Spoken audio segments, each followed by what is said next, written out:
Chapter 1931. She hesitated for a moment and then said to herself with a miserable expression, "After the Battle of Huluku, you ordered him to lead the cavalry to reinforce Yang Yuanzhan. I was very worried about the safety of this one-track mind. So behind your back, I successfully convinced father who had the same worries. I planned to help him enter one of the 2 iron cavalry of the king's tent and become the main general of the Yelu heavy cavalry. But in the end, when father's operation had taken shape, that bastard Yelu Chutsai would not agree no matter what. He said that if I forcefully moved him away from brother-in-law, he would run away from home. He might as well take off his armor and go to the Jianghu of the Central Plains by himself." Dongzhuo clenched his fists. "I only know about this now." Dongzhuo looked into the distance. "But if I had known earlier, and if Yelu Chutsai had agreed, I definitely wouldn't have stopped him. But if he didn't want to leave, I wouldn't have persuaded him." Dongzhuo continued, "The men of my Dong army are the most sought-after soldiers in the entire grassland. No one is worried about their future. As long as they want to move, they will at least be promoted by 1 rank. However, after so many years of bitter battles, only a few outsiders have tried to join the Dong clan's army, taking pride in being a soldier of the Dong clan's army. No one has ever chosen to leave this army." Dongzhuo suddenly smiled and corrected himself. "I was wrong. In fact, there are a lot of people, just like my brother-in-law, who died in battle. The men of the Dong family rode on swords and spears, dying on the back of the horse. Don't cry your heart out. Don't let your children be Dong family's men." She suddenly walked towards him and hammered his chest. In the end, Dongzhuo, who had thick skin and iron armor, didn't feel anything. Her fist was instantly red and swollen. After that, she didn't cry or make a fuss.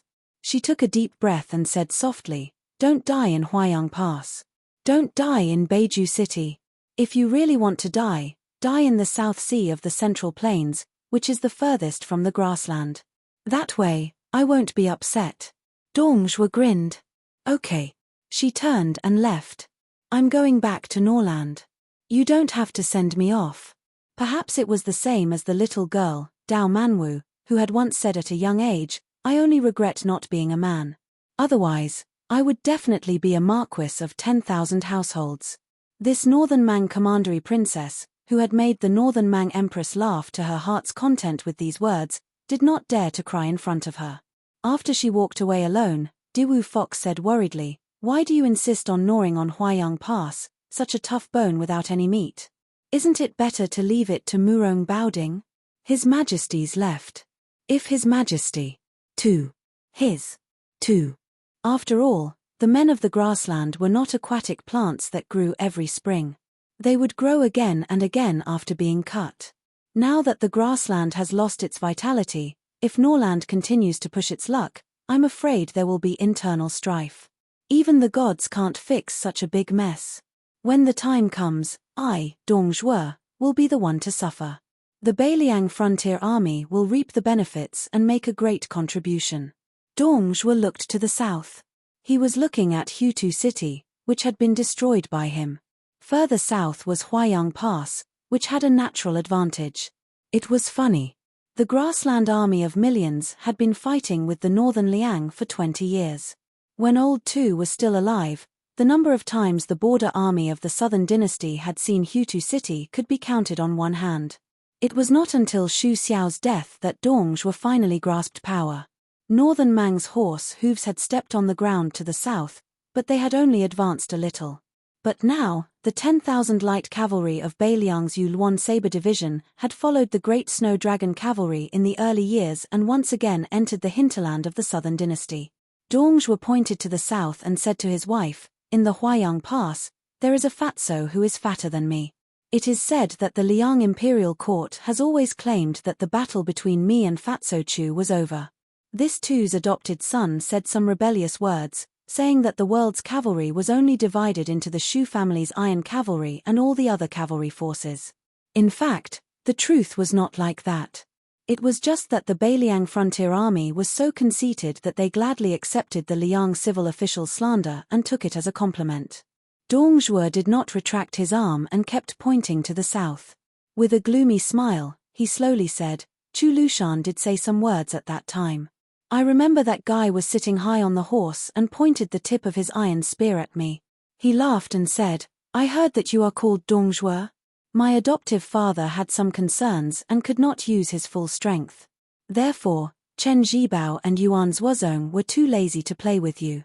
I, Chu Lushan, had nothing to do and came to fight with you. Otherwise, with your little ability and your lousy troops. Dongzhuo did not speak for a long time.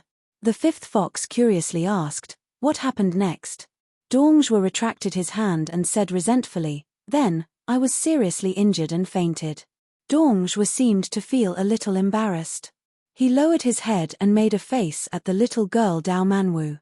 The little girl, whose face was full of tears, clenched Dongzhuo's wrist tightly. She was not amused. Instead, she was about to cry. The little girl looked up and choked with sobs, Uncle Dong, don't die. In the mind of this child with a rough life, she was like a jinx who always killed the people closest to her, from her father Dao Qianji to Yelu Chucai. Who would be next? So she was very scared. Dongzhuo squatted down and stretched out his big hand that was full of calluses and used to wiping the tears of the little girl. Little Manwu, don't cry. Bad people like Uncle Dong have the longest life. Even the king of hell is not willing to accept them. Hearing this, the little girl's tears flowed down even more. Because in her mind, Uncle Dong had always been the second best person in the world, after her father. And the guy who was once regarded as the best person in the world could only be quietly lowered to the second. Dongzhuo did not know how to persuade her, so he let her sit on his shoulder. After standing up, they looked to the south together. Dongzhuo said softly, don't worry, Uncle Dong will take you to see him for the last time. Dao Manwu put her little head on Dongzhuo's big head. Dongzhuo asked softly, Little Manwu, how do you hum that ballad? Uncle Dong always can't remember the words. Your little uncle used to sing it in front of me, but he sang it very badly. Little Manwu, why don't you teach him one last time? The little girl gave a heavy hum, but there were too many tears and too much crying. She did not speak immediately. Dongzhuo was not in a hurry. For no reason, he remembered a passage of scripture. This Beimang general who killed people like scything flax put his palms together, bowed his head and recited piously, convert to Buddha and not suffer from all the sufferings of reincarnation. Convert to Dharma and enjoy the blessings of 3 lives. Convert to a monk and not fall into the evil path of reincarnation. At the same time, Dao Manwu's tender voice also sounded lightly above Dongzhuo's head. The grass grows next year, the geese go and come back. The spring breeze blows this year, will the young master return? The green grass on the green flagstone, the man in green on the green flagstone bridge, humming the tune of Jinling. Whose daughter bows her head and smiles? The yellow leaves fall this year, year after year. The autumn wind rises next year, will the wife be there? The yellow flowers in the yellow river flow yellow, the yellow flowers in the yellow river city fluttering yellow butterflies. Whose son's sword is in the sheath? The sword is still in the sheath. The young master has not returned. For many people who were still alive on both sides of Liang Mang, this was the case. However, perhaps in the eyes of the Central Plains, the 3 kings rebelled together. Their war seemed to come for no reason. It was just those Beiliang barbarians and Beimang barbarians. The deaths there were justified and justified. On the yellow sand of the Longyang plain, the fat man who was still carrying little Manwu on his back put down his palms and said in a low voice, Chu Lushan, since you want to die, then I will generously accept your 300 pounds of meat. The Huayang Pass, which controlled the main road to the south, was divided into inner and outer cities.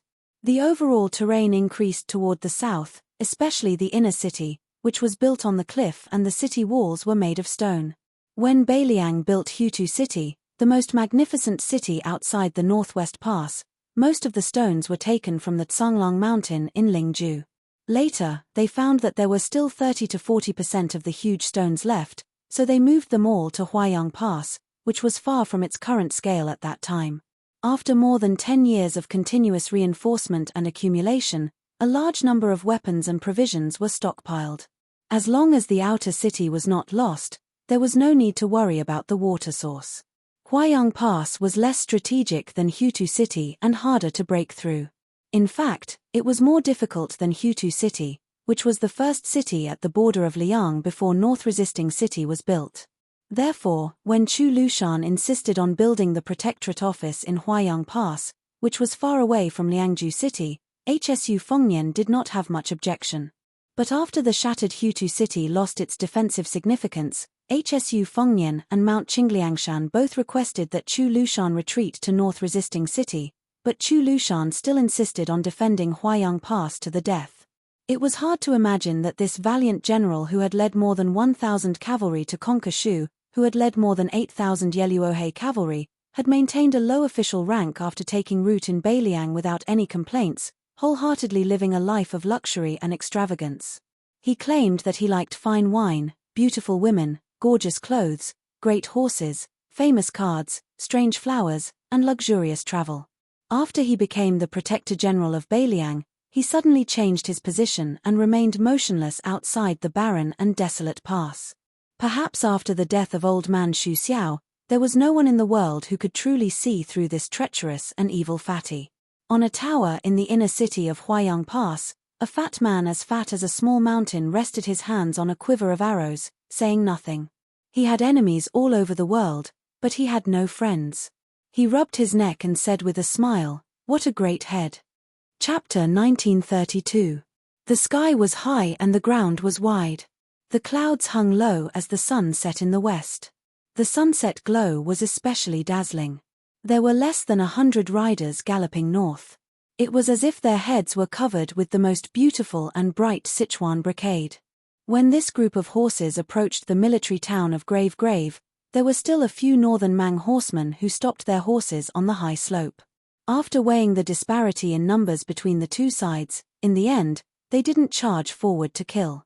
Earlier, the crossbowmen of Liang province had truly struck fear into the hearts of the northern Mang horse guards.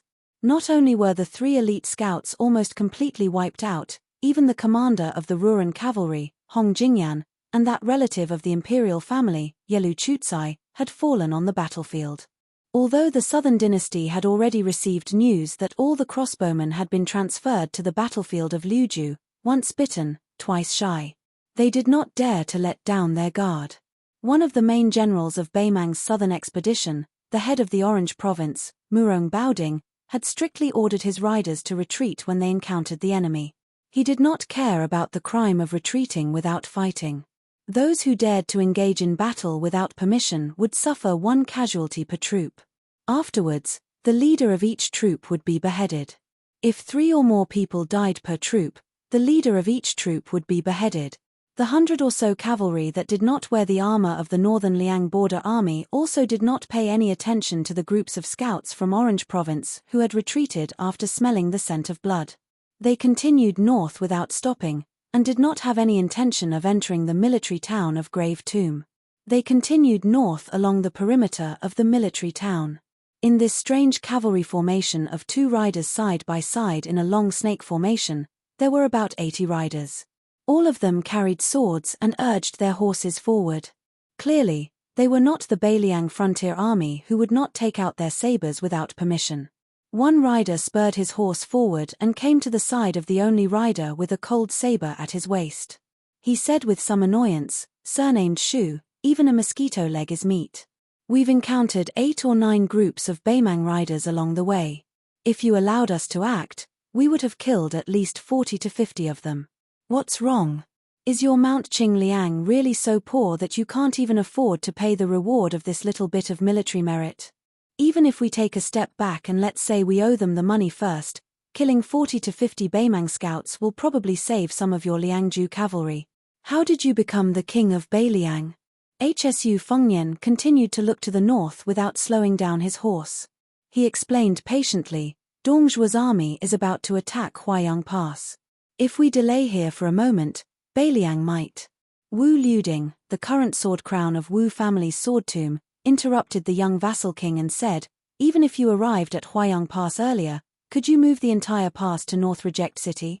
Huayang Pass and the Protectorate General don't have legs. They can't run away.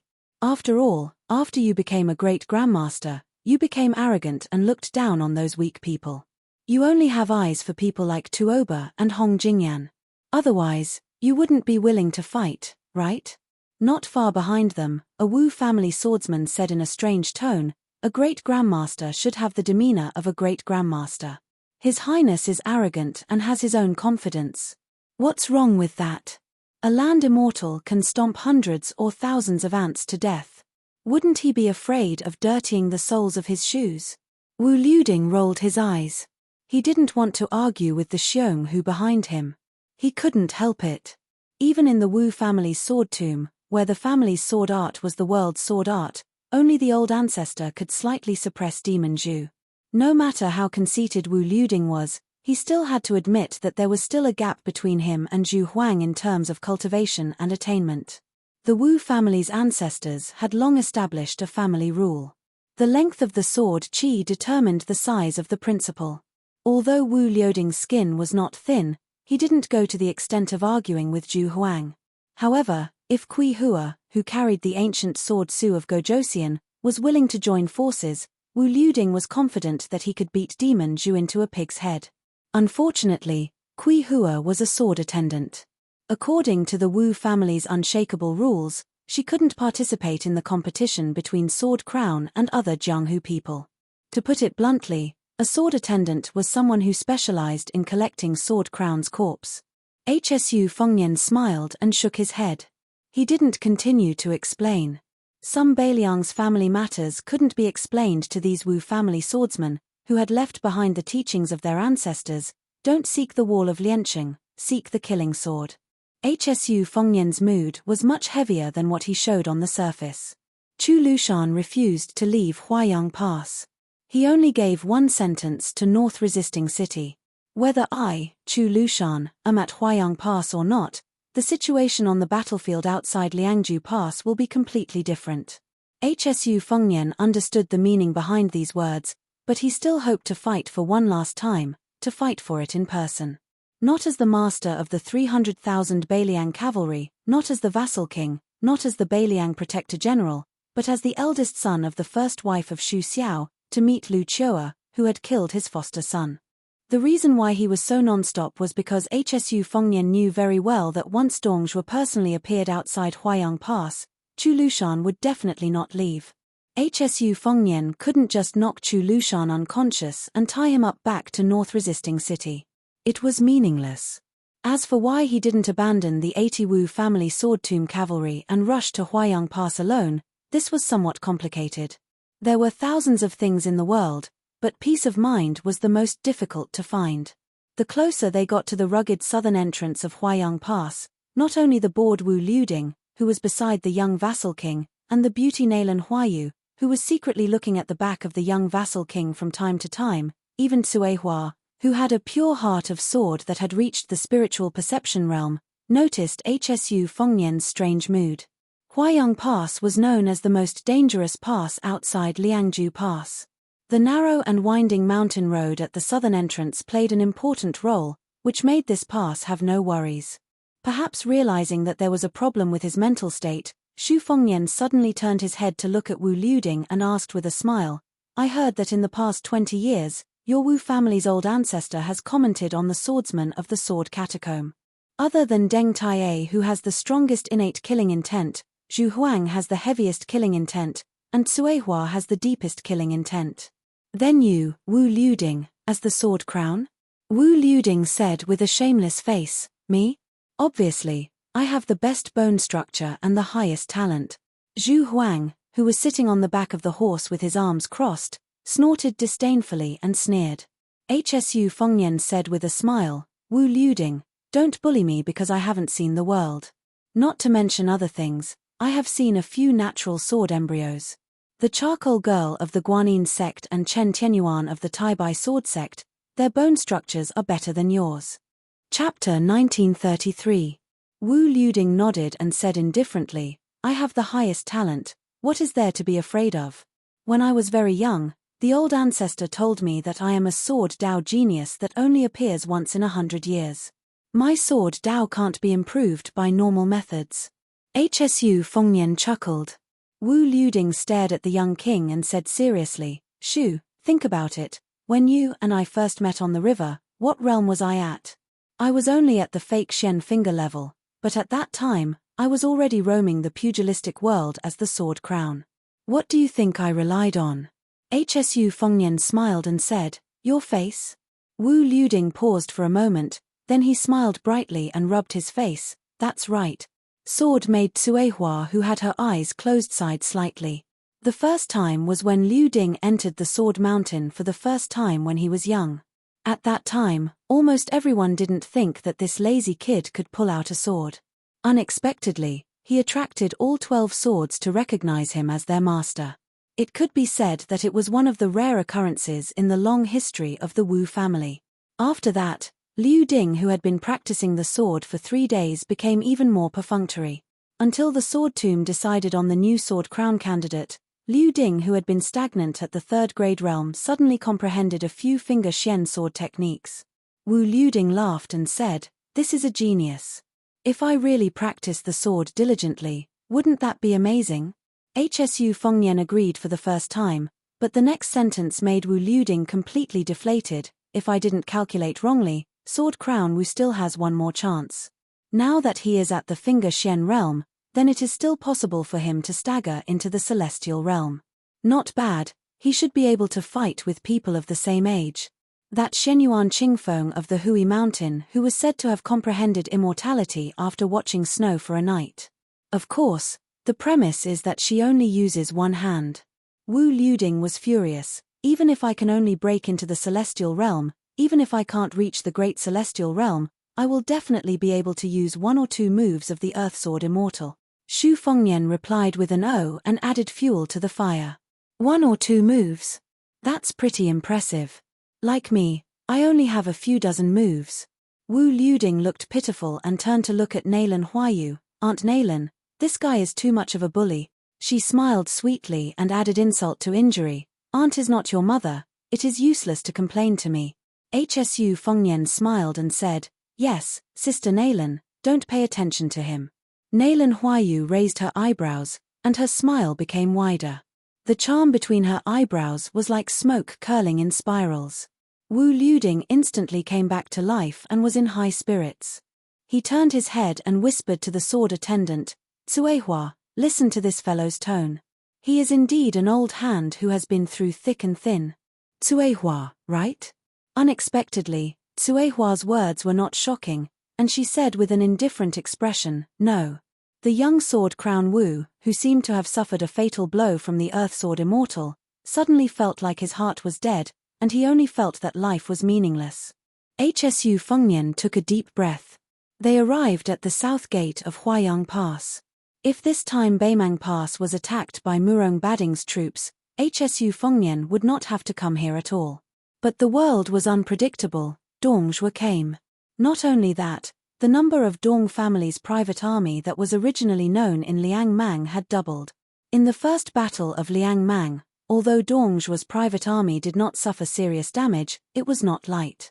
Moreover, the matter of Dongzhuo's private army had always been a joke in the Beimang Southern Imperial Court.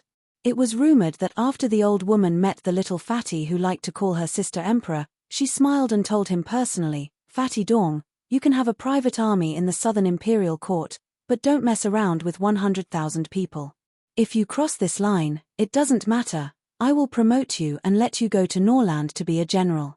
No one knew if the rumor was true or false, but after that, Dongzhuo's cavalry and infantry armies were maintained at around 60,000 people, and did not exceed 80,000 people at their peak.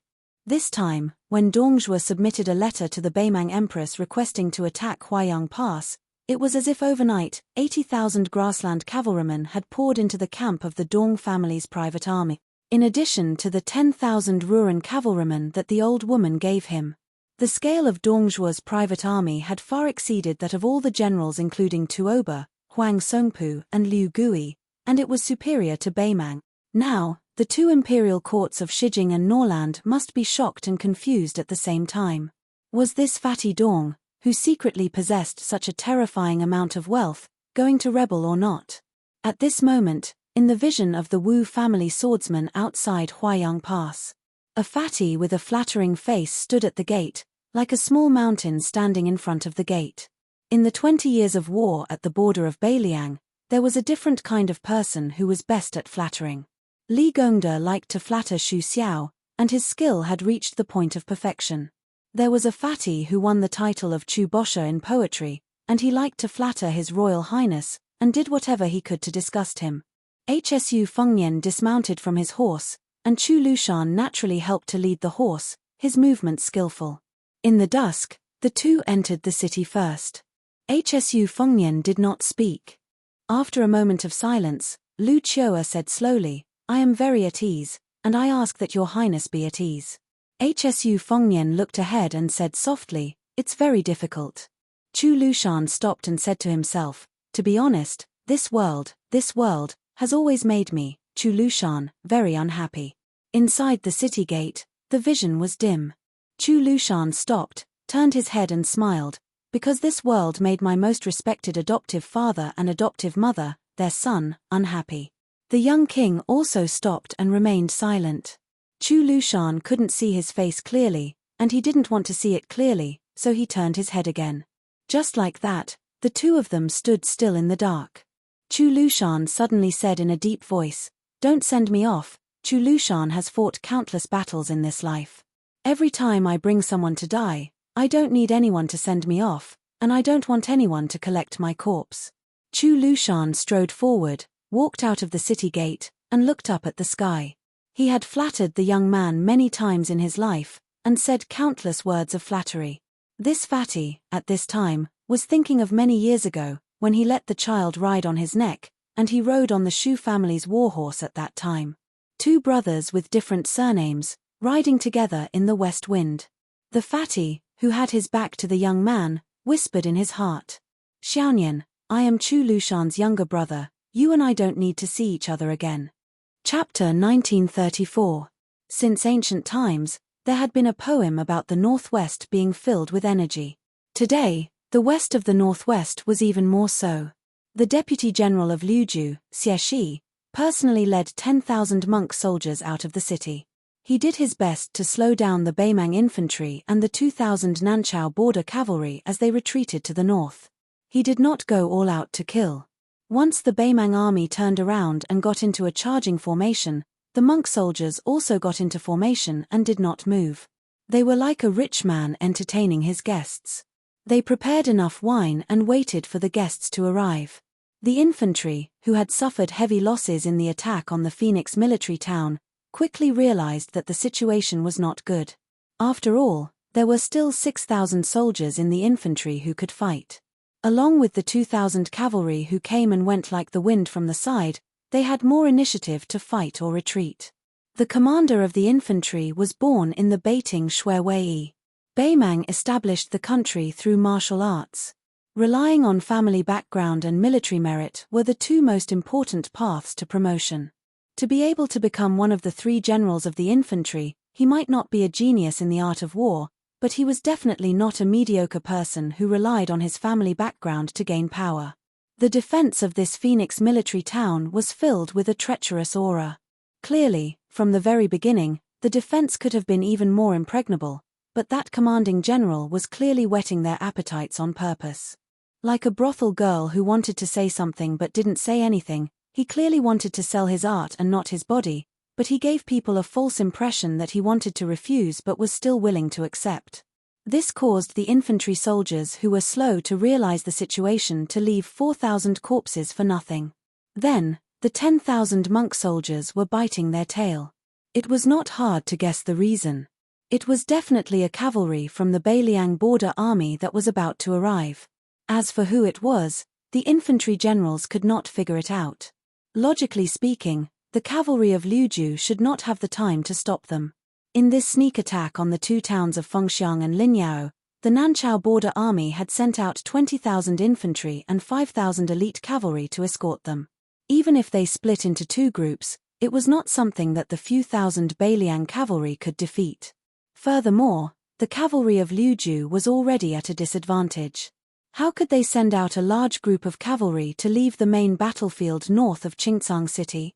Could it be the 2 Beiliang light cavalry units that bypassed many military towns and forts and drove straight into the hinterland of Gusai Prefecture? But the problem was, how could they get back to the border in time? Could it be that these two weak military towns were bait from the beginning? But this was even more unreasonable. Even he, a foot soldier generals, didn't know where to go after receiving Huang Songpu's order to leave the encampment at top speed. He only went all the way south. It wasn't until he crossed the Liangmang border that he learned he was going to launch a surprise attack on Fengxiang Linyao. During this period of time, the confidential spying report in his hands said with certainty that the 20,000 monk soldiers of Mount Lantuo should have passed through Fengxiang Linyao and headed straight for Qingkang. Or was there really an immortal who could predict the future in Mount Qingliang and the Protectorate General's office in Beiliang? Faced with the relentless attacks of the 10,000 monk soldiers of Mount Lantuo, the foot soldier generals felt extremely sullen. If they really didn't care about anything and fought to the death, they had no chance of winning. They were just waiting for death, waiting for Beiliang's cavalry to arrive and cut off their heads. But if they didn't fight, those bald monks who were shockingly strong and didn't fear death were really unscrupulous. Every once in a while, there would be 200 to 300 monk soldiers who didn't care about the exhaustion of their physical strength. They would take up the role of daredevils and viciously bite their butts. The most annoying thing was that before the monks of Mount Lantuo left the city, they had probably emptied the armory of Fengxiang Linyao and brought no less than 2,000 light crossbows with them. From the number of arrows in the monk soldiers' quivers, there were no less than 40,000 to 50,000 arrows. In terms of accuracy, it was considered sparse and ordinary.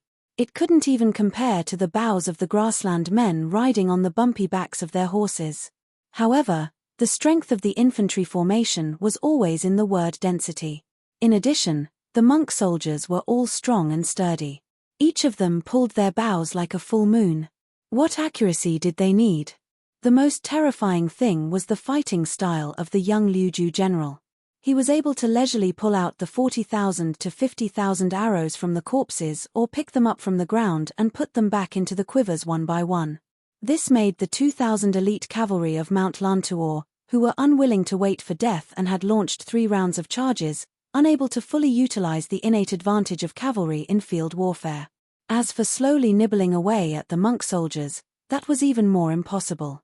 The range of a horse bow was inferior to that of a foot bow to begin with. Furthermore, this southern border cavalry was fully equipped with light armor and light bows.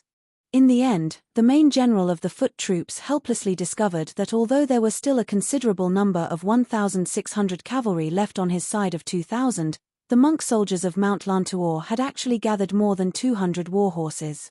After they mounted their horses, it was as if they had suddenly gained more than 200 riders. This battle almost made Bubazu generals spit out blood. That Liuju general who didn't personally charge into battle from the beginning to the end was too disgusting. In the end, he couldn't delay any longer. Bubazu generals could only go find the cavalry general from Jiu Saiju's Rock Cliff military town. He wanted to say something but stopped. It was very difficult for him to speak. The cavalry general who knew what was going on smiled and didn't say anything. Although they were just acquaintances before, this cavalry general took off a heavily worn white jade python belt from his waist and begged Bubazu to give it to his young eldest son when they returned to the southern court. He only said that it was given to his father by the previous emperor. Although it wasn't worth much now, it was a family heirloom of their small family. The 1,600 cavalry finished organizing. The horses' heads faced south, the war blades pointed south. The cavalry general turned his head and watched as Bubazu quickly left the battlefield. Chapter 1935. This ordinary cavalry general whose reputation in northern Mang's border pass wasn't all that well known, perhaps he didn't know that not long ago, in another battlefield in Flo province, there was a northern Liang cavalry general who shouted out those tragic and stirring words, "May the dead follow me in death." As Hong Jiao rushed north and brought hundreds of thousands of people to the Beimang court, the martial spirit of the grasslands did not fade. However, it imperceptibly injected a soft atmosphere, just like the green grass on the grasslands year after year. This border army cavalry general, who was only a secondary grade 4 official, would occasionally head to the Shijing court to participate in military discussions. During that time, he met many civil officials. Most of them did not have the same temperament, and he never got along well with them. However, On the scattered celebratory banquets or the banquets where he was dragged to make up the numbers, he also heard some unimaginable foreign things. For example, the Jiangnan apricot flowers in the misty rain, the deep flower branches, the shallow flower branches, and the branches welcoming spring. He knew that he and the 1,600 men behind him were destined to never see the scenery of Jiangnan. It was just death. This cavalry general pulled out his Beimang war knife and shouted angrily, "Kill!" When Xie Shibian left the city, he was riding a Beiliang war horse. At this moment, he stopped behind the monk-soldier formation and raised his head to look over. He smiled slightly. 20,000 monk soldiers fought on foot against cavalry. Very quickly, a group of 10,000 Beiliang light cavalry would return the favor and fight on foot. Moreover, Beiliang actually had the advantage in numbers on both sides. This kind of good situation that should not have appeared on the Liangmang battlefield was naturally due to one of Da Chu's twin jade annulus. However, when Xie Shibian saw the Beimang cavalry valiantly heading to their deaths, this Liuju deputy general could not help but think of the tragic battle at Miyun Pass. The corpses piled up like a mountain. It was impossible to tell whether they were the Beiliang frontier army or the Beimang barbarians. It turned out that the Beiliang cavalry was not the only one who viewed life and death as a small matter. Beimang was also the same. After that, Xie had a long career in the military and officialdom in the western frontier. As a peerless Confucian general who eventually reached the rank of second-rank general in Liang and received the title of Pillar of the State, as the cornerstone of the northwest of the country, he had never been called a barbarian in his life, even though the overall situation was already set and he continued to suppress the rebellions in the grasslands time and time again. These two words were used as the prefix for Beimang soldiers. To the south of the outer city of Huayang Pass, the rider who didn't enter the city stopped alone on the yellow sand slope, as if he was waiting for someone. In next to no time, a tall and sturdy figure tore through the sky and flashed over with an imposing manner. The young vassal king, who had left the 80 riders of the Wu family behind, dismounted from his horse and asked in a deep voice, "How is it?" One of them, a man from the sect, had an ugly look on his face. By the time I arrived at Dunhuang City, it was already too late. Tens of thousands of grassland cavalry had already broken through the city and were still heavily surrounded. After I broke into the city, I didn't find the woman you mentioned. After that, I only found out that the man named Xu Piyu had died in the battle. Hsu Fengnian pursed his lips tightly and trembled slightly. Xu Piyu. A man he once called Uncle Xu when he was young. Like Wu Qi, he was the first cavalry general of the Xu family. His seniority in the army was even higher than Chen Zhibao, Yuan Zuozong, and Chu Lushan. Huyen Daguan, who had secretly sneaked into the grassland of Beimang, hesitated. It seemed that there were some words on the tip of his tongue that were difficult to say. Hsu Fengnian smiled bitterly. "Is there any worse news than this?" Huyen Daguan was silent. Hsu Fengnian calmly said, "Say it." Huyen Daguan breathed a sigh of relief. That old woman gave the order to the cavalry that besieged the city. No matter if Dunhuang City was fighting or surrendering, when the city was broken, they should kill anyone they saw. Hsu Fengnian slowly loosened the reins of the horse. His figure instantly disappeared. The next moment, there was a loud bang on the high slope. Huyen Daguan stood in the north of the hillside and shook his wrist casually. The young king stood on the edge of the hillside in the south. There was a sudden gully between the two. Huyen Daguan said expressionlessly, "There are at least 30 to 40,000 Beimang cavalry waiting for you to walk into the trap. In addition, there are hundreds of spider web spies who are personally led by Li Mibi. They are all waiting for you." There was another thunderous bang. Huyen Daguan maintained the posture of hammering forward with his fists and said sternly, "Hsu Fengnian, don't you know that the reason why there is no definite news about that woman is because the old woman and Li Mibi deliberately lure you to die? Can't you see through such a crude method?" In an instant, the loud bang was far louder than the previous two. Huyen Daguan almost used all his strength to push back the young man who was determined to go north. Huyen Daguan coldly said, "Since you can't reason with your mouth, and you don't listen anyway, that's fine. Although I, Huyen Daguan, may not be able to defeat you, but it is not difficult to fight half to death. I want to see how you, Hsu Fengnian, will enter Dunhuang City. Perhaps it was because of the old saying of the Central Plains that one should not do things more than 3 times was true. The young king no longer continued to rush to the north. Instead, he slowly walked to the north of the high slope and stood side by side with Huyen Dagwan, one facing north and one facing south. The young man squatted down with his hands in his sleeves and quietly looked to the north. Huyen Dagwan comforted him, "If you don't show up, she will have a chance to live. Do you understand?" The young man nodded. "I just figured it out." Huyen Dagwan was relieved. If he really wanted to have a life and death battle with this young man, he was really afraid. There was no other way. He, Huyen Dagwan, was an old man with a family to feed. Huyen Dagwan, who was in a complicated mood, could only sigh. The young man's lips moved slightly and whispered, "Don't say that I'm so poor that my sleeves carry the wind. Don't say that when I am sleepy, I have no place to sleep. Don't say that when I am thirsty, I have no wine. Don't say that my life is not happy. I have a 3-foot sword hanging at my waist. There is no one as lucky as me in the world. There is no one as lucky as me." Chapter 1936. Hsu Fengnian and Huyen Dagwan took a detour in the middle of the night and entered Bibei City from the south gate. The general's mansion was still brightly lit, the stream of people weaving in and out. Most of them were in the prime of their lives. Compared to the ordinary northern Liang border army soldiers, they had a bit more scholarly air. They did not wear armor, nor did they wear military officers' uniform. Most of them wore scholars' green gown, but every one of them had a cold saber hanging from their waist. Moreover, hanging from their waists was a small and exquisite seal ribbon made of green jade. This group of people had a complicated background.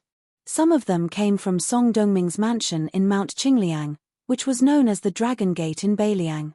Some of them were young scholars who were recommended by famous scholars such as Huang Chang Wang Shihua.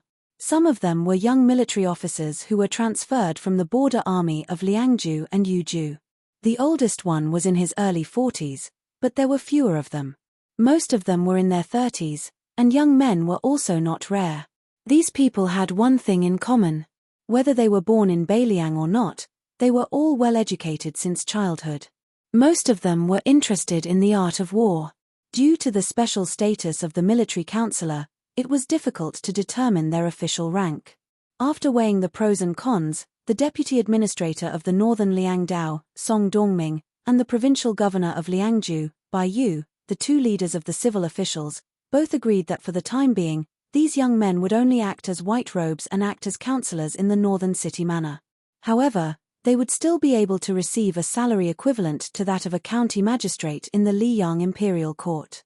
It sounded like the salary was not low, but the deputy administrator and the provincial governor of Liangju had said at the beginning that they had to owe them money first.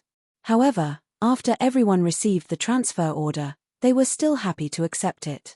The mansion occupied a large area.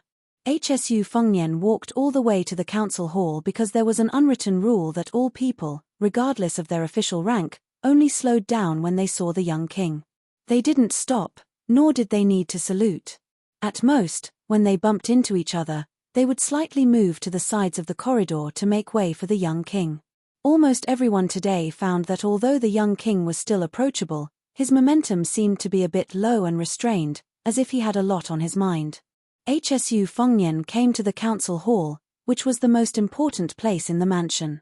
Compared to the council hall in Mount Qingliang, the latter had more symbolic meaning. The spacious council hall in Bibei City with a solemn atmosphere was the most important place to decide the direction of the war outside Beiliang. Hsu Fengnian smiled and nodded. He then waved his hand to indicate that they did not need to pay attention to him. Huyen Dagwan did not follow the young king into the council hall. He strode away. This time, he was not only leaving Bibei City, but also leaving Liangju. He was leaving Beiliang with his wife and children. He was going to Shishu for sightseeing. When Huyen Dagwan left, he seemed to be quite angry. He was cursing and rubbing his arms. Bruises and scars could be vaguely seen. It turned out that on the way back to the south, the young king, who had clearly said that he had thought it through, flew to the north twice without warning. Huyen Dagwan managed to stop him once. The second time, he was full of anger. He directly grabbed the young king's ankle and smashed the young king into the ground, creating a dusty pit. This Beimang Jianghu man replaced Cao Chongqing's position in the new Two Dynasties martial arts review. He became one of the 4 grandmasters in one fell swoop. Although he was at the bottom of the 4, he was recognized by the world as someone who could stand shoulder to shoulder with Hsu Fengnian, Tuoba, and Ng Tai. He could not be regarded as an ordinary Earth Immortal. This year's martial arts review added that although the number of Earth Immortals in Jianghu was slightly less than the last era of Wulin led by Wang Xianji, the strength of these Earth Immortals and their high realms was a grand scene that had not been seen in 1,000 years. It could be called the most glorious period of Jianghu in 1,000 years. After this trip alone to Dunhuang City to inquire about information for the young king, Huyen Dagwan thought that he had settled the old scores with Hsu Fengnian. The matters of the previous life were settled in this life. In the future, they would be responsible for their own lives.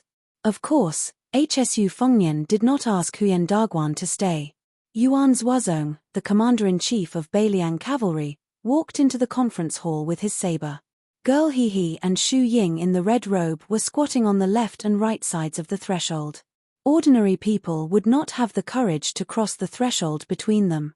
Seeing the young king standing alone in front of the long table and looking down at the border map of Liangmang, Yuan Zuozong was not surprised at all. He walked slowly to Hsu Fengnian and said softly, when Chu Lushan was stubborn, even the general could not persuade him. Only when his adoptive mother spoke, Chu Lushan was willing to listen to her. Yuan Zuozong thought of an old story and could not help smiling. In fact, when we just settled down in Beiliang, the general intended to let Chu Lushan be the deputy commander of the cavalry. Half of it was to reward Chu Lushan for his military exploits in the Spring and Autumn War and the Northern Grassland, and the other half was to restrict Zhong Hongwu, the only one of the Shu family who was conferred the title of Huaihua General by the imperial court. At that time, Zhong Hongwu was very envious of the title of general given by Zhao Dun of Liang, but he was also very hesitant. After all, it was deliberately used by Zhao Dun of Liang to disgust his adoptive father. In the end, his adoptive father laughed and said that it was a second-rank official for free. Zhong Hongwu accepted it with a clear conscience. However, Chu Lushan was so angry that he did not want to be the deputy commander of the cavalry outside Liangju Pass. He said that he was afraid that he could not help but slap the old guy surnamed Zhong to death. Therefore, he became a small official in Liangju City, neither civil nor military. Only Chu Lushan himself was willing to endure the hardship. Others could not understand that the 8,000-old Yeluohe cavalry he trained were also disbanded at that time. After all, the General Chu Lushan left the border army, so the name of the cavalry was not legitimate. Otherwise, they could not establish themselves outside Liangju Pass. That would be too unreasonable. Hsu Fengnian suddenly raised his head and put his fists on the table. He asked, "Is Chu Lushan staying in Huayang Pass really more beneficial to the overall situation of Beiliang than strategizing in Beiliang City?" Chapter 1937. Yuan Zuozong was not in a hurry to give an answer. Instead, he calmly digressed. Chu Lushan used to be a true cavalry general. He joined the cavalry army in the early days of the Spring and Autumn War. In fact, he was an elder of the Shu family. However, Chu Lushan was too ruthless in leading his troops to fight. He was ruthless to the enemy and even more ruthless to himself. If he was given 1,000 cavalry, others might have at least 400 or 500 men left after a hard battle. However, it was lucky for him to have 200 or 300 cavalry left. Therefore, although Chu Lushan was known as the first person in the Shu family to win battles, he had not been able to gather his own troops. However, Chen Zhibao, as the long war of the Spring and Autumn War slowly progressed, he had more and more men under his command. Finally, he stood out and even vaguely surpassed Wu Qi and Shu Piyu in terms of real strength. Later, Chu Lushan led 1,000 cavalry to Shu. Do you know how he got them? Only Mr. Li felt that it was feasible. In the end, the great general was so annoyed by Chu Lushan that he had him recruit soldiers and buy horses to do whatever he wanted with as many soldiers as he could find. In the end, Chu Lushan only managed to gather around 200 old soldiers. The remaining 800 or so were borrowed from me shamelessly. At first, I was unwilling, so Chu Lushan went to Mr. Li and had him intercede on his behalf. Only then was Chu Lushan able to bring 1,000 cavalry to attack Western Shu. Yuan Zhuozong sighed heavily and said with emotion, after that, he led 1,000 cavalry to Shu. Originally, our Shu family army was prepared for the worst. We did not bring a single horse and only infantry to Western Shu. However, on that territory, there were 20,000 enemy cavalry, which had never been heard of in the hundreds of years of Western Shu's history. You know, in the last years of Dafeng dynasty, 300,000 grassland cavalry successfully went south with irresistible force. However, in the end, less than 10,000 cavalry successfully entered Western Shu. Yuan Zhuozong turned to look at the young lord and slowly said, leading the cavalry to fight, whether it is a frontal attack or a surprise attack, I, Yuan Zhuozong, am naturally not inferior to Chu Lushan. If there are a series of big and small battles in a war, I dare to say that in the end, I and Chu Lushan are roughly equal. If you, Chu Lushan, can get a real general, then I, Yuan Zhuozong, will not only be a general.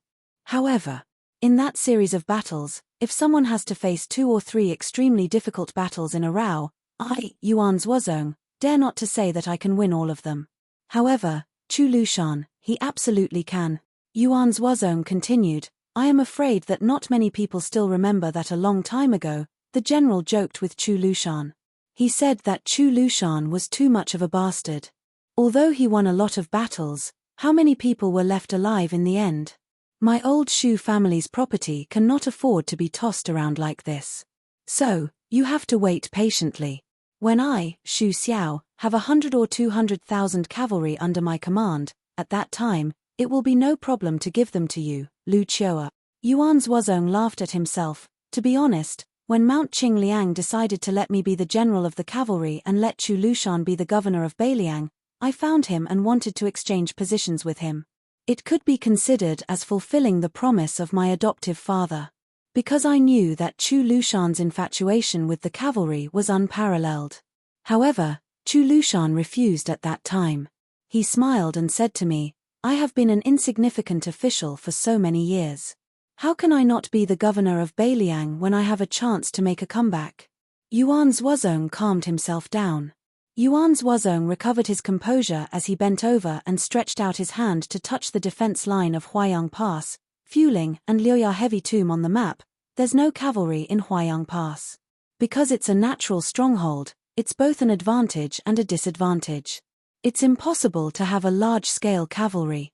It's not difficult to hide 200, 3000 light cavalries.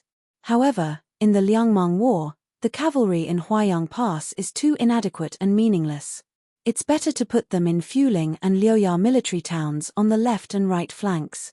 The two towns have cavalry and infantry. Previously, hidden footwork was transferred to the west.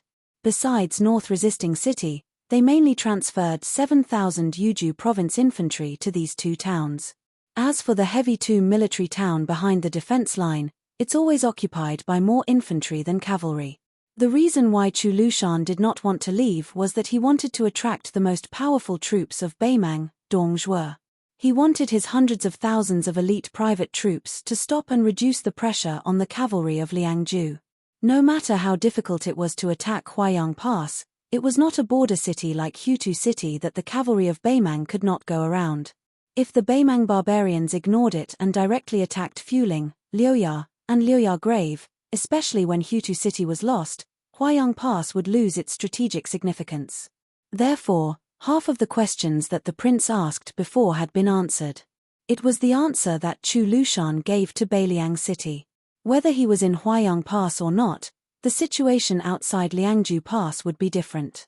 In the end, in the entire Beiliang, in all the Beiliang frontier army, only Chu Lushan could force Dongzhuo to fight Huayang Pass to the death. In this situation, if the cavalry of Liangzhu Pass were to fight against Murong Bading's troops, even if the governor of Orange Province had Zhongshan Tong, Wanyan Jinliang, Helian Wuwei, and Wang Yong behind him, we would still not be afraid. Chu Lushan could even mobilize the cavalry of Fuling and Liuya to support the cavalry of Fuling and Liuya. However, Hsu Fengnian, who knew what Yuan Zhuozong was worried about, said softly, "I have left 80 swordsmen of the Wu family in Huayang Pass." When he heard this pleasant surprise, Yuan Zhuozong's face was filled with gratification. He nodded, his tone also becoming a bit more relaxed. "This is for the best. When the time comes, the battles outside the pass will definitely be extremely bitter. Northern Mang will definitely do their best to obstruct our military intelligence. Normal scouts or carrier pigeons won't have a chance to pass on military orders. With the help of 80 Wu family swordsmen, the burden on Chu Lushan's shoulders will be much lighter." Hsu Fengnian lowered his head and stared at the map of Huayang Pass again. He was lost in thought. Yuan Zhuozong suddenly asked curiously, "How did you know that the Yelu family helped Dongzhuo raise a large number of private troops in the northern grassland? And the number was so accurate." Hsu Fengnian's face was gloomy. It was the last spy report from Dunhuang City on the border of Heshi Province. Yuan Zhuozong's face was solemn. He wanted to say something but stopped on second thought. Hsu Fengnian said bitterly, "In order to prevent our identity from being exposed, the whisk room cut off the contact with Dunhuang City early. Before this spring, there was only one spy report from Dunhuang City.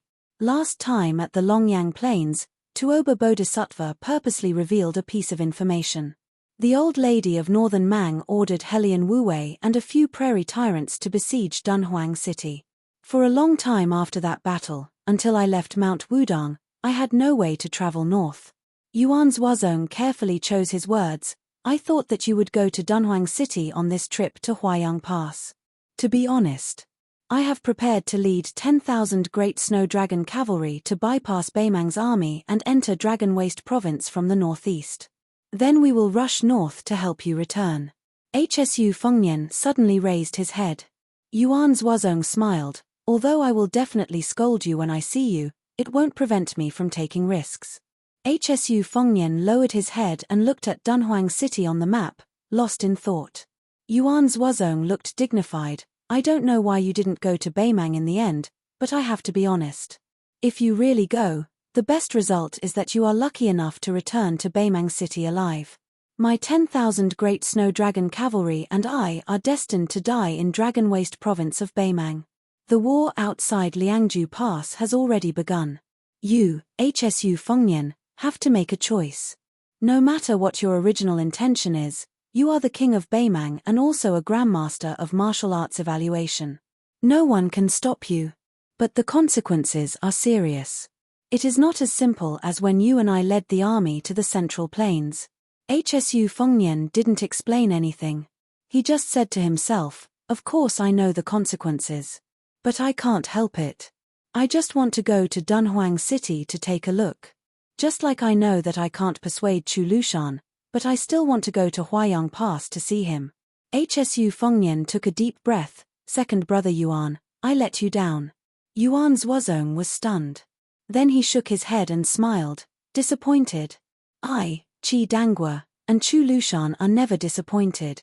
Hsu Fengnian looked at Yuan Zhuozong in silence. Yuan Zhuozong patted the young king's shoulder. "The most difficult thing in life is to die without regrets. How lucky our Beimang cavalry is." Hsu Fengnian shook his head gently and said in a hoarse voice, "There are only you and Chu Lushan left. I would rather you two live." Yuan Zhuozong smiled and turned away without waiting for him to finish. The commander-in-chief of Beimang cavalry, who had his back to the young king, said with a smile, "Let's talk about living in the next life." Chapter 1938. When Hsu Fengnian left the meeting hall, he felt a chill. He looked up and found that it was an unexpected autumn rain. The large red lanterns hanging in the corridor emitted a soft yellow glow. He, Miss He, and Shu Ying in the red robe followed behind the young vassal king. On the way down the stairs to the second hall, Shu Fengnian suddenly stopped. He waited until the two girls came to his side, one on the left and one on the right. He raised his hands high and put them on top of their heads to shelter them from the rain. Along the way, there was still a lot of people in the middle of the night. A counselor holding an oiled paper fan walked quickly from the back hall to the military office. After seeing this rare warm scene, he hesitated for a while and gave up the idea of giving the umbrella to the young king. On both sides of the corridor in front of the meeting hall, there were 6 departments, soldiers, officials, households, rights, punishment, and works. Now Yang Shunxing, the deputy provincial governor of Beiliang Road, was in charge of the military office. Li Gongda, the administrator, was on duty in the official office. Bai Yu, the governor of Liangju, was temporarily in charge of the household office. Although Mr. Bai Lian had a governor's mansion in Liangju City that he took over from Tian Peifang and also kept a government office in Mount Qingliang, Bai Yu obviously wanted to focus on Beiju City in the future. Whether it was for the Battle of Liangmang or to get rid of the shadow of the deputy administrator, Song Dongming, Bai Yu's ruling skills were beyond doubt. Not to mention a small household office, he could even skillfully control a government office in Liang City. Chancellor Wang, who temporarily left the academy, was in charge of the rights room. Song Changsui, the head of the School of Moism, continued to perfect Beiju City as the deputy supervisor of the construction of Beiju City. No one sat on the first transaction in the torture room. The two departments, Yangying and Fushui, each had a spy leader with a strong resume. After the main hall on the central axis, there was a second hall with a plaque summer-seeking hall hanging. It was very strange. The residences and palaces of the world's monarchs were all summer resorts. The main building of the second hall was the signing room in the middle. The young king's study was also next door. However, compared to the unparalleled elegance of the Wutonggan of Mount Qingliang, it could be said to be extremely simple and crude. The books stored there were also the files of the Beiliang Frontier Army. Apart from this, the Liangju Left and Right Cavalry Army, the Liuju Longxiong Army, the Iron Stupa, the White Feather Light Cavalry, and many other elite border armies outside the Liangju Pass also had their own barracks here. There was also the Yuju Infantry Division, the 4 Prefectures General Division, and the 14th Lieutenant Division. They all had their own yamen to facilitate the smooth transmission of military orders. The plaque hanging above the 3 halls, Hall of Contemplation, was taken from Li Yishan's words, "A 1,000 years of merit requires the most contemplation." The couplet also came from this tide-listening pavilion strategist's famous words, "I came here because I was fated with the common people. I want to have a clear conscience, even if I die, I have no regrets." More than 20 military councillors were stationed here, while the remaining 30 or so Bai Yi aides, who wore the imperial seal ribbon, were on duty in the main hall's 6th room. They could come and go as they pleased. These blue-robed men's path of advancement was similar to that of Liang's imperial examinations and jinsha, but their duties were more like provincial officials in the Privy Council. The military councillors' roots came from the Liuju provincial governor's mansion. Yu Luandao, before entering Yuju as a cavalry general, had a similar role. His position was low and his authority was high. This was the creation of one of the prime ministers of Liang, Song Dongming. In the first battle of Liangmang, people related to this role also appeared in the Beimang border army. Not only did they pacify a large number of grassland bigwigs, they also greatly increased the military strength of the Southern Dynasty's border army. This was the work of the imperial tutor of Beimang, the Taiping Decree. Hsu Fengnian walked all the way to the 4th hall at the very back of the mansion. This was where he and his family lived. The Hall of Thought was separated from the 4th hall by a wall of flowers. There were more than 10 rooms on the left and right. The corridors, lintel, and beams looked ordinary, and the material was definitely not the wood of the imperial family like sandalwood.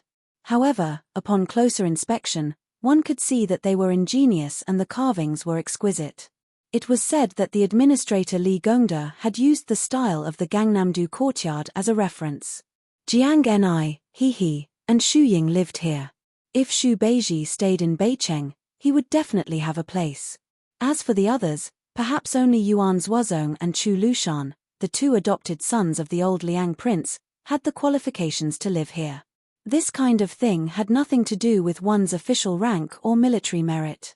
As a transport envoy, Xu Beiji quickly went south to Lingju after hanging the horizontal board in Beicheng. In his words, when he was done with this, he would be busy for a while. At that time, the young king felt guilty and wanted to comfort him. However, just as he finished saying that he did not know whether to say it or not, Xu Beiji, who was also the transport envoy and deputy Jidushi, bluntly said, "Then don't say it." This made the new King Liang, who had good intentions, feel sullen. However, he got used to it. When they arrived at the fourth hall courtyard, he went into the house and took a brand new oil paper fan. She pulled Shu Ying, who was dressed in a red robe, and jumped onto the roof. The two of them huddled under a small umbrella and whispered. The night was quiet and the autumn rain was long. Hsu Fengnian saw that Jiang Genai's house was pitch black. He thought that she had already fallen asleep. Since he was not sleepy, he moved a chair to sit under the eaves. He leaned forward and reached out to catch the raindrops falling from the roof. Chapter 1939. This first autumn rain that covered the entire northern Liang did not stop. It was as if it would not stop until the fish were drowned. Jiajia and Shu Ying probably felt that they couldn't wait for the moon to come out, so they floated back to the courtyard from the roof. Hsu Fengnian, who slowly turned around, smiled softly at the girl. There are two old spies from the Whispering Chamber in Western Shu. They will return to Beiliang in the near future. I will give you a gift at that time. Jiajia snorted expressionlessly, which was a reply that he got it. Only those who were most familiar with this heaven-class killer would find that her footsteps seemed to be lighter. Splash, splash, splash, splash, countless fine water droplets on the bluestone floor of the courtyard. Gazing at the young girl's footsteps from afar, the young king smiled and slightly narrowed his long and narrow eyes. His eyebrows were gentle. When the young girl and Shu Ying closed the door, Hsu Fengnian still sat quietly on the chair. The chair was an old-fashioned wooden armchair that had been passed down from West Chu to the whole spring and autumn period. In fact, it was not comfortable to sit on, because the person who wanted to sit on the chair had to sit upright. Suddenly, a happy face peeked out from the door. Hsu Fengnian looked away and winked at her. At that moment, she smiled even more and closed the door completely. 1 night watch, 2 nights watch, 3 nights watch, 1 night watch. 1 night watch passed. Hsu Fengnian folded his hands in his sleeves and leaned back on the chair. From the beginning to the end, he looked up at the rain and was lost in thought. Suddenly, there was a slight squeaking sound. Shu Fengnian looked in the direction of the sound and the corner of his mouth curled up. Jiang Genai, who was neatly dressed, stepped over the threshold and passed through the rain. She stood beside Hsu Fengnian and didn't say anything. Hsu Fengnian stood up, pressed her to sit on the chair, and then squatted beside her. Hsu Fengnian looked at the puddles of water at the bottom of the stairs and asked softly, "When you were young, besides wanting to kill me for revenge, what else did you want to do?" Jiang Genai pondered for a moment and said seriously, "I really want to have money to buy pen and paper so that I don't have to write in the snow with a tree branch in the middle of winter. I also want to have a bigger bed with soft bedding. I want to have a lot of thick clothes. I want to eat delicious almond biscuits until I'm full. I want to sleep in." Hsu Fengnian couldn't help but laugh. "You think too much." Jiang Genai turned her head and glared at him. She had answered his boring questions so attentively, yet he still had the nerve to make fun of her. Hsu Fengnian smiled and asked, "Then guess what my childhood dream was?" The little mud man tilted its head and ignored him. His Royal Highness was a young man back then. Other than bullying and womanizing, what else did he think of? Oh, he even wanted to bully her. When she thought of this, she became a bit angry. Hsu Fengnian took his hand out of his sleeve and rubbed his cheek. He said helplessly, "Maybe I've mentioned to you before. When I was young, I wanted to be a hero and have a famous nickname. I wanted to be chivalrous in the Jianghu. But actually, even earlier, before my mother passed away, I wanted to be a scholar. I wanted to wear a scholar's robe and be full of strategies. I wanted to speak eloquently." Listening to Hsu Fengnian's chatter, the little mudman didn't feel annoyed. In fact, she didn't even feel sleepy when she went out. Hsu Fengnian pointed at the curtain of rain in the courtyard. "Doesn't it look like a waterfall without any momentum?" The little mudman only felt that it was strange. She curled her lips and shook her head. "I can't see it." Hsu Fengnian asked, "Have you ever heard of a famous writer's waterfall watching song?" The little mudman was even more confused. "No, whose article is it?" Hsu Fengnian smiled. "Anyway, I admire this scholar the most. It's a pity that you haven't heard of this poem. Knowing that this little mud man didn't have a good impression of all the scholars in the world, her curiosity was immediately aroused. Who is it? Hsu Fengnian didn't say who it was. He only said, the waterfall of lotus flowers is green with smoke, the waterfall of Bool is thunderous. Only the waterfall of 9 flowers is not strange in the waterfall's spine, like a celestial being lying on his side. Its power can stretch out 94,000 feet, like a Dunhuang fairy's skirt. Releasing the 9 Milky Ways of the green sky, like the hair on the temples of an old general past his prime. When I came, it was raining ink, the 2 cliffs were tight and the wind was angry. The clouds rose and the flood washed away the traveler's path. I once watched the tide and the waterfall. Under the waterfall stood a white deer. Suddenly, the man and the deer looked at each other. South Tang, East Yu, or West Shu? After that, there was an old monk leading the deer away, and then there was the deer laughing. When the words were finished, the moon set in the west, the mountains and water were boundless. I only felt the smoke under the stone bridge, and the thunder was roaring. With the wind and rain of spring and autumn, it was mighty like a river. The little mudman nodded. It's quite good. Hsu Fengnian smiled. Right. Then the little mudman said, anyway, it's quite easy to read. Hsu Fengnian was a little hurt and sighed. The little mudman suddenly turned his head and asked suspiciously, could it be that you wrote it? Hsu Fengnian rolled his eyes. The little mudman suddenly said, I knew it. It's definitely not written by you. You only know how to buy poems and articles. The most abominable thing is that you never know how to bargain. The young king was a little depressed at the moment. The little mudman looked down at the side of his face and felt a little guilty. Then he said, was it really written by you? Hsu Fengnian nodded gently. She comforted him with a serious face, it's not bad. At least you've written a decent article in your life, Shu Fengnian grimaced.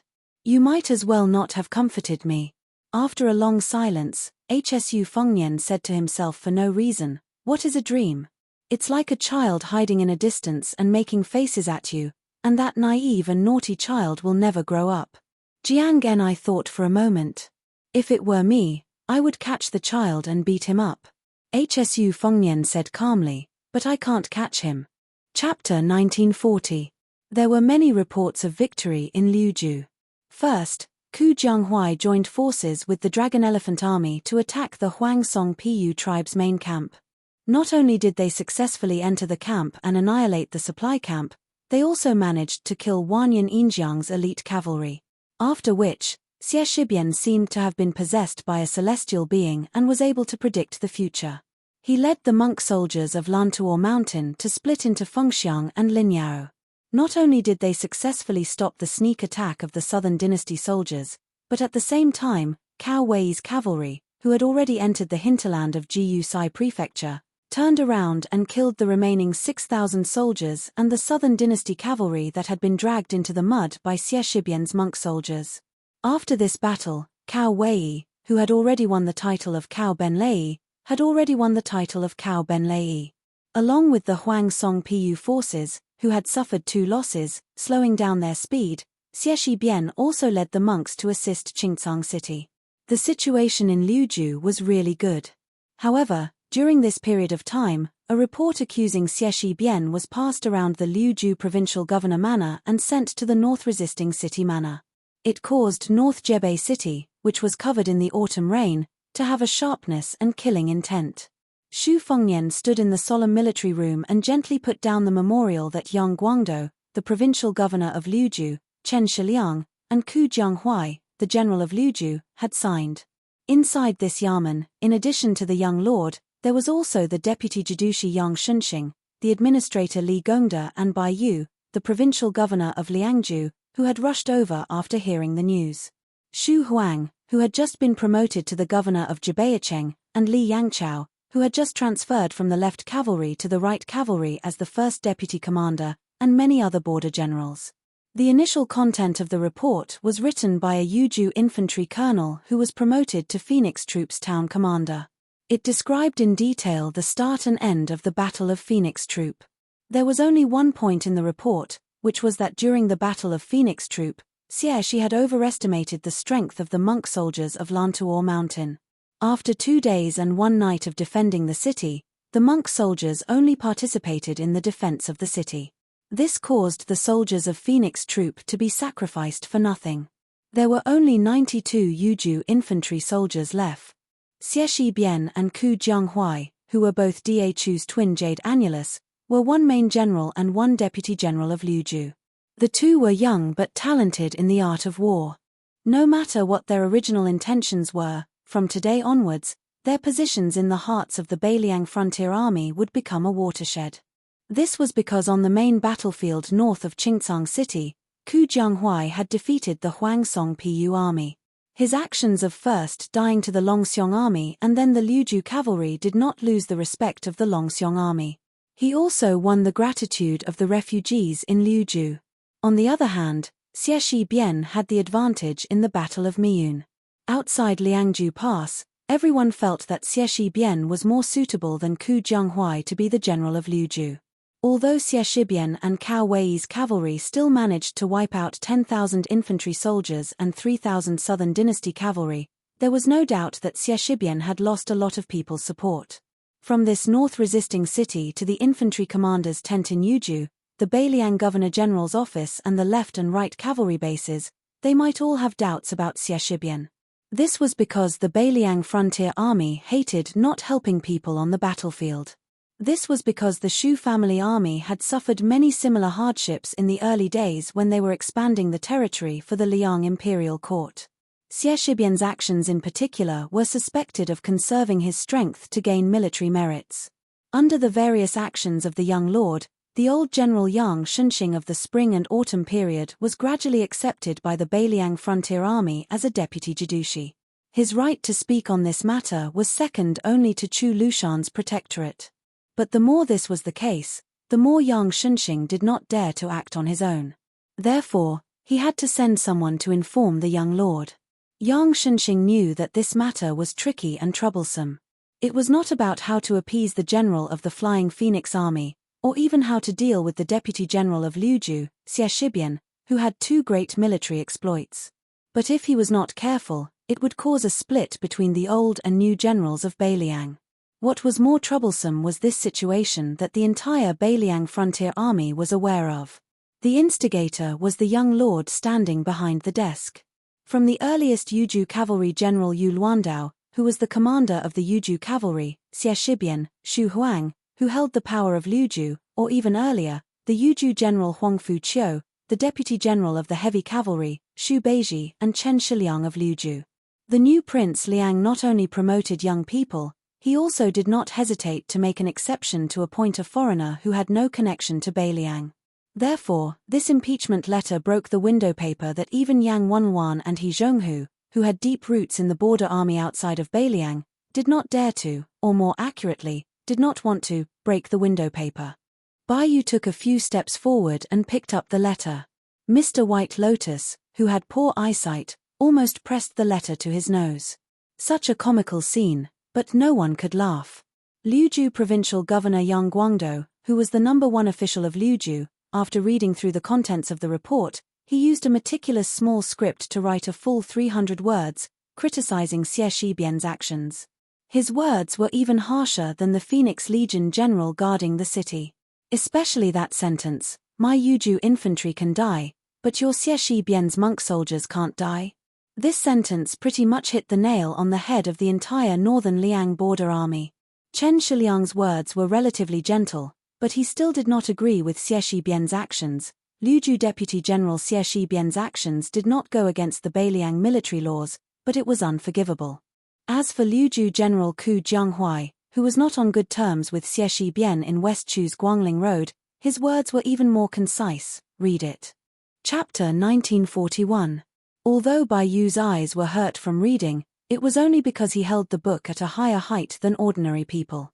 This little celestial master of Mount Longhu was recognized as being able to read 10 lines at a glance and remember everything he saw. Therefore, he browsed through the memorial very quickly. He turned around and handed the memorial to Li Gongda. He was the first to break the silence and said with a smile, "Ku Jiangjuan's handwriting is not bad. Then there was nothing else to say. Yang Shunxing suddenly smiled bitterly. He thought that Bai Yu, who had a high status in Beiliang, could help him and the prince break the deadlock. He didn't expect him to be so shameless. The administrator took the memorial as if it were a hot potato. After a cursory glance, he wanted to say that Chen Bi's handwriting was actually not bad, but after a moment of hesitation, he decided to simply keep silent. He handed the memorial back to Li Yangchao behind him. Li Yangchao was the new deputy commander of the Right Cavalry, who was known as the Four Fangs of Northern Liang along with Ninga Mei, Dian Xiongchao, and Wei Fucheng. Li Yanchao's betrayal of He Zhong's left cavalry and his action of joining the brocade Partridge Ju Kang's command had caused a stir in the Liangju border army not long ago. After Li Yangchao roughly read it, he didn't beat around the bush like Bai Yu and Li Gongda, the two leaders of Beiliang. He looked up and said directly to the young prince standing behind the desk, "I think that General Xie's action is not only not against the military law, but also excusable." After seeing the new prince nod, Li Yangchao continued in a clear voice, "Provincial Governor Yang suspects that General Xie does not want to lose the monk soldiers of Mount Lantuo. However, I think everyone in the room knows the extent of the Battle of Miyun. What about the casualties of Cao Wei's 10,000 elite cavalry? What about the casualties of Xie Shibian's cavalry? I don't know Xie Shibian, and I have never even met him. However, I think I know a little about how to use troops. That is, Xie Shibian will haggle over every detail on any battlefield that he is in charge of. In this attack and defense of the Phoenix Legion town, if the monk soldiers of Mount Lantuor had participated in the defense early and didn't deliberately show flaws, allowing the Beimang barbarians to attack the city many times, how could the 10,000 infantry and 3,000 cavalry stay outside the city for 2 days and 1 night? If not for that, how would Cao Wei's cavalry be able to stop Beimang's remaining troops in time? In my eyes, General Fengxiang has done well in defending the city, and it is reasonable for Xie Shibian to be impeached for his fallen comrades. However, General Xie has done even more meritorious deed." Li Yangchao handed the booklet to a lieutenant behind him, then he cupped his fists at the young lord and said in a deep voice, "If General Xie comes to North Rejecting City in the future, I, Li Yangchao, would like to lead your horse for you." As the deputy commander of the Beiliang Frontier Army, he was willing to lead a horse for someone else. This was almost the highest praise he could give to the person who got off the horse. Butcher Xu Xiao had only led a horse for someone else twice in his life. This time, it was for the old soldier of the Lotus Seed Camp, Lin Dofeng, who was still alive. The other time was for someone who had died in battle. He was leading the horse back to the camp for the corpse on the horse's back.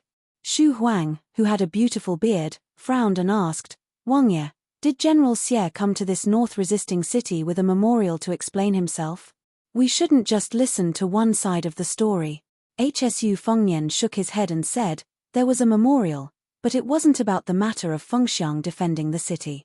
It only explained why he didn't let the 10,000 monk soldiers in the military town defend the town to the death, and why he didn't stop the 7,000 infantry soldiers who returned without any success. Regarding the fact that the monk soldiers of Mount Lantuor of the Lin Yaro army did not take the initiative to leave the city, this was indeed a strange matter. North Resisting City was surprised. Since the facts proved that Xie Shibian had predicted the enemy's moves, then with Xie Shibian's decisiveness on the battlefield, he should have let the female bodhisattva of Mount Lantuor lead the army out of the city. With the speed of Cao Wei's cavalry that had shocked Liang Mang, they should have been able to stop the infantry soldiers at the southeast border of Jiu Saiju. However, Xie Shibian missed out on this easily obtained military merit. In reality, as long as this deputy commander of Liuju could wipe out the 20,000 infantry soldiers and 6,000 cavalry of the Southern Dynasty's border army, and bring a perfect end to most of the western battlefield outside of Qingkang, then even with this impeachment memorial, North Resisting City would not be so hesitant. Since Beiliang established itself as a vassal through martial arts, in the end, military merit still counted. Yang Shunxing asked curiously, "Wang Ye, how did General Xie explain himself in the memorial?" Hsu Fengnian said calmly, "Xie Shi said that the battle in the west of Liuju had already been settled. Beimang only left a few thousand foot soldiers and horses, so it would not affect the overall situation. However, The area north of Qingkang City in Liuju is the main battlefield against the Pu tribe of Huangsong. Whether he has 15,000 Laotuo mountain soldiers or only 10,000 monk soldiers to reinforce Qingkang City, the difference of 5,000 is like the difference between heaven and earth. Xu Huang, who was well versed in military matters, was silent for a moment. He sighed and said, "I am also willing to lead General Xie's horse."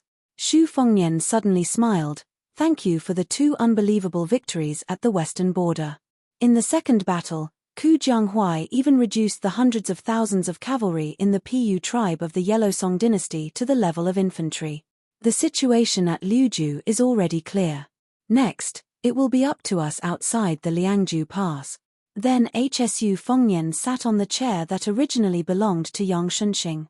He spread out a piece of paper and before he started writing, he raised his head and said to everyone, "I will write a letter to explain to the general of the Flying Phoenix Division. Everyone, I will have to trouble you with Jubei City and the area north of Jubei City." Everyone in the room felt as if a heavy burden had been lifted off their shoulders. Li Gongda turned around and stepped over the threshold. He smiled at the city magistrate beside him and said, "Our Wang Ye's handwriting is really good. It is full of vigor and spirit." Xu Huang also smiled and said, "We are so far away. Aren't you afraid that the Wang Ye won't be able to hear you?" Li Gongda lowered his voice. "The Wang Ye is a grandmaster in martial arts." Xu Huang gave him a thumbs up, admirable. Hsu Fengnian, who was thinking about the wording of the letter, did not know whether to laugh or cry. At this moment, the spy from the Fu Shui division led a woman to the door. The woman was wearing a curtained hat. Then, the two stopped in their tracks. Even though this small house was worthy of being Beiliang's most important place, the spy still felt that it was inappropriate to introduce the woman's identity. Hsu Fengnian stopped writing and looked up. The spy did not make a sound. He only moved his lips cautiously. East Peak. Hsu Fengnian stood up in shock. Chapter 1942. Xu Fengnian stood up and put down his brush. He had only finished writing half of the letter he was going to send to the military town of Phoenix when he told Yang Shunxing to leave the writing desk empty for now. The deputy Jidushi, who had a profound state of cultivation not inferior to Li Gongda's, naturally agreed calmly. Hsu Fengnian let the head spy of the Jushire chamber return to the torture chamber first while he led the woman in the veil hat to the study next to the signing room of the second hall. When he personally closed the door gently, the woman took off the veil hat, revealing a face that could be described as beautiful. She, who could bring light to a simple study, was indeed a stunning beauty. In this North Jebei city, only the beautiful Jiang Ni could completely suppress her. When Hsu Fengnian saw the lips of the spy of the Jushire chamber, the words that came to his mind were not the more natural 2 words of Dongyu, but the relatively rare Dongyu. This was the real reason why Hsu Fengnian was so cautious.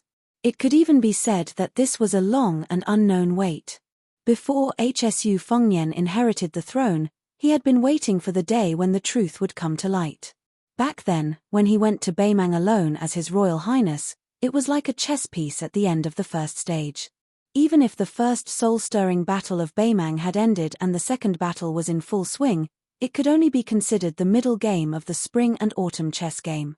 It could only be considered the real end of the game when he waited for this woman. Everyone knew that Nailan Yusi, who was more like a vassal king than Zhao Bing, the king of Yang, was the only surviving strategist of the spring and autumn period. He was often followed by 5 beautiful personal maids with strange nicknames: Fengju, Dongyu, Shishu, 3 Corpses, and Cheng Lu. She was one of Nailan Yusi's maids, Dongyu. Facing the young king with the most military power in the Liang dynasty, she was calm and composed. She smiled and said, "Since your highness is so nervous, you must already know about the plan of my master and his old friends. This is even better. It saves me from wasting my breath." Hsu Fengnian did not sit down. He just stood near the ordinary boxwood desk and did not bring a chair for her. The two of them stood facing each other like this. He went straight to the point and said, "The pawns chosen by my master, including the king of the Old North Courtyard, Xu Huainan, are all dead now. Who is left on your master's side?" Dongyu smiled and said, "Why don't you guess, your highness?" Xu Fengnian narrowed his almond-shaped eyes and his face darkened.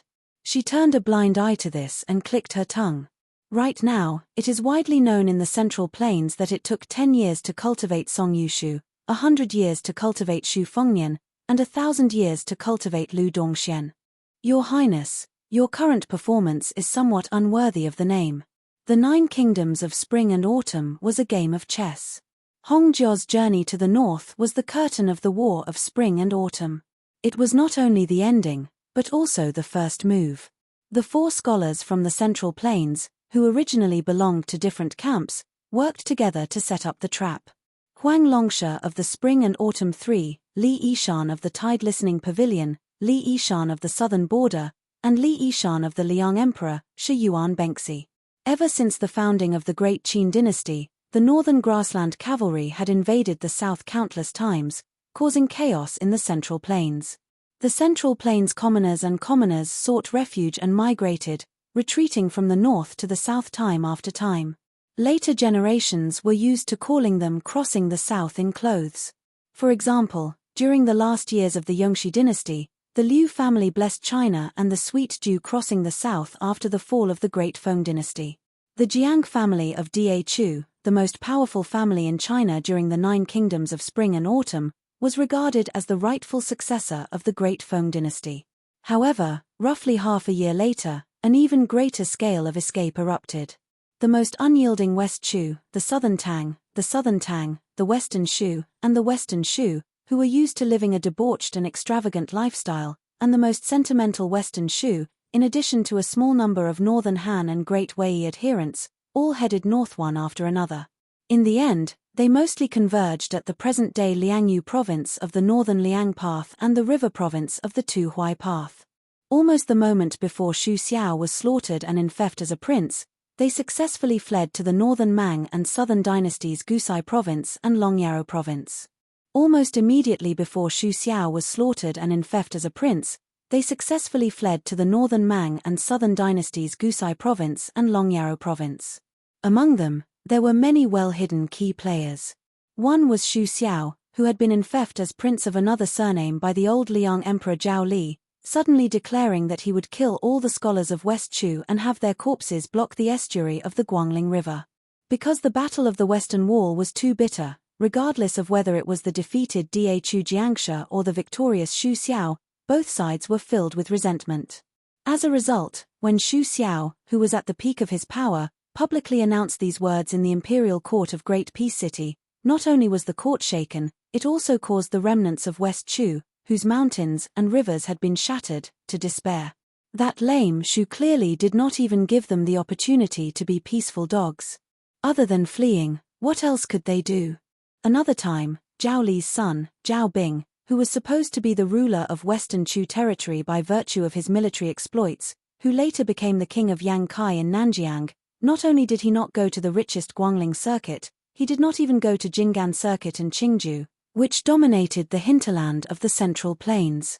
At that time, Zhao Li only intended to let this son, who was most like me, go to Huainan circuit, probably because he wanted to let Zhao Bing, who was good at war, and Xu Xiao, the only king of Liang with a different surname, be neighbors when Xu Xiao's title as king of northern Liang circuit was a foregone conclusion. But in the end, Zhao Bing, who had wanted to go to the Liangliao Pass, went to the most unexpected southern border, a place that was vast but full of miasma.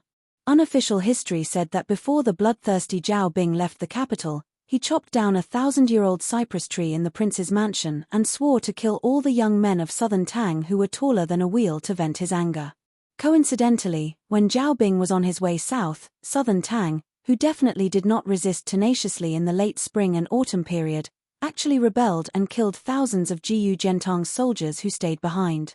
Zhao Bing originally wanted to deliberately wrestle with the new prince of Guangling, Zhao Yi, in Guangling circuit for fun. He had no choice but to suddenly speed up his horse's hooves and head south. The third time was when Xu Xiao was infected as Prince of Liang the earliest and Prince of Liang the latest. The key point that people did not think deeply about the first 2 times, Yuan Bengxi, who was half an inch away from the Emperor of Liang, watched coldly from the sidelines because he was happy to see it happen. The Zhao family that he was loyal to wanted to truly let the fire of peace spread across the world. They had to let those 100 years of country, 1,000 years of family noble families move the tree and die. They wanted to let them obediently move to the Liang capital under the eyes of the emperor under the threat and intimidation of the two Prince of Liang, which was very likely to come true. Like the scholars of the imperial examinations, all the heroes of the world will enter the Zhao family's jar, at the same time, to prevent future troubles. It could prevent the remnants of the countries that had lost their foundations from rebelling and could also ensure that when Liang went north to conquer the grasslands, there would be no worries in the south. It was a pity that at this time, unforeseen events occurred. Xu Xiao's army traveled west very slowly. They enjoyed the scenery along the way and even stopped in Jizhou for a full month. When Yuan Bengxi and the Liang imperial court realized that the situation was not right, they let Cai Nan, who was the Minister of War and the #1 fierce general under Jiyu Zhentang, who was stationed in Gangnam-do, lead the army all the way to try to stop the flood of remnants that suddenly gathered in the northwest direction and force them to turn east and enter Tian City. Because the scale of Cai Nan's army was not large and they were extremely unfamiliar with the northwest terrain, in the end, they were still unable to stop that vast and mighty group of spring and autumn remnants. At the time, Jizhou's Han family, who had defended the border pass against the grassland horse hooves for generations, did not make a move that time, leading to the tragedy of their family's destruction. As Zhong Julu's teacher and father-in-law, the old Grand Secretary of Liang, even though he indeed had personal grudges with Jizhou's Han family, to say that the old Grand Secretary alone caused the destruction of an enormous family that had been loyal for generations was overestimating the weight of that scholar in name in the imperial court and also underestimating the old Grand Secretary's scholarly character. In reality, the truth was that the Liang imperial court did not dare to openly take their anger out on the Beiliang frontier army, so they could only make an example out of the Jizhou Han family. Apart from this, they also had Yang Shunxing, who was also a meritorious official of the spring and autumn period, lead troops into Jizhou. In addition, Cai Nan stationed troops at the Beiliang border, doing his best to reduce the space for retreat for the Beiliang cavalry. In this game of chess, 4 strategists sat on the 4 sides of the central plains, acting as national players. They rolled up their sleeves and placed a piece together. In the end, the person who needed to pick up a piece from the chessboard was His Royal Highness of Beiliang, who had inexplicably gone to Beimang. In the study, only the scent of books was faint. A man and a woman fell into a long silence. Hsu Fengnian suppressed the impetuousness in his heart and tried to be as calm as possible. Is Wang Sui, the consort of Eastern Yu, a chess piece of Nailan Yusi? The woman's eyes widened. The stunned expression on her face was not fake. She asked curiously, "Did Mr. Li not mention it to your highness?" Hsu Fengnian's heart trembled, but he said expressionlessly, "No." Nailan Yusi's servant girl was very intelligent. She immediately saw through the mystery and suddenly realized. So when Mr. Li passed away, he already regretted it. She tilted her head. "Since Mr. Li changed his mind before his death and didn't want you to carry this heavy burden, Your Highness, why are you so persistent?" Hsu Fengnian said bluntly in a deep voice, "People are dying everywhere in Beiliang, I don't have time to talk nonsense with you." She glanced at the young king who was holding the sword with his left hand and raised her eyebrows. She was full of eagerness. Beiliang's sword has always been called Grand Shu style by the military of the Central Plains. The implication is that all the swords in the world imitate Shu style. "Your Highness, can you let me have a look?" Hsu Fengnian sneered, "Can a dead person lift a sword?" She pretended to touch her chest in horror. "This is not the posture of asking for help. No wonder my husband said that the northwest is beyond the Great Wall." There was a sudden loud bang. This beautiful young woman had her back against the door. Her smooth and white forehead was pressed down by a hand. Chapter 1943. Blood oozed out from the corner of her mouth as they looked at each other. At the beginning, there was a mocking smile on the corner of her mouth, but when she looked at the young king's eyes, it was a kind of desperately trying to restrain the ruthlessness. On the verge of life and death, she couldn't help but remember that her master once laughed and said that when he was angry to the extreme, the scholars couldn't wait to cut off the arms of all the martial artists in the world, and the martial artists also couldn't wait to cut off the hands of all the scholars that held books. Just when she thought that Hsu Fengnian would kill her even if the secret was buried in the pile of old books, there was a light knock on the door. Then she saw the young king's face suddenly changed into a clean and warm smile. He glanced at her with undisguised disgust, then he let go of her hand and pushed her to a wall. He gently opened the door. She wiped the blood from the corner of her mouth and turned her head to look. As a result, she saw a face that even she was stunned. After the woman of the same age stepped through the threshold, she immediately looked around. After seeing him, she quickly looked at him from head to toe, and then awkwardly put on a cute and naive look as if she didn't see anything. The woman who brought a pot of tea said to Hsu Fengnian indifferently, "Hey, the young lady said that you have a guest here, so I brought a pot of tea for you." Hsu Fengnian's mouth twitched. Jia, that girl who was observing in all directions, must have added that the guest was a beautiful woman. Otherwise, with Jiang Genai's temperament, she would be too lazy to care whether the guest in Hsu Fengnian's study was the Emperor of Beimang or the Emperor of Liang.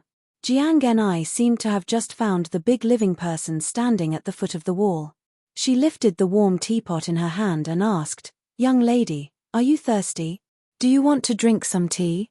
The maid, Dong Yu, who had already wiped the blood, deliberately pulled her collar together and bit her lips as if there was a lingering fear in her heart.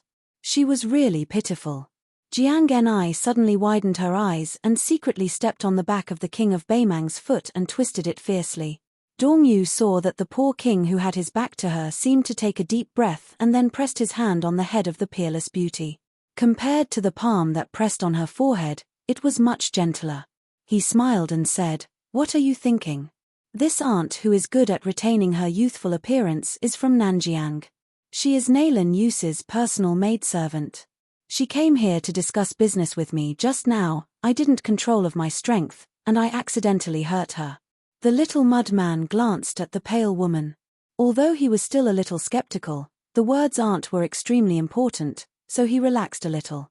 Of S. Hsu Fengnian resentfully retracted his hand and said helplessly, Okay, I won't close the door." She curled her lips and turned around again.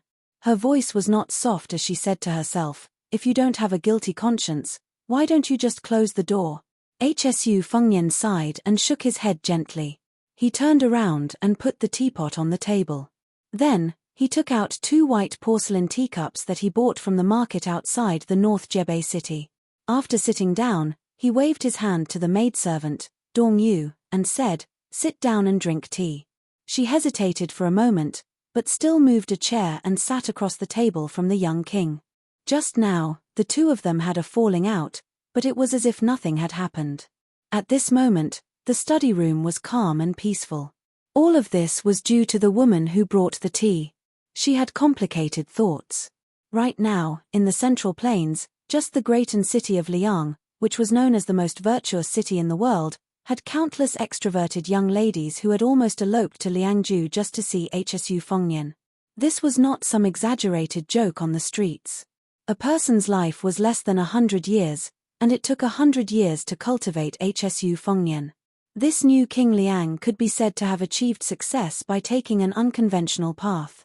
She originally did not believe that a man in the world could be more romantic than her master. Seeing it with her own eyes today, although she still felt that he was not as good as her master, he was not far off. Hsu Fengnian leaned forward and poured a cup of tea for her. The woman's thoughts were as deep as the sea. The servant girl, Dong Yu, who had been at loggerheads with the young king, straightened her expression and did not pick up the teacup. She slowly said, "Before I left, my master told me that the matter of the chess piece was only a telepathic connection with Tide Listening Pavilion's Mr. Li. The two of them had no contact after parting on the way to Greaton City. My master also said that because Mr. Li had spoken frankly at that time, he had guessed the identity of the chess piece that Mr. Li had chosen. With Mr. Li's cautiousness, it must have been Xu Huainan. In fact, Xu Huainan was the most unexpected. He actually succeeded in becoming the king of the northern courtyard of Beimang. My master also said that with Xu Huainan's contradictory personality, this chess piece might not be able to last until the end. Of course, Xu Huainan would not reveal the secrets of heaven. At most, he would choose to give up. Hsu Fengnian nodded and said, when Xu Huainan saw me at the bank of the Ruoshui, he could have lived, but the old man still chose to die. It was probably because he did not think that Beiliang could defeat Beimang. Rather than letting down the Central Plains and then letting down the Empress of Beimang, rather than being disappointed, it was better to not see and not be bothered by it and not do anything. The servant girl, Dong Yu, raised the teacup and took a sip. She said softly, "My master said that his chess pieces were not as important as Mr. Li's. There were more of them, exactly 10 of them. However, after 20 years, most of them died young. 3 died of illness, 2 committed suicide. Because they had thoughts of betrayal, they were cleaned up by the men of sacrifice by my master's side. 2 more died. Therefore, on this trip to Beiliang, I, Dong Yu, was the one who delivered the message for my master. Just as your highness had guessed, Wang Sui was one of my master's most attentive chess pieces. However, this old prince consort of Dong Yu, one of the 4 great generals of the spring and autumn period, was the same as Xu Huainan. Both of them showed signs of indecision. Compared to the other chess piece revealed in my name, Wang Sui was more selfish and harder to control. Hsu Fengnian fell into deep thought and did not speak. She said with a grave expression, "Your Highness, please remember the other person. His surname is Wang and his given name is Du. He once called himself Old Man Shan Qiu. The old man himself did not have many achievements in the Southern Dynasty, but his family had cultivated a young man who could not be underestimated. Wang Jingchong is the current Dongyabo of Beimang. Moreover, the Wang family's heart is definitely with the Central Plains. There is no doubt about it." Hsu Fengnian frowned. The Southern Dynasty's valiant border general Wang Jingchong was no stranger to the entire Beiliang frontier army. This person was currently leading his direct troops to Gusai Prefecture and was in charge of intercepting the Yu Luandao cavalry that was penetrating deep into the enemy territory alone. Hsu Fengnian suddenly asked, "The last remaining chess piece?" She shook her head and said, "Regarding this person, my master said that it was not yet time to use him." Hsu Fengnian was stunned and said self-deprecatingly, "Could it be that he still has to wait until I defeat Beimang?" She said calmly, "Master did not say, so I naturally do not know." Hsu Fengnian did not make things difficult for this maidservant and did not ask further. Knowing the identities of Wang Du and Wang Jingchong's chess pieces was already a pleasant surprise. She did not finish her cup of tea and stood up. "My master finally said that Huang Longsha had finally chosen Zhao Zhu, the crown prince of Yankai, as the true son of heaven. That was why the southern frontier army was able to move up north so smoothly. Master hoped that your highness could guard the northwest with ease. When you succeed in the future and help Zhao Zhu complete the magnificent feat of incorporating the vast grasslands into the new Liang territory for the first time in history, your highness and the Beiliang frontier army will definitely not be mistreated." Hsu Fengnian dismissed it with a smile. Before she left, she blinked her eyes and the corners of her mouth curled up. She whispered, "After saying my master said so many times, I actually also want to say something off-topic. Your highness, you are more handsome than I imagined." Hsu Fengnian did not have any complacent expression. Instead, he immediately said to the direction outside the window in a hurry, "Jia Jia, you are not allowed to tell this to Jiang Genai." The confused maidservant, Dong Yu, only vaguely heard a laughter coming from outside the window behind her. Hsu Fengnian reached out to touch his forehead and sighed. "It's over." The maidservant, Dong Yu, picked up the curtain hat again and bowed to the young king who was about to get up to see her off. She gently advised him, "Your highness, you don't have to see me off." Hsu Fengnian glanced at the teapot and smiled bitterly, "Don't talk about drinking tea. It will be lucky if I don't drink arsenic." She left with a smile. She directly walked out of the mansion. After riding a horse and leaving the north-resisting city under the escort of the spies of the Fu Shui house, she looked back at the towering city wall and couldn't help but cry. She didn't know whether it was for her master or for someone else. In the city, Hsu Fengnian walked alone to the military office of the mansion. He sat back in the seat belonging to Yang Shenxing and continued to write the letter. He suddenly stopped writing and looked outside the house.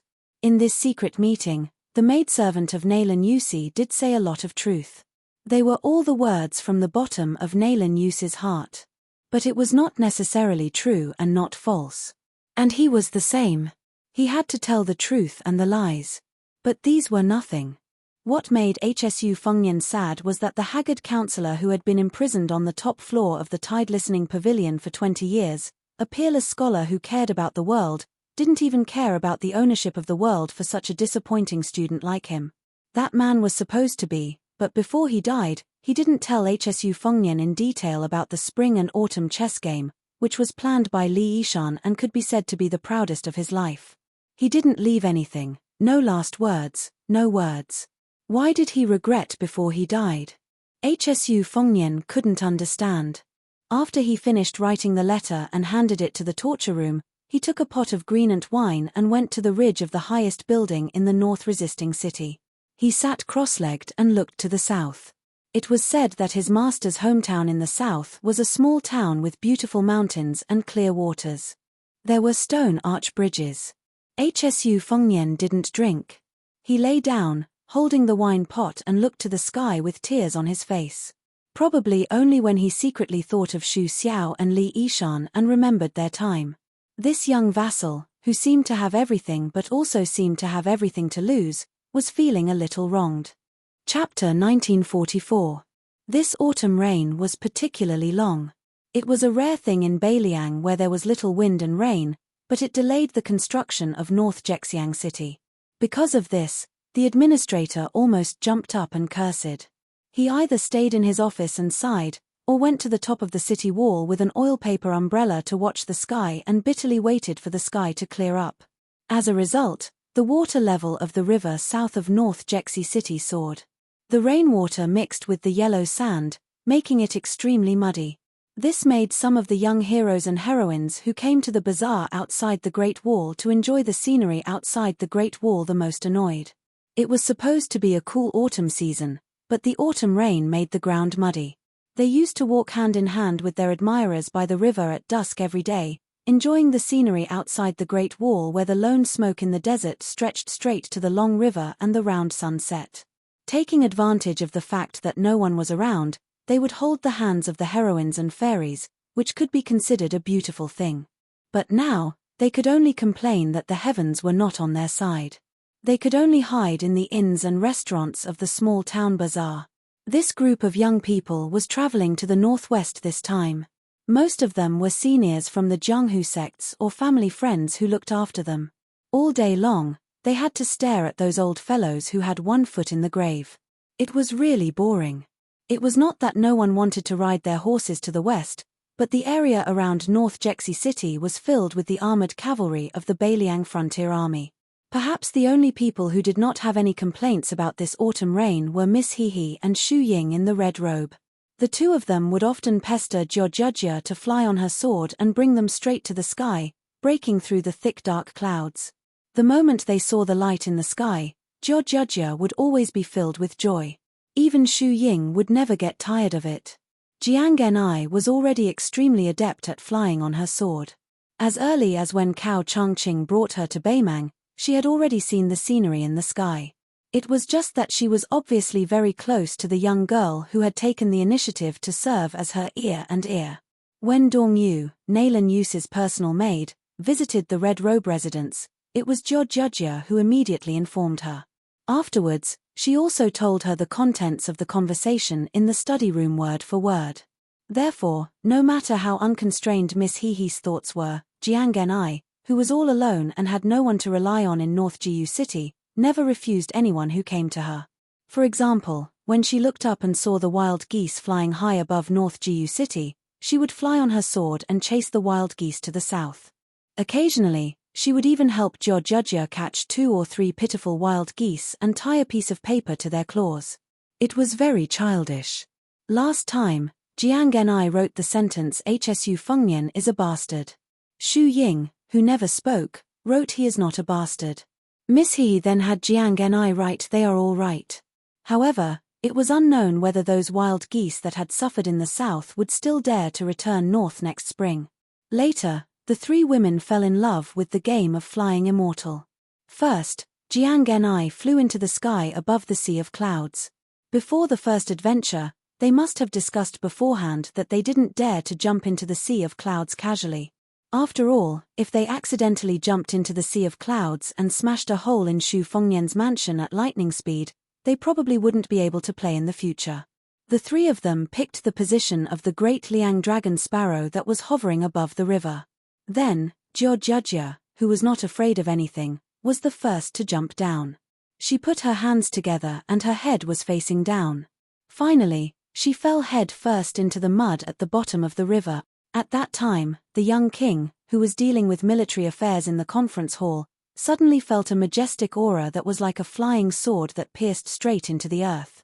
He immediately flew to the top of the city wall. As a result, he saw a funny scene that made him not know whether to laugh or cry. Weighing the falling speed and the young girl's physique, Xu Fengnian had to secretly take action, so that Jiao would be able to reduce most of the momentum before she hit the river. Finally, he had to run into the turbulent river, splashing countless water, grab her feet, and pull the young girl out of the mud like pulling a radish. On the way down, the red robe that quietly controlled the aura fell not far from the river. Because it did not hit the ground head first like the young girl, it was not a big problem. However, the young king was like a drowned rat. Without waiting for Xu Fengnian to get angry, the three women ran away. After that, the game went on as usual, but Jiang Genai's flying sword was much lower. She also chose to fly at night. Therefore, in the middle of the night, the loud sound of dumplings being thrown into the pot could be heard every few days. Over time, the people in the small town became accustomed to it. If it was only this kind of harmless nonsense, Xu Fengnian would turn a blind eye to it. But one night, when the wind and thunder were particularly loud, the young king who was discussing the matter of grain with Bai Yu in the house heard an unusual thunderous sound from above. Xu Fengnian immediately realized that the situation was not right. Sure enough, he caught the three sneaky women on the spot. Among them, Jiao, whose hair was standing up and whose face was black, was tightly holding an iron rod that was intertwined with lightning like a white dragon. Her eyes were shining brightly, and she was full of joy of success. Xu Ying was looking at her with envy. Only Jiang Genai was the most cautious. After putting away the great Liang dragon sparrow into the sword box, she wanted to tiptoe back to the small house. Xu Fengnian immediately flashed by, grabbed the little mudman's collar, and took her back to the courtyard. In the rain, the three women stood in a row. Jiang Genai seemed to be looking up at the moon with an innocent face. Xu Ying secretly looked at the fine iron rod in the girl's hand that was crackling with lightning. Jiao, who did not realize that she was in trouble, looked at Xu Fengnian with vigilance. Her face was saying, "Don't you think about my rod, or I will fight you to the death." Xu Fengnian asked with a serious face, "You even dare to summon the lightning from the sky without permission? Do you want to die?" Jiang Genai secretly made a face and muttered. Obviously, she was going to break the pot. Xu Ying's face was blank and innocent. Jiao simply turned around and was too lazy to argue with this guy. Chapter 1945. In front of the three people, Xu Fengnian, who did not have the majesty of a vassal king nor the aura of a great master, waved his sleeves and cut off the curtain of rain above the women's heads. It was actually a small world of its own within the abbot. He bent his finger and gently knocked on the little clayman's forehead, then touched Xu Ying's head, and finally turned Hehe's body over. He looked at the three people and smiled bitterly. "During this period of time, there are a lot of things to do in the vassal mansion. I really can't leave to accompany you."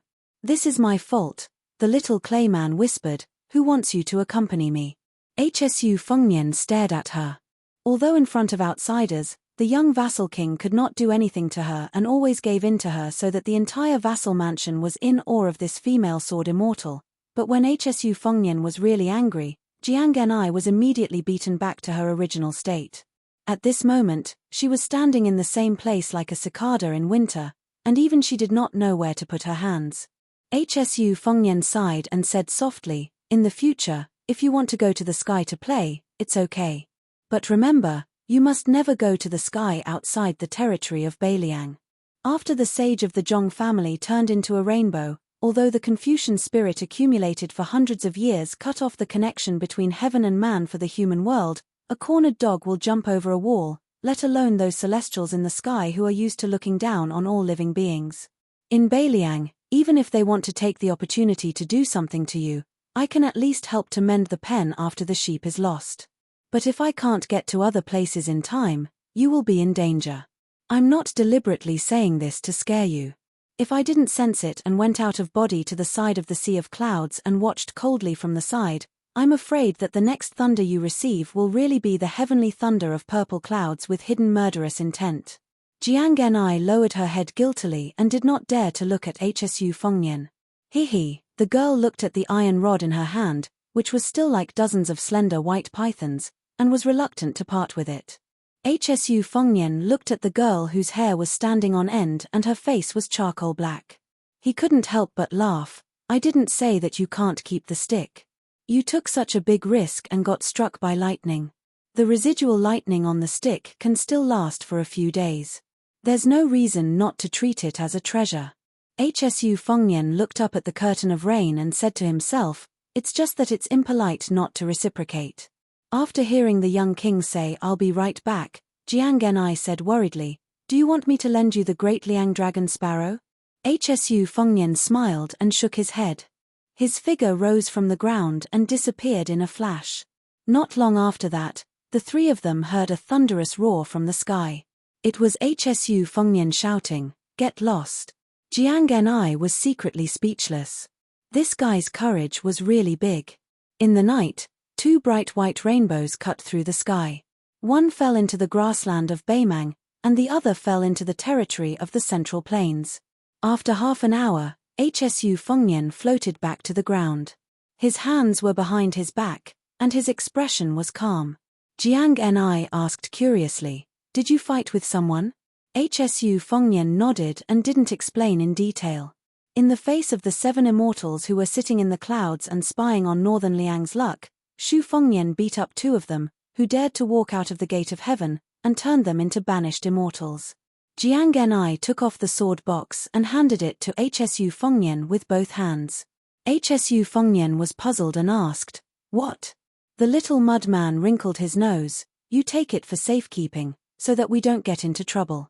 Hsu Fengnian said helplessly, in the end, North Rejecting City is a boring place for you.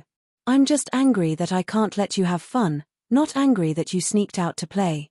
Who would believe that? In any case, the little mud man didn't believe him. Just now, he glared at him fiercely. Hsu Fengnian smiled. With his hands behind his back, he suddenly stretched out a hand. 3 to 4 inches above his palm, there was a fist-sized snow-white ball. It was actually condensed from the essence of lightning. The 3 girls immediately opened their eyes wide, as if they had seen the cutest thing in the world. Hsu Fengnian retracted his hand and allowed the ball of lightning to hover in the air in front of him. He reminded them with a smile, don't touch it with your hands. A normal Vajra physique won't be able to withstand an explosion. In today's world, other than me, perhaps only the white-robed monk Li Dongxin's prayer beads, Ng Tai's sword, and Tuoba's fist can remain unharmed after touching it. However, as long as you release a little bit of your qi, it won't consume too much energy and you can easily control this ball of lightning. Let me say this first, you can't let this little thing leave this courtyard, and you can't let it touch anything in the courtyard. Otherwise, I won't have the time and energy to help you get another one. Hsu Fengnian stretched out his hand and lightly touched the iron rod in the girl's hand. I left a trace of my qi on it. When you're not playing with the ball of lightning, it will automatically hover near the rod. Jiang Genai and the other 2 nodded vigorously at the same time, really like chicks pecking at rice. Jiao didn't say anything else. With a bang, she placed the iron rod on the limestone floor of the courtyard. Then, the ball of lightning began to slowly revolve around the rod. The 3 heads gathered together and stared intently at the little toy that was spinning leisurely. Hsu Fengnian, who was left aside, glanced at the cracked ground and sighed. He left the courtyard and returned to the house. When the figure of the young lord disappeared, the abbot world that was supported by his qi also quietly dissipated. The small courtyard reappeared in the rain. The 3 women moved the chairs and benches to sit side by side under the eaves. Jiang Genai suddenly came back to her senses. She turned to Jia and said seriously, "Little Hihi, the copper coins to repair the ground, you can't renege on the debt." The girl who was nicknamed Little He slowly shook her head. Jiang Ni frowned and said, "Jia, you can't do this." Hihi girl rolled her eyes and leaned over to whisper in Jiang Ni's ear. After Jiang Ni heard the secret words, she coldly snorted and said loudly, "Little Hihi, you don't need to pay this money, I also won't pay. Isn't someone's female confidant all over the world? Even a woman that you've only met once will fall in love with him. Why would you lack these copper coins?" In fact, Hsu Fengyan, who had not walked far away from the courtyard, suddenly staggered and shook his head with a bitter smile. In order to escape the debt, Jia was very disloyal to her friends. She leaked the last words of the maid, Dong Yu, to Heaven's Secret. Chapter 1946. During the summer, the heat stopped and the autumn air gradually turned serious. The eagles felt the air and hunted down flocks of birds. Every year at this time, the Beiliang Frontier Army would perform a ceremony that had been passed down for a long time. It was the eagle sacrifice ceremony. Some of the eagles that were carefully cultivated by the Fu Shui room to serve as the crossbowman's arms would be released outside Liangju Pass. Hundreds of riders would go out and the eagles would soar high into the sky. It was a spectacular sight. Because the crossbowmen on white horses outside Liangju Pass had all been transferred to the battlefield in Liuju, the North Jebei city's manor was replaced by He Zhonghu's left cavalry. First, the old commander was seriously ill and only had the title of left cavalry in name. This eagle sacrifice ceremony was also the end of the old commander's career. Second, a new left cavalry deputy commander named Lu Dayuan, who had been away from the border army for more than 10 years, happened to be leading the hundreds of riders north of North Jebei City to release the eagles. On the day of the eagle sacrifice ceremony, the sun was setting in the west. The North Jebei City's horse path was crowded with people. The right cavalry commander Jin Partridge Ju Kang, accompanied by Li Yangchao, slowly walked to the top of the city wall with a straight face. When he saw the old commander He Zhonghu, who had to wrap himself in a thick fur coat after taking off his armor, his expression became slightly better. The fierce border army general Li Yangchao, who betrayed the left cavalry and joined the right cavalry, had an indifferent expression. Only in the depths of his gloomy eyes was there a bit of guilt. However, he was still ashamed but not regretful. The young lord with a cold blade at his waist stood in the middle of the city wall. He looked into the distance and saw a flock of eagles soaring in the sky. He felt relaxed and happy. After seeing Lu Dayuan leading hundreds of riders back to North Jebei City, Hsu Fengyan turned his head to look at He Zhonghu beside him. His old body could no longer bear the bumpiness of the horse's back. Even hanging a blade and hanging an armor had become an extravagant hope. After the eagle sacrifice ceremony today, the old commander would officially leave the battlefield. However, the old commander had no children and had no residence within the pass. Hsu Fengyan originally thought that based on the old commander's temperament, he would choose to retire in North Jebei City. After all, he could hear the familiar sound of horse hooves closer. Hsu Fengyan had even personally asked people to set up a quiet residence near the manor. However, in the end, the old commander actually wanted to take advantage of the fact that he still had some strength to go to North Jebei City to take a look around. He said that North Jebei City was Jiangnan beyond the Great Wall of Beiliang. He had long heard that it was rich and populous there. He had been dealing with horse dung outside the pass for 20 years. No matter what, he should go there to enjoy life and eat a few good meals. Hsu Fengyan was well aware that the old commander was lying when he said that he wanted to enjoy life. He did not want the left cavalry's commander-in-chief to meet him, the retired emperor, face to face from time to time. Even if the successor did not think this way and would not feel that his hands and feet were tied, the old commander still insisted on his opinion. Hsu Fengyan had no choice but to let Chen Yunshui, Lin Dofang, and the other elders of the Shu family, who were of the same generation as the old commander, come forward to persuade him. However, it was useless. He Zhonghu, who had spent his entire life on the battlefield, was suddenly determined to leave.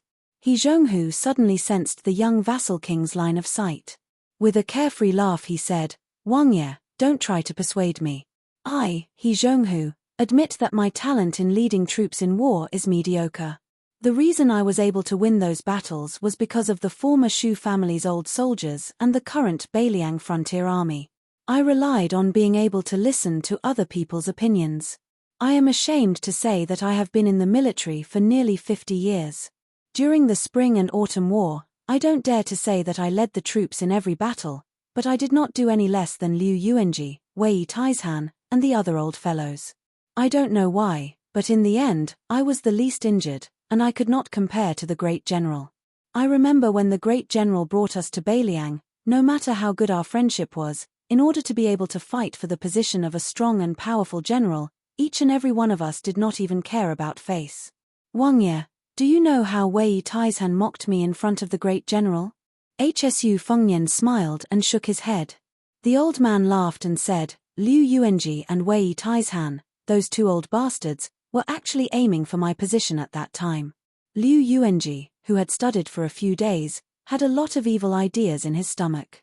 He did not want to be a bad person, so he urged the old coarse Wei Taizhan to tell the great general that He Zhonghu, suffered very few injuries on the battlefield, but I did not suffer any major injuries. However, I, who never got sick, might get sick and die. Therefore, when we fought the Beimang barbarians, He Zhonghu should not lead the cavalry to charge and break through the enemy lines. If He Zhonghu was careless and died, not only would he lose his life, but he would also lose the face of the border army. How could this be tolerated? Of course, I couldn't tolerate it. So, in a fit of anger, I went to the great general and pulled out the third-generation Shu family's saber that was hanging at that time. I left behind a ruthless sentence. Either I become the deputy commander of the cavalry, or I take the saber and chop that bastard Wei Taizhan to death. The great general had no other choice but to agree. Hsu Fengnian could not help laughing. The terminally ill old man no longer spoke. Together with the young vassal king who was not yet 30 years old, he gazed into the distant north. Back then, Zhao Go had meticulously collected a sea of intelligence related to the northwest border army. The Liyang Ministry of War had used this to come to a conclusion. The Beiliang cavalry was divided into mountains, and there were many conflicts between the cavalry and infantry. The relationship between the cavalry outside Liangju Pass and the Liangju cavalry outside Liangju Pass was even stiffer. The generals outside the pass and the military officials inside the pass also had mediocre relations.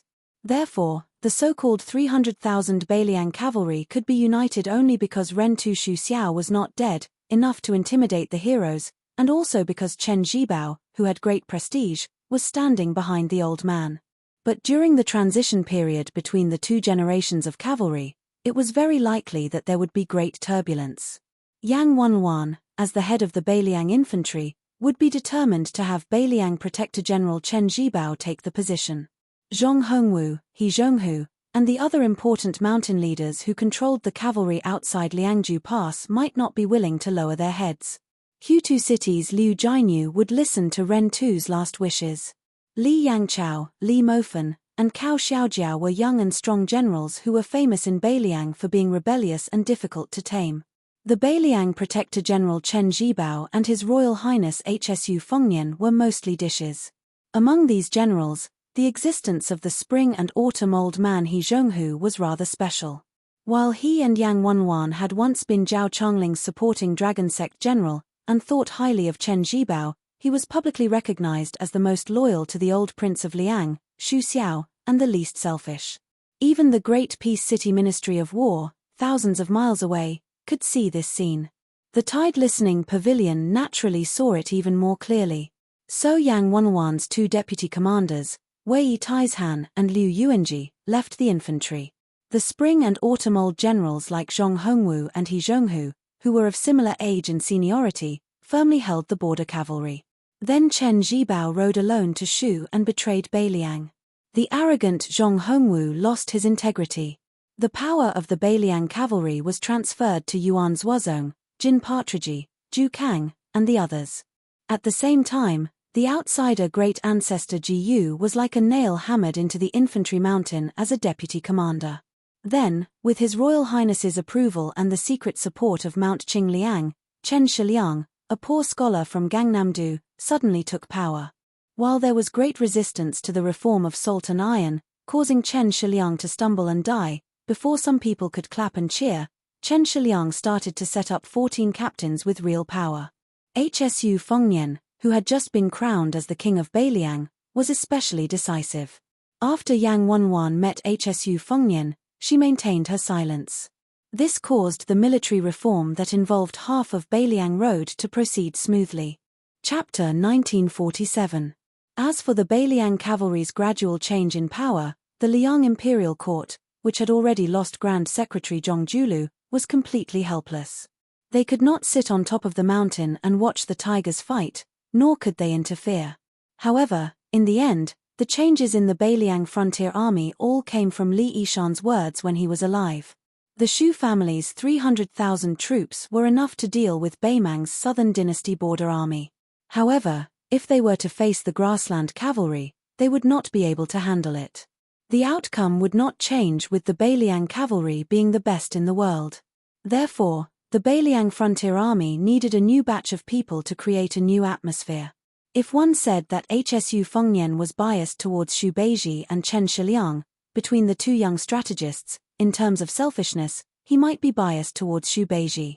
However, in Li Yishan's heart, his expectations for Chen Shiliang were slightly higher than Xu Beiji when he was alive. Today, Chen Shiliang's reputation in the Beiliang frontier army, especially among the refugees and the Liuzhu cavalry, was not inferior to provincial governor Yang Guangdou and Liuzhu general Ku Jianghuai.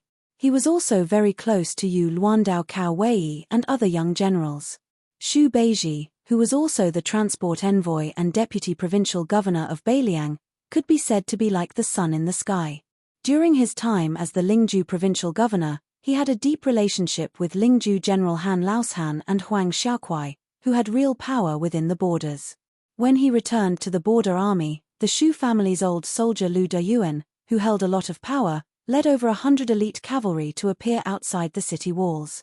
The old commander, who originally had his hands on the cold arrow pile, turned his body. He did not call the young man prince, only holding Hsu Fengnian's hand. The old man, who had mixed feelings, said softly, "It's been hard on you." Hsu Fengnian held the old man's hand instead. "It's a little hard, but it's not bitter." The benevolent old man asked with a smile, "Then I can rest assured?" Hsu Fengnian nodded and smiled. "Don't worry, old general." The old man did not let Hsu Fengnian escort him out of the city. It was just a simple and crude carriage. The retainers were the 4 or 5 old soldiers who left the left cavalry with the old marshal. They were together in life and death. It was the same on the battlefield. After the carriage left the city, a rider had already stopped outside the city. The old coachman who didn't like this rider originally didn't want to stop, but He Zhong seemed to have expected this. He lifted the curtain and asked the coachman to wait for a moment. After the deputy commander of the right cavalry, Li Yangchao, got off his horse, he looked at the old man who was struggling to get off the carriage. He did not deliberately go forward to help him. He Zhong suddenly walked to Li Yanchao's side and stretched out his hand to pat the back of the war horse. He smiled and said, "It is worthy of being the Beiliang horse that is unique to Silken Pasture. Although its leg strength is slightly inferior to that of Courtyard Pasture's A-class war horses, it is most suitable for cutting through enemy lines." Li Yanchao's mood was complicated. He didn't reply. The Silken Pasture and Courtyard Pasture were located to the left and right of Lianglong.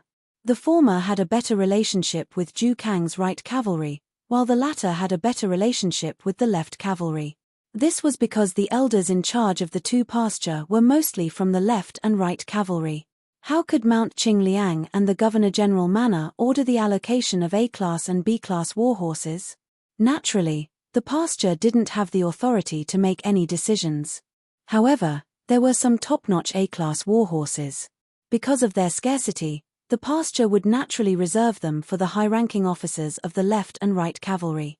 This was also a reasonable move. The 2 generations of vassal kings of the Beiliang Shu family had never interfered in this matter. After Li Yangchao was transferred from the left cavalry under He Zhong's command to the right cavalry, the first thing Zhu Kang did was to present this war horse to this valiant general of the Beiliang's 4 fangs.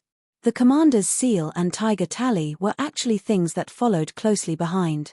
The stooped He Zhong and the tall and sturdy Li Yangchao slowly advanced side by side. The old man said softly, "General Zhu's management of the army is strict. Most of the brothers by your side have violent personalities.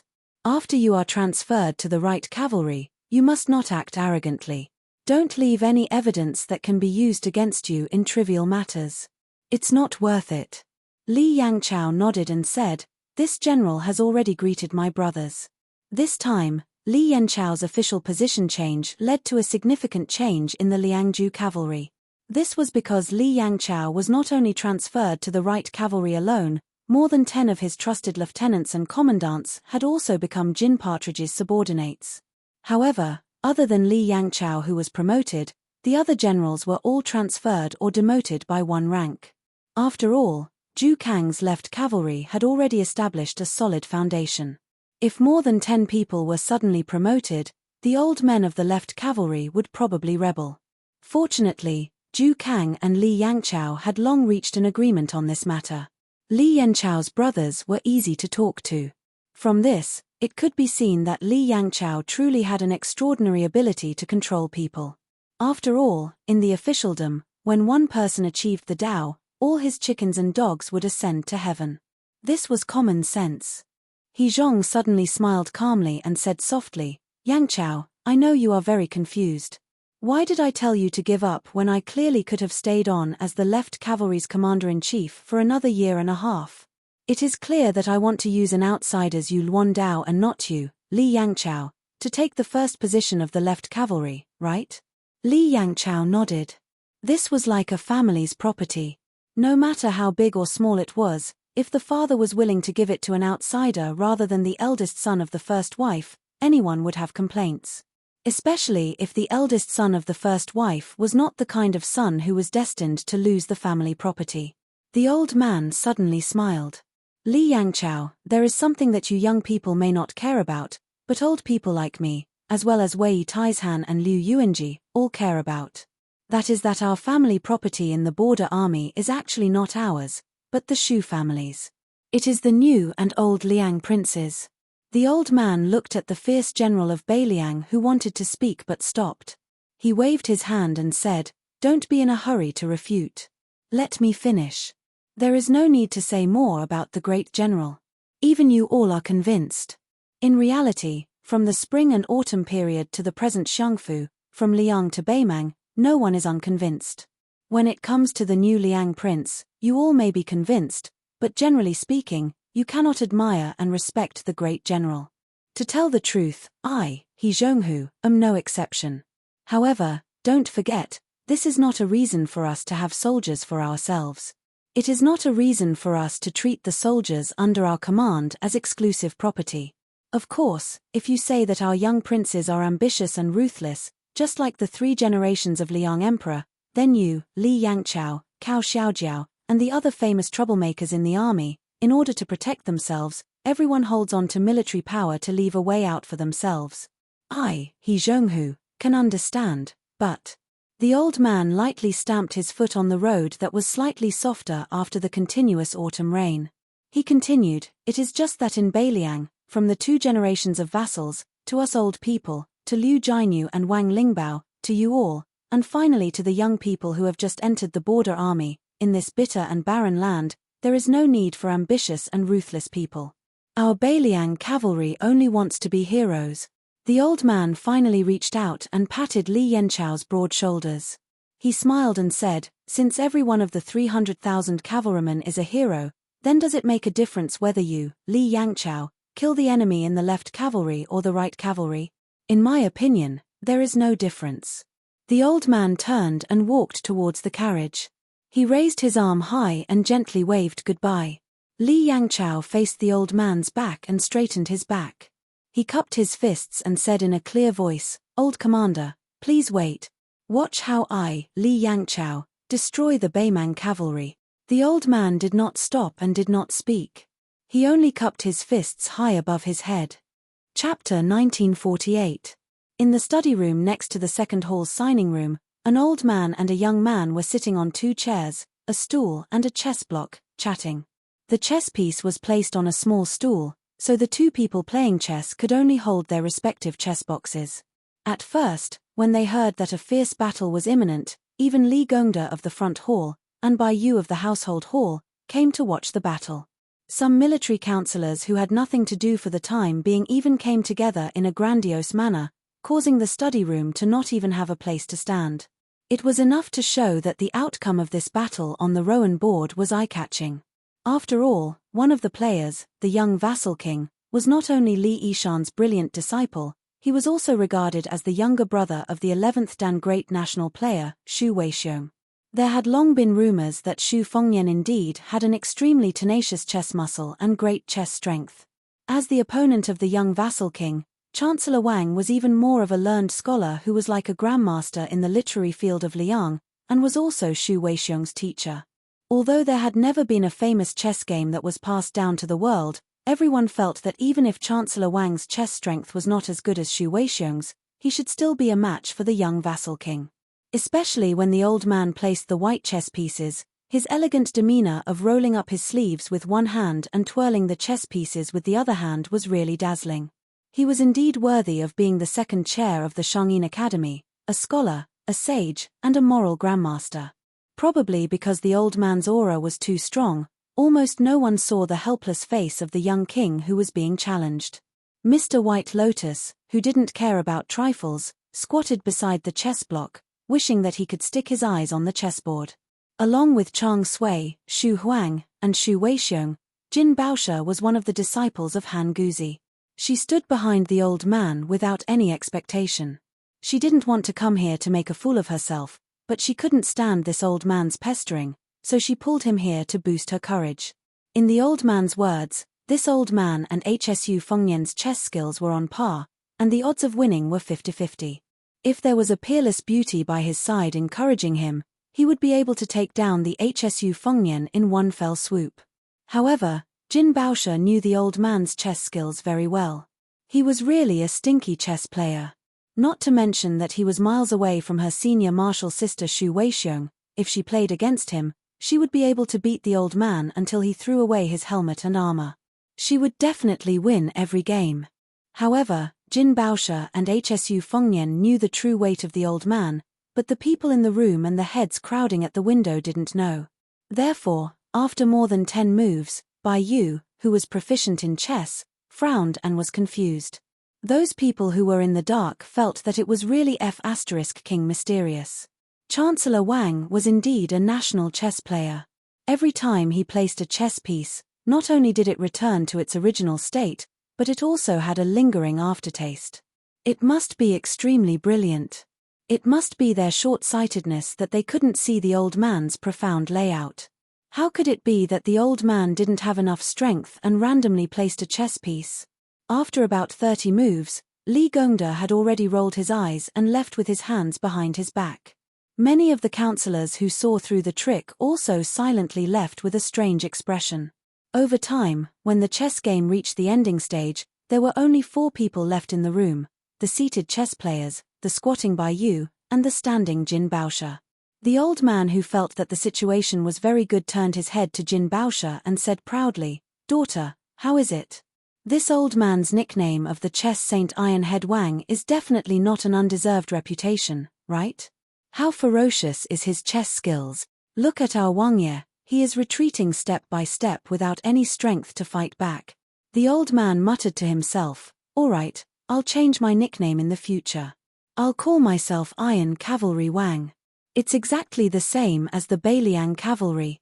Their battle prowess is the best in the world." Then the old man smiled and lowered his head to look at Bai Yu. "Mr. Bai Lian, you have been squatting on the ground for a long time. Are you deeply intoxicated and unable to extricate yourself?"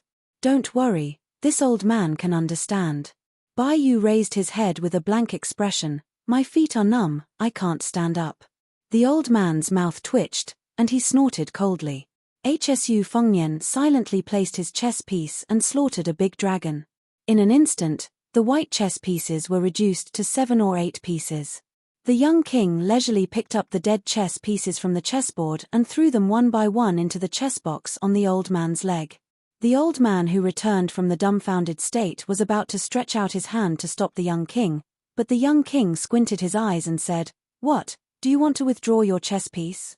This time, you can withdraw your chess piece, but don't think about coming to the study room to play chess with me in the future." The old man weighed the pros and cons and laughed. "This chess game is magnificent and wonderful. This old man, although defeated, is still glorious." Bai Yu finally stood up, bent down and rubbed his legs, and said to himself, "In the future, if I come to this study room to watch people play chess, I will poke my eyes." The old man turned a deaf ear to his words and still had a satisfied look on his face. Jin Baosha picked a chair and sat next to the chess block to help the two men clean up the chess pieces. The old man held the chess box with both hands, restrained his smile and asked, "Do you know what Naylan Yusi is planning?"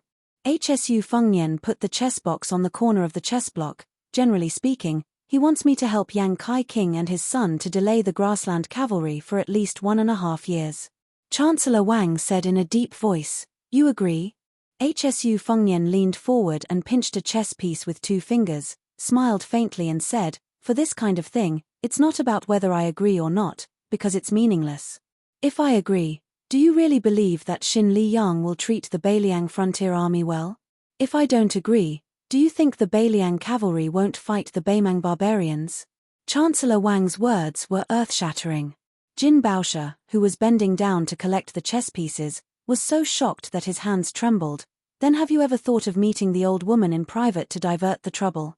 Let the Liang and Liao border army be in a mess, and then let Zhao Bing and Zhao Zhu, who have taken over Great Peace City, clean up the mess.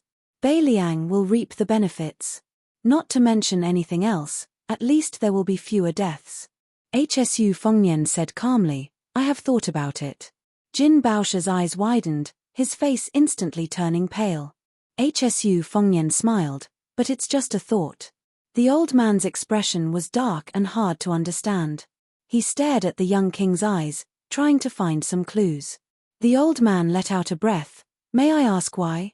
Hsu Fengnian gently put the chess piece back into the chess box. "It's hard to distinguish between black and white in the world. But there are right and wrong in the world." The old man said impatiently, "You brat, to put it simply, don't try to mystify things just because Jin girl is here. To be honest, even if this girl is willing to like you, do you dare to like her?" Jin Baosha's face turned red as he stared angrily at the old man. Xu Fengnian said helplessly, "To put it simply, it's very simple. If Xu Xiao was still alive, when faced with Northern Mang's million cavalry knocking on the pass and pressing down on the border, wouldn't he secretly run over to the old woman and tell her that he would lead the troops to attack Jiyu Jiantang, and that we would call a truce in Liangmang?" The old man said exasperatedly, "That's not the same. Xu Xiao is Xu Xiao. That old woman liked your father in the past, and your father, as a man, couldn't put down his face and didn't want to open his mouth. There's nothing strange about that. But you, Hsu Fengnian, are different." Hsu Fengnian did not answer the question. He looked at the old man and asked, "If the Beiliang cavalry doesn't fight, are they still the Beiliang cavalry?" The old man slammed the box heavily on the chessboard and reprimanded, "You're already at death's door, why are you still acting like a hero?" Hsu Fengnian's expression was normal. "You can ask the Beiliang frontier army about this question and ask them if they agree. In the first battle of Liangmang, Liangzhou's Hutu city, Liuzhou's Qingcang city, and Yozhou's Gourd Mouth, there were so many border soldiers. It's not that they're at death's door, they're already dead. It's useless to tell me that fewer people will die." The old man scolded, "You're all idiots." Hsu Fengnian said angrily, "Don't take advantage of your seniority. I'll really beat you up." The old man stretched his neck and made a chopping gesture. "Come, you brat, come over here." Hsu Fengnian immediately smiled mischievously. I don't dare. Come, let's play another game of chess. I guarantee you'll win." The old man was skeptical. "Really?" Hsu Fengnian said in a serious tone, "A gentleman keeps his word." The old man immediately changed his mood. "Jin girl, don't clean up. I'll play another game with this well-deserved Yilin national master. You can watch me kill everyone." The second game of chess ended quickly. The old man who was killed by the dragon got up angrily, waved his sleeves and left. He didn't even take the chessboard and the box. Jin Baofu didn't take back the chessboard and the box. Before leaving the study, she secretly gave a thumbs up to the young lord. Hsu Fengnian laughed it off. At this time, a spy from the torture chamber came to the study and whispered, Deputy Jidushi Lu came with 7 Lu family's children. Hsu Fengnian rubbed his eyebrows and nodded, let them come here. The Lu family of Qingju was once a well-deserved noble family of the Jinggan Dao. It had many branches and leaves. Especially in the early years, under the shade of the old master Lu Feiqi, this towering tree, it could be said to be full of vitality. Among the Green Party, which was known for its love of unity, it was still known as the most outstanding branch of the Lu family. However, in the early days when the family moved to Beiliang, it was quite bumpy. The children of the Lu family had no achievements in the officialdom of Liangju or the literary circle of Beiliang. The main reason was that Lu Dongjiang, as the head of the family, had no official position for a long time. It was even rumored that his relationship with the future princess of Mount Qingliang was very sensitive. For more than 400 people of the Lu family, it was tantamount to one disaster after another. That confused time was the bleak time that the children of the Lu family didn't want to recall the most. Even the innocent children in the family were influenced by the elders. Their laughter gradually decreased, and the slightly harmless mischievous behavior would be loudly reprimanded by the depressed elders. Gradually, the crying gradually increased. Originally, the Lu family mansion in Liangju was full of guests because of its strong family background. Now, it changed from a sparse carriage to a deserted house in just a short year. However, the Wang family, which was also the in-law of the Shu family in Mount Qingliang, was like a fish in water. Even the 2 ranches in Qianli and Tianjing were busy with the Wang family's children. Wang Lingquan, who was originally the richest man in Qingju, was privately called the god of wealth by the officialdom of Beiliang.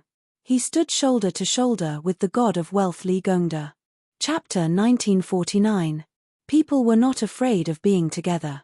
They were all in the same boat, but they were afraid of being compared with each other. The meteoric rise of the Wang family made the noble Lu family more and more discontent. It was said that a proud son of the Lu family, who had just entered the Liangju government, was ostracized by his colleagues. In a fit of anger, he threatened to return to his hometown and said to his uncle Lu Dongjiang, I'd rather be a ghost in Qingju than a dog in Beiliang. All of this suddenly changed with the formal confirmation of Lu Chengyang as the future princess of Beiliang. First, a handsome son of the Lu family was able to hold a position of real power in the construction of Beiliang city. His rank was not high, but it was the beginning of the resurgence of the silent Lu family in the officialdom of Beiliang. After that, Lu Dongjiang, as the backbone of the large family, was even more prosperous and unstoppable. He was promoted all the way until he was now the deputy administrator of a province. He was a secondary class 2 official and a real governor of a frontier. In the whole territory of the Central Plains, the famous scholar Lu Huabua, who was only in his early 40s, could be considered the youngest local civil official leader. This time, Lu Dongjiang rushed from Lingju to North Resisting City. There were 6 young people from the Lu family in the caravan. There were 4 branches in the Lu family, and each branch had at least one person who received this honor. They were able to meet the young vassal king together with the vice administrator. In addition to Lu Chengsong, who was an outstanding talent of the younger generation, who was originally an official in Beicheng, there were a total of 7 young people following behind Lu Dongjiang. Under the guidance of a military counselor wearing a green gown with a seal and ribbon hanging from his waist, they headed toward the study room next to the second hall's Chosha Hall. Lu Dongjiang deliberately asked Lu Chengsong to walk side by side with him. Lu Chengsong was now in charge of the new city's provisions. He was officially promoted from a turbid to a clear rank. In layman's terms, he was promoted from an official to an official.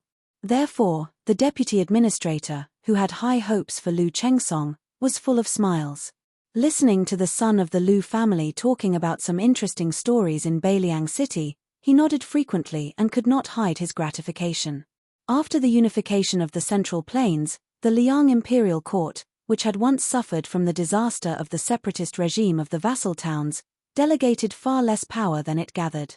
Apart from the Wangye who had been conferred the title of king or vassal, even if you were an important minister at the border, such as Jingsha or Jidushi, you absolutely did not have the right to establish your own government.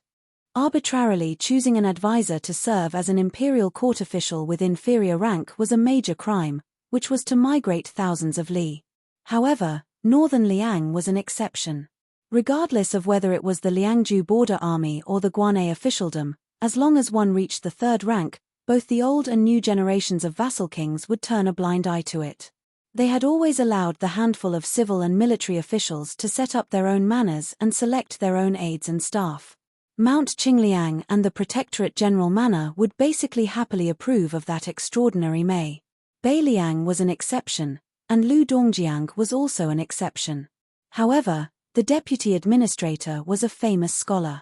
He cherished his reputation and did not promote the members of the Lu family to high officials. There were more than 10 people scattered, most of whom were just some minor officials who had just entered the ranks of the Qing stream. Perhaps this was a return of a favor to the son-in-law surnamed Shu.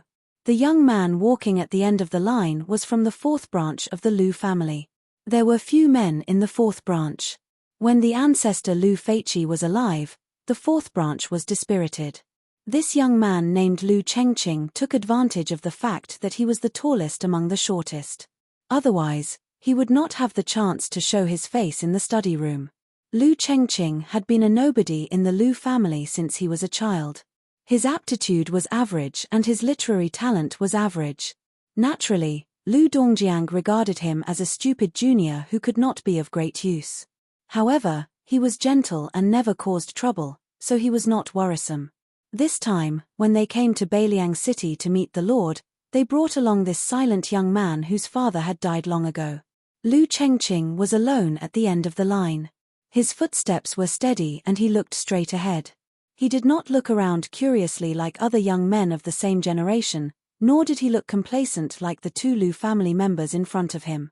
Unlike the famous Lu Chengsong and the others, Lu Chengqing was still studying hard after he moved to Beiliang with his family. Therefore, when the Lu family collapsed, this young scholar who had no support in the family was the least disappointed. When the Lu family rose rapidly, he did not ask for an official position from the head of the family, Lu Dongjiang, who had both hands full of seals and ribbons, but went to the Green Deer Cave Academy in Yuju to study. His life was still ordinary. Until now, no one knew his identity as a member of the Lu family. When his classmates gathered, they would discuss current affairs and state affairs and sing loudly. Lu Chengqing, had never been mentioned. This time, when the family sent a letter to ask him to leave for the border in advance, Lu Chengqing came. He only carried a bookcase and gritted his teeth to hire a carriage. Then, he waited alone in the market town outside the city for the mighty deputy provincial governor. When Lu Chenghe, a peer of the third branch, learned that there was no senior official coming out of the city to greet them, he complained that the people in the city were too careless. If it were in Great Peace City, with his uncle's prominent identity, even if the minister of the Ministry of Rights did not come out to greet them, there should at least be an assistant minister of the Ministry of Rights waiting outside the city. Lu Chengqing, who was ridiculed by his peers as a blockhead, still looked on coldly as usual. He only listened and did not say anything. The vassal king's study next to the summer-seeking hall was not big. There were only 4 chairs. The young vassal king had one. Of course, Lu Dongjiang had one. Lu Chengsong, who was the local bully of North Jeqing and the top young disciple of the Lu family, also had one. As for the last chair, after Lu Dongjiang sat down, his eyes indicated for Lu Chenghe to sit down. However, other than the look of an elder encouraging the younger generation, there was also a hint of warning not to complicate matters. This Lu Chenghe was the disciple of the Lu family who did not have a good time as an official in the Liangju Yamen and resigned. He was also the young famous scholar who left behind those harsh words. It was a pity that this was in Beiliang, where martial prowess was weak and literature was weak. Perhaps if it were in the Central Plains and Jiangnan, this would be an elegant story that would cause a sensation in the scholarly circles. Lu Dongjiang had long admired Lu Chenghe. He had personally praised him as the high standard of the Lu family. High standard meant high branch, which implied the height of the mountain tree.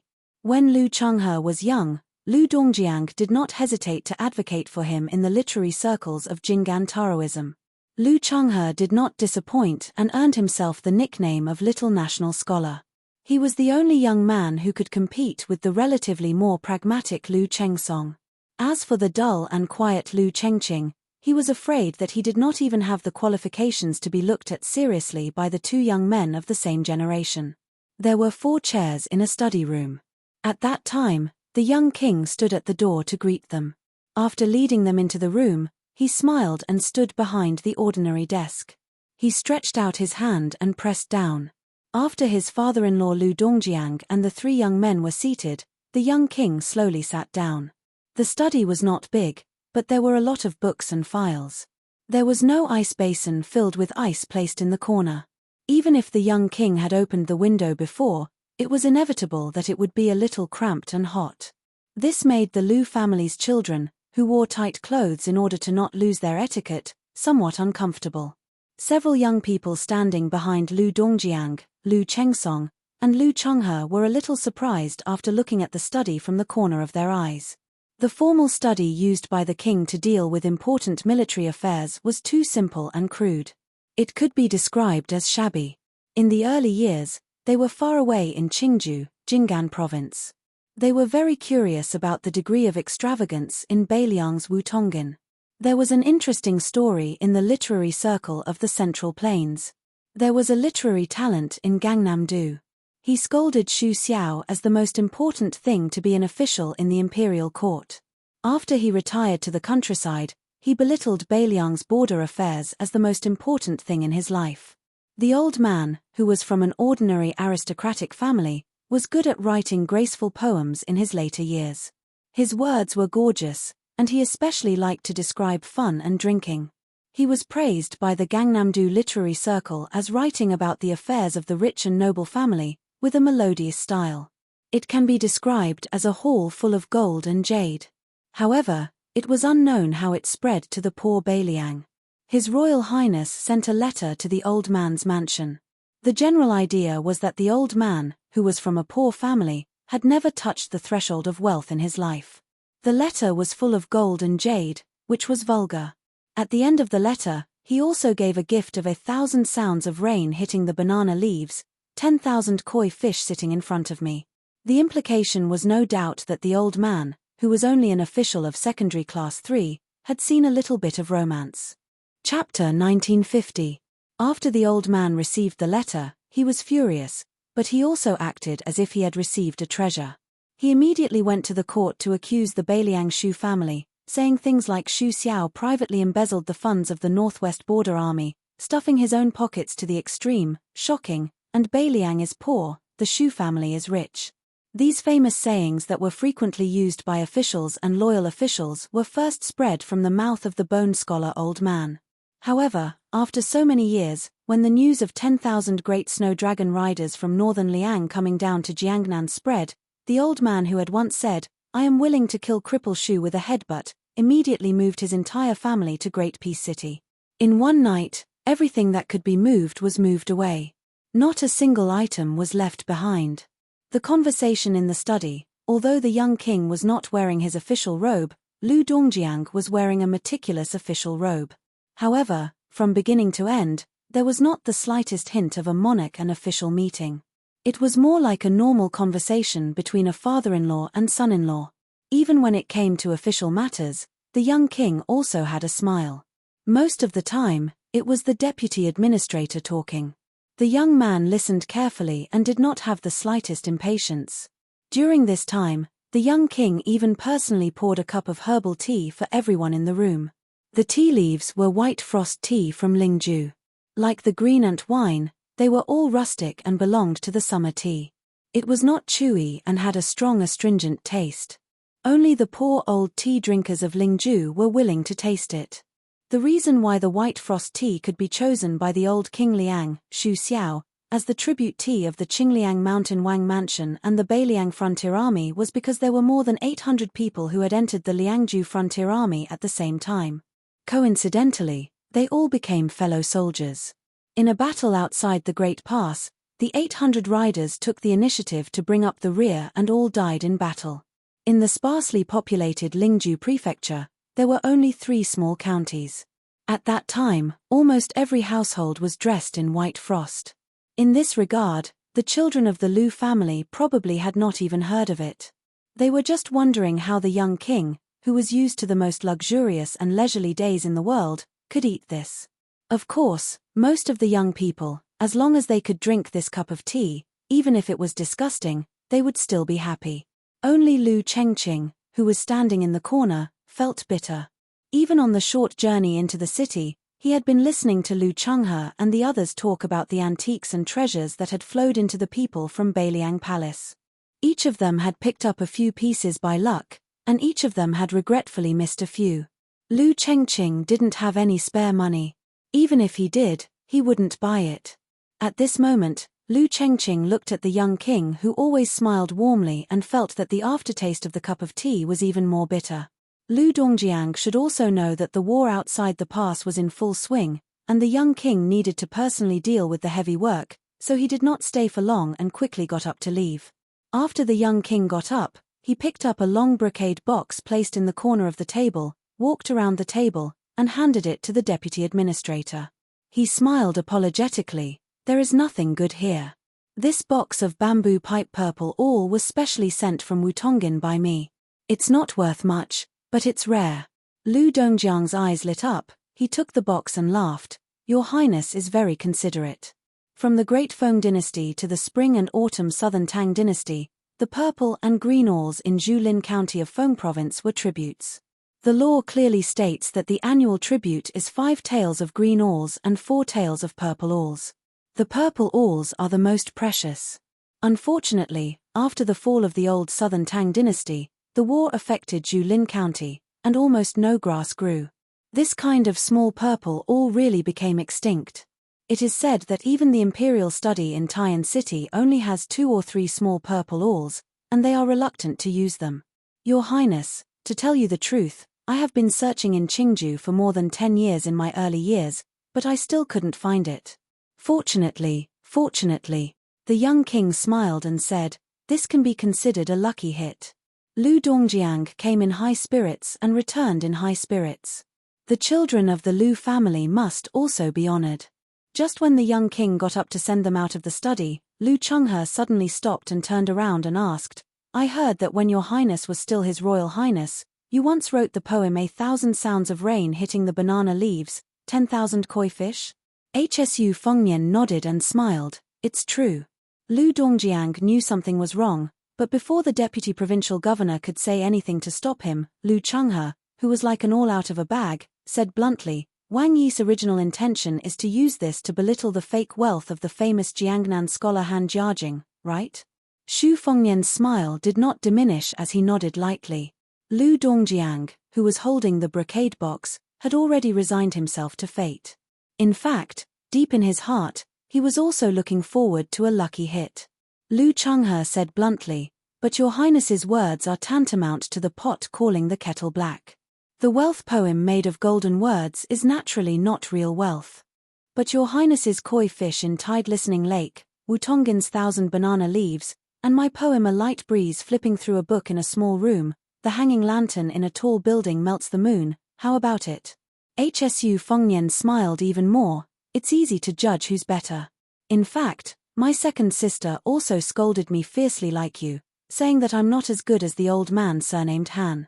Suddenly, I'm rich, and I don't even have Han Jiajing's subtle skill of putting up a facade." This time, Lu Chenghe was speechless. He really didn't expect that the young king would expose his own shortcomings like this, and the beautiful draft in his stomach suddenly became useless. Hsu Fengnian asked with a smile, "You are Lu Gaobiao, Lu Chenghe, who said I'd rather be a ghost of Qingju than a dog of Beiliang, right? Your sister once mentioned you to me in Wutongin, saying that you're too talented." Lu Dongjiang tried to smooth things over. "Your Highness, this kid has some talent, but he doesn't deserve the word talented." Hsu Fengnian smiled but didn't say anything. In addition to the satisfied Lu Dongjiang, the group of young people once again respectfully bowed and said goodbye. Lu Chengqing was still walking at the end of the group. For some reason, This nobody from the fourth branch suddenly turned his head and saw the young lord looking at him with a smile. At the same time, the young lord gently threw a small object to him. Lu Chengqing subconsciously reached out and caught the cold object that looked like a seal. After holding it in the palm of his hand, his face was blank. The young king smiled and winked at him, then turned and walked into the study. Lu Chengqing, who was sweating profusely, tried to keep calm and continued to walk slowly. He slightly loosened his hand and looked down. Sure enough, it was a small private seal made of mutton fat white jade. The one in the palm of Lu Chengqing's hand was a seal of appreciation. This kind of seal was used to seal paintings and cultural relics.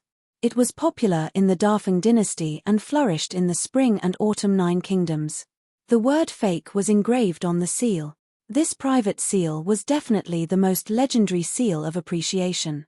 It was very likely that it would not be surpassed even after hundreds of years. The priceless paintings and paintings in the world, which were destined to be passed down for hundreds or even thousands of years, were all engraved with these two words. Lu Chengqing looked absent-minded and lost.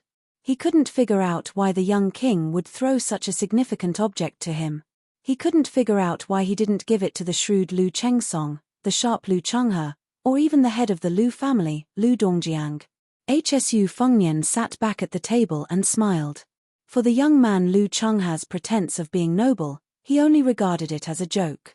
Lu Chengyang did mention this cousin, but it was not because he was too talented, but because he was full of depression like a resentful woman. It could be seen that Lu Chengyang didn't have a good impression of Lu Chenghe.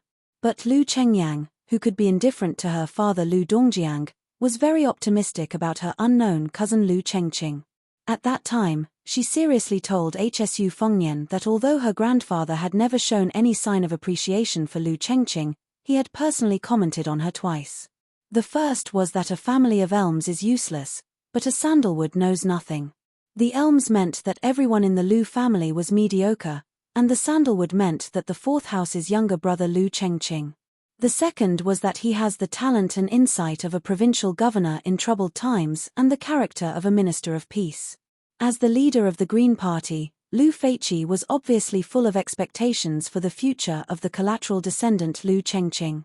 The box of 6 small purple awls was actually sent by Lu Chengyang from Wutongin to the manor in North Jebei City. Of course, her original intention was not for Hsu Fengnian to give to Lu Dongjiang. She purely wanted to leave something for her man, so she secretly hid it and didn't let Xu Beiji take it away. As for the world-famous seal of appreciation, Hsu Fengnian was indeed reluctant to let it go from Mount Qingliang to the Central Plains. But if it was given to Lu Chengqing, there was nothing to be reluctant about. Hsu Fengnian was willing to give it to a scholar instead of an endorser, just like when he bought poems from Beiliang in the past. Hsu Fengnian also didn't have any utilitarian thoughts. After all, Lu Chengqing was still a piece of unpolished jade that had not been carved yet. Even if Beiliang wanted to use him, they had to win the second battle of Liang Mang first. Hsu Fengnian sat alone in the study and closed his eyes to rest. For some reason, he remembered the game with Chancellor Wang and muttered to himself. Slay the dragon, slay the dragon, slay the dragon, carrying 2 capitals, not sending the emperor, but sending the Central Plains. Chapter 1951. As Murong Bading's main force split into 2, they headed south to Liuya and Fuling. At the same time, Dongzhu's hundreds of thousands of private soldiers were also approaching Huayang Pass. However, Beimang suddenly changed its plan again. Dongzhu's troops did not change their route and continued to attack Huayang Pass. However, Murong Bading's troops were ordered to continue south and find the 2 main forces of Beiliang's border cavalry to fight a decisive battle. The task of restraining the 2 military towns of Liuya and Fuling was handed over to the 2 Norland dignitaries who had suddenly sped up their advance to the south, Helian Wuwei, the holder of the Heshi province, and Wang Yong, the holder of the Aquarius province. The Emperor of Beimang was not so naive as to let Murong Bading's troops face Beiliang's left and right cavalry alone. Southern General Zhong Shentong and Longguan's noble leader Wanyan Jinliang would be Murong Bading's backup. She probably knew the temperament of the Orange Province's border guard.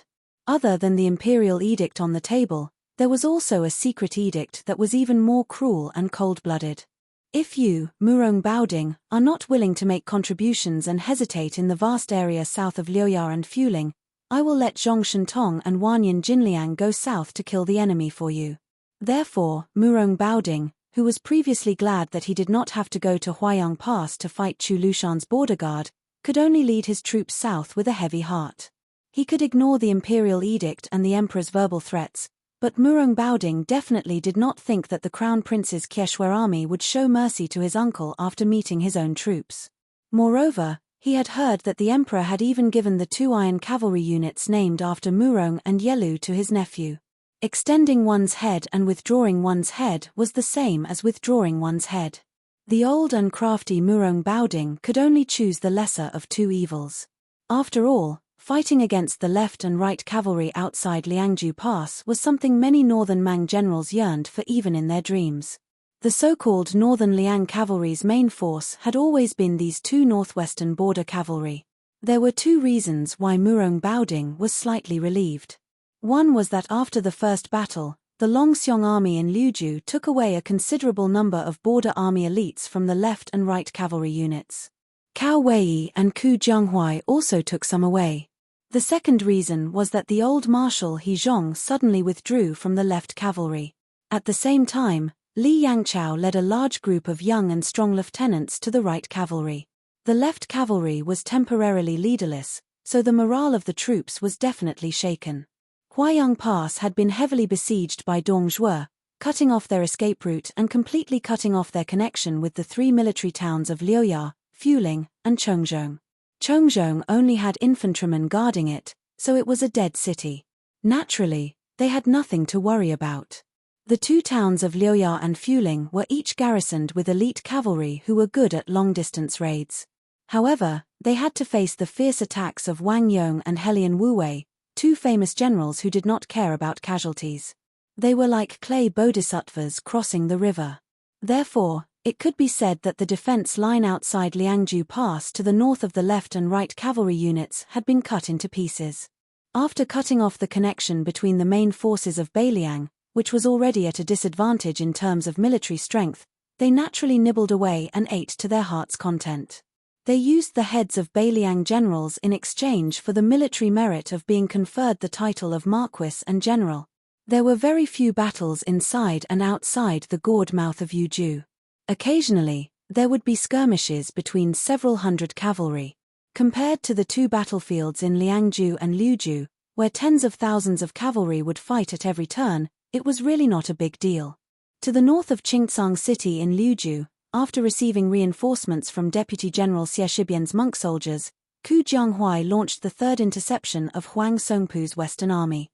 For some reason, Ku Jianghuai, who had made the Beimang border army dizzy in 2 large-scale cavalry battles, after receiving reinforcements from Mount Lantuor's monk soldiers, perhaps after combining the cavalry and infantry, Ku Jianghuai's army had already exceeded the limit of its ability, or perhaps he was wary of Xie Shibian, one of the twin jade annulus of Da Chu. In the end, this battle was fought in an extremely orthodox manner, and also extremely tragic. Ku Jianghuai used Mount Lantuor's monk soldiers as the middle army, forming a common infantry formation of the Central Plains. Xu Longxiang and Li Mofen each led a Longxiong army as the 2 wings. The Liuju cavalry, which had not reached 10,000 men even after temporary reinforcements, stayed behind the infantry formation as the last remaining force to enter the battlefield. Since Ku Jianghuai adopted an almost passive and conservative stance, Huang Songpu decisively gave up on his original relatively conservative offensive stance, completely switching to a large-scale offensive. On that plain battlefield that was already easy for war horses to gallop on, the old general ordered the cavalry's front line to be greatly extended, the 3 southern border cavalry troops launching a fierce charge at the same time. It had to be said that in a serious cavalry battle, this allowed the grassland cavalry to display the greatest degree of mobility. Every single northern Mang warhorse hooves could be said to be filled with the aggressiveness of grasping opportunities with great precision. Xieshi border army's monk soldiers completely became spectators of the battlefield. Apart from only being a nominal mainstay of the Liuju border army, they didn't have the expected effect of repelling horses at all. The grassland cavalry completely turned a blind eye to this firm infantry formation that was brimming with dense spears and cold shields. If not for Ku Jianghuai's Liuzhu border army's decisive attack at the crucial moment, stabilizing the dangerous situation that was already leaning towards northern Mang, Liuzhu border army might have already become a thing of the past after this battle. From beginning to end, Xie Shibian's monk soldiers who had rushed from the western regions to the battlefield of Liuzhu not only did not have the effect that they should have, but instead became useless under Ku Jianghuai's command. In a sense, they could even be called a burden. On the battlefield, from the end of the first battle of Liang Mang to the two previous interceptions in the north, this was the first time that the Longxiong army had suffered such heavy casualties. A total of 8,000 Beiliang elites had died in battle. This allowed Huang Songpu's Southern Court main force to finally obtain a small victory that the peace order of Beimang had been waiting for. The Southern Court was originally filled with worry and sorrow, but suddenly the old general who had been criticized for his two defeats suddenly sang praises in unison. He did not hesitate to be named the Qi Yanglong of Liang. The Western Court's Ministry of War and Ministry of Rights both asked the king's tent to speak. This was a great victory that had not been seen in 20 years at the border between the two states.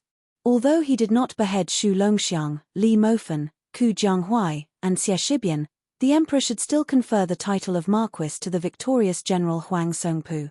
In the study of the second hall of the Northern Mansion, Deputy Jidushi Yang Shunxing and the Liangju provincial governor visited the young king one after another. The old general's face was heavy, his hands gripping the edge of the chair tightly. He gritted his teeth and said, although there was a statement from Liuzhu beforehand, the death of nearly 10,000 dragon elephant cavalry and the death of 3,000 Liuzhu cavalry is really. The old man seemed to have no idea how to comment on the Battle of Liuzhu, so he stopped talking and shut his mouth. The Battle of Miyun Pass in the western regions, the two beautiful interceptions to the north of Qingcang City, and the attack and defense of Linyao and Fengxiang combined to create a great situation for Liuzhu. It was as if Ku Jianghuai had destroyed it overnight. Could it be that the rumors in the mansion were becoming more and more intense? Liuzhu's success was due to Ku Jianghuai, and its failure was due to Ku Jianghuai? Bai Yu came to the study a little later than Yang Shunxing. At that time, he brought out a small and exquisite copper incense burner from somewhere. After greeting the young lord, he was not in a hurry to talk. Instead, he stood beside the desk and put down the ancient copper incense burner. However, he was not in a hurry to burn the incense. Instead, he strangely ran to the bookshelf and rummaged through it. Finally, he pulled out a secret file that recorded the resume of the Northern Mang's Southern Dynasty's main general that was collected by the Fu Shui chamber spies in the early years. Then, he lifted up the sutra burner in the copper incense burner and placed it heavily on the book. Only then did he look up at the confused young lord and said with a smile, "Help your highness suppress the fate of old Huang in Northern Mang." Yang Shunxing's face was full of suspicion. Was this the mysterious secret of the Taoist mansion of Longhu Mountain? Was it really useful? Hsu Fengnian, who understood the root of Taoism, did not know whether to laugh or cry. Why is Mr. White Lotus so naive? Yang Shunxing, who was originally in a better mood, almost vomited blood when he heard the young king expose Bai Yu's background. Chapter 1952. Bai Yu didn't forget to turn the copper cauldron slightly, straightening it out. He smiled and said, "Your Highness, it's better to believe it than not to believe it. Sincerity can move metal and stone. Sincerity will work." Hsu Fengnian could only agree helplessly. Yes, Mr. White Lotus is right. Yang Shunxing looked at this pair of strange monarch and minister who were neither superior nor inferior. The old man could not help but smile. Hsu Fengnian suddenly asked, "How is Zhao Ningxin's cultivation after living in seclusion in the Earthlung Mountain? Is it smooth?" Bai Yu smiled and said, "Thanks to your highness, Zhao Go of Liyang did not have any qi refinement warriors prying into the secrets of heaven. He focused on cultivating at the Earthlung Mountain and did not get discovered. Everything went smoothly and he even sent a letter to me, advising me to go there to cultivate my heart and mind, lest I have to live under someone else's roof in northern Liang." Hsu Fengnian was so angry that he laughed and said, "Zhao Ningxin's ability to burn the bridge after crossing the river is not worse than his Dao cultivation. In the future, All the letters sent to you from outside Beiliang will be rejected in Beiliang. Bai Yu quickly waved his hand and said, "You can't do that. Occasionally, I still receive a few letters from female pilgrims and I have to reply to them one by one. It's just that I find it strange. Why are all the letters asking about my relationship with His Highness? Can I ask His Highness for a few pieces of calligraphy on their behalf? They even talk about how their nieces are in the prime of their youth and how virtuous they are. It's really hard to understand what they're saying. It's very disappointing." Hsu Fengnian took a deep breath and looked out of the window. He softly said, "Jiao Jia, don't forget that you're about to receive the gift from Shishu. So, Mr. White Lotus's words should not be spread to the four halls, right?" A head gently squeezed open the window and her chin rested on the window frame. The girl opened her eyes wide and looked like she was bargaining with him. Hsu Fengnian said, "Take a guess." The young girl chuckled and disappeared. Hsu Fengnian's face was filled with grief and indignation. He wanted to say something but stopped himself. After Mr. White Lotus's jesting and Jiao Jia's flaunting, the heavy atmosphere in the study relaxed a little. By the time Miss Hehe ran to the fourth hall to complain, Hsu Fengnian restrained his expression and said to Yang Shunxing in a deep voice, "Liu Ju has already launched 3 interceptions." In his secret letter, Ku Jianghuai did not mention in detail how the fourth battle will be fought. He only mentioned that he wants to borrow the entire Qingyuan army's defensive line. "What do you think?" Yang Shunxing frowned and said, "Your Highness, are you sure it's the entire defensive line and not just the regular garrison in Qingyuan army town?"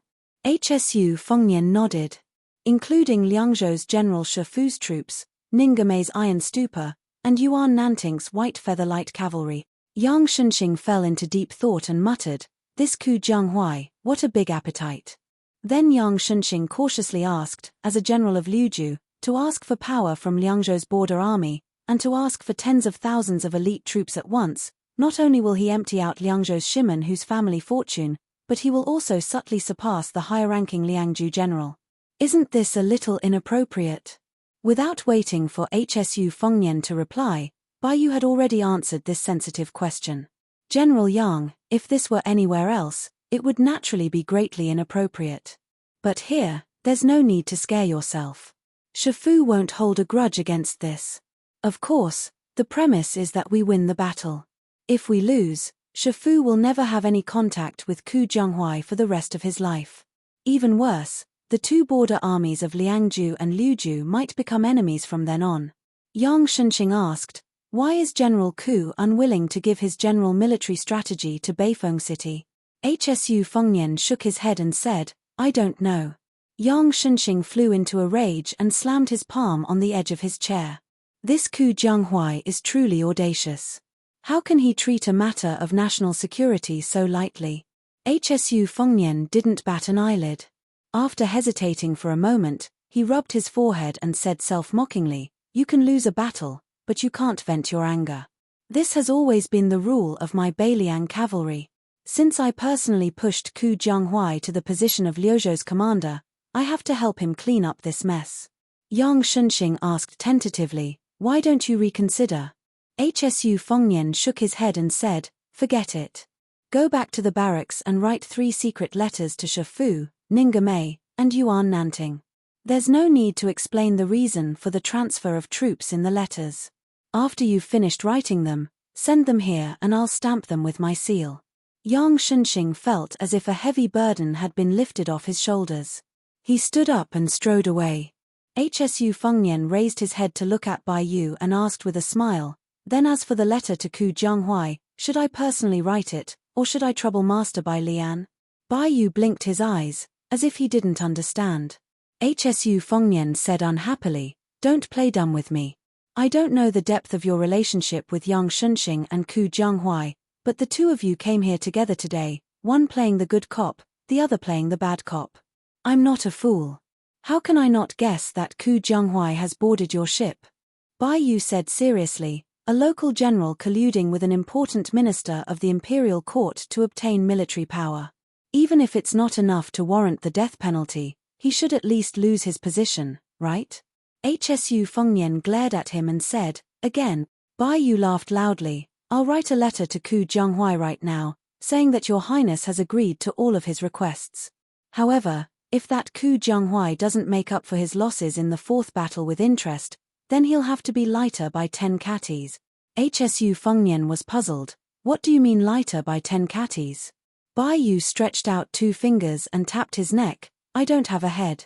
Hsu Fengnian was first enlightened, then he slammed the table. Bai Yu, what nonsense are you spouting? If you're not giving Ku Jianghuai a way out, then what are you trying to do? When that Ku Jianghuai loses, he can just take off his helmet and armor and he'll still be lighter by 10 catties. How am I supposed to reason with him? Bai Yu said with an aggrieved expression, Your Highness, you're gauging the heart of a gentleman with the yardstick of a villain. Hsu Fengnian waved his hand with a straight face. Get out of here, I'll write this letter myself. Bai Yu swaggered out of the study room and said, I can save a few hundred words of writing a letter, now I can read a few more pages of miscellaneous books. That's great, that's great. The young vassal, Jiao, chuckled. I originally kept 2 small purple awls and wanted to give it to someone. Now that I think about it, I'll give it up. That's great. Mr. White Lotus, who was once praised by the late Emperor of Liyang as I thought he was an immortal when I first saw him, quickly turned around and ran to the desk with a bright smile on his face. He squinted his eyes and looked around. Where is it? Take it out. I've said it before, the purple awls that are most suitable for small characters were given to Lu Kuibo, who is good at writing big characters. It's really a waste of God's gift, a waste of God's gift, a waste of God's gift. Then the young vassal said with a smirk, You really believe it? That box of small purple awls, I'll give them all to my father-in-law. Bai Yu stiffly turned around as if he was struck by lightning. When he stepped over the threshold, he raised his arm high and pointed his middle finger. Just when Mr. White Lotus was about to step over the threshold, he heard a wicked laugh behind him. Here, 2 small purple awls, take them. Bai Yu stopped but did not immediately turn around. He was in a dilemma. In the end, Mr. White Lotus gritted his teeth and continued to move forward. He felt that the young vassal was most likely bluffing. He must not continue to be deceived. Sure enough, when Bai Yu left the corridor and walked down the stairs, Hsu Fengnian did not ask him to stay. Bai Yu walked all the way to the door of the Yamen, but he vaguely saw the girl who came and went the most freely in the Yamen. She walked towards him and gave him 2 slender long brocade boxes. She said indifferently, He gave them to you. At that moment, Bai Yu said that he was not touched. Mr. White Lotus sighed and went back to his seat in the study room. He had mixed feelings. After he came back to his senses, he gently opened the small brocade box, carefully picked up the brush and stared at it. He was instantly stunned. Damn it, what kind of small purple awls are they? They are clearly ordinary sheep's hair brush. After a long time of being stunned, Bai Yu inexplicably held his belly and laughed. Everyone in the room was stunned. Only Bai Yu felt that it was really good. After he put down the sheep's hairbrush, Bai Yu, who had weak vision, opened his eyes and looked outside the room. It was just a blur. Mr. White Lotus slowly said, One day, all the sheep's hairbrushes of the Central Plains will be out of the grassland. Chapter 1953. Grand cities have their own prosperity, remote small towns also have their own liveliness. This small town located in the southeast of Liang has always been far away from the flames of war. If it was a time of peace, it would not be a big deal. But when there were signs of turmoil and unrest in the provinces and counties, this place appeared particularly peaceful. There were some villages near this small town that were named after surnames. When it came time to pay respects to their ancestors and hang up paintings, they were all extraordinary. The Song village even had a portrait of an emperor surnamed Song. Compared to some villages that had portraits of the founding heroes of Dafeng dynasty or the ministers of Small Spring and Autumn dynasty, this village naturally felt superior. It's just that this Song village's ancestor was of high status. The few families surnamed when in the village could not benefit from this glory. In fact, the elders in the village, even if they had studied for a few days, even if they had carefully flipped through the family tree, they still could not tell what was the relationship between themselves and the Song emperor. It was said that there was once a busybody in the village who specially brought along a small wooden box to examine the family tree, but he also could not tell what was the reason. Who would have thought that in the end, it turned out to be the most unambitious young man in the village, a guy surnamed Wen. He went out for a stroll for 3 years and then returned to his hometown. He spoke with certainty, saying that after the people in the village died, there was a great deal of attention to the reason why the 2 words Yinchuan were engraved on the top of the tombstones. At that time, the Dafeng dynasty claimed that half of the scholars came from Yinchuan County, and the Yinchuan Song family was a first-class rich family that produced many literary and famous scholars. In the last years of the Dafeng dynasty, the ancestor who first set up a separatist regime and then became the first emperor of the Song family, came from a branch of the Yinchuan Song family.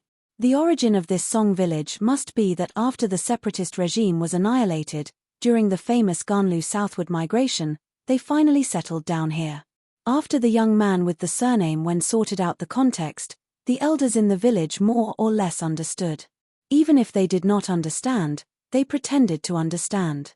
Just listen, not only is it the Song family of Yin Chuan, but it is also the sweet due south. How grand is this? It can be seen that although our Song family village has not produced a single child in the past 100 years, but after all, our ancestors were once rich and noble. Moreover, it must be that the fortune of our ancestors was too great a few hundred years ago, so the descendants of the later generations had no choice but to be content with their lot. The young man surnamed Wen was originally not well liked in the village. Unexpectedly, after he returned to his hometown with a lame leg and was in dire straits, it was as if he had become a completely different person. Not only did he not have the sloppy appearance of carrying a wooden sword at his side, but he also did odd jobs in the small town's restaurant. Not only did he rely on his elder brother and sister-in-law to support him, he could even send money home.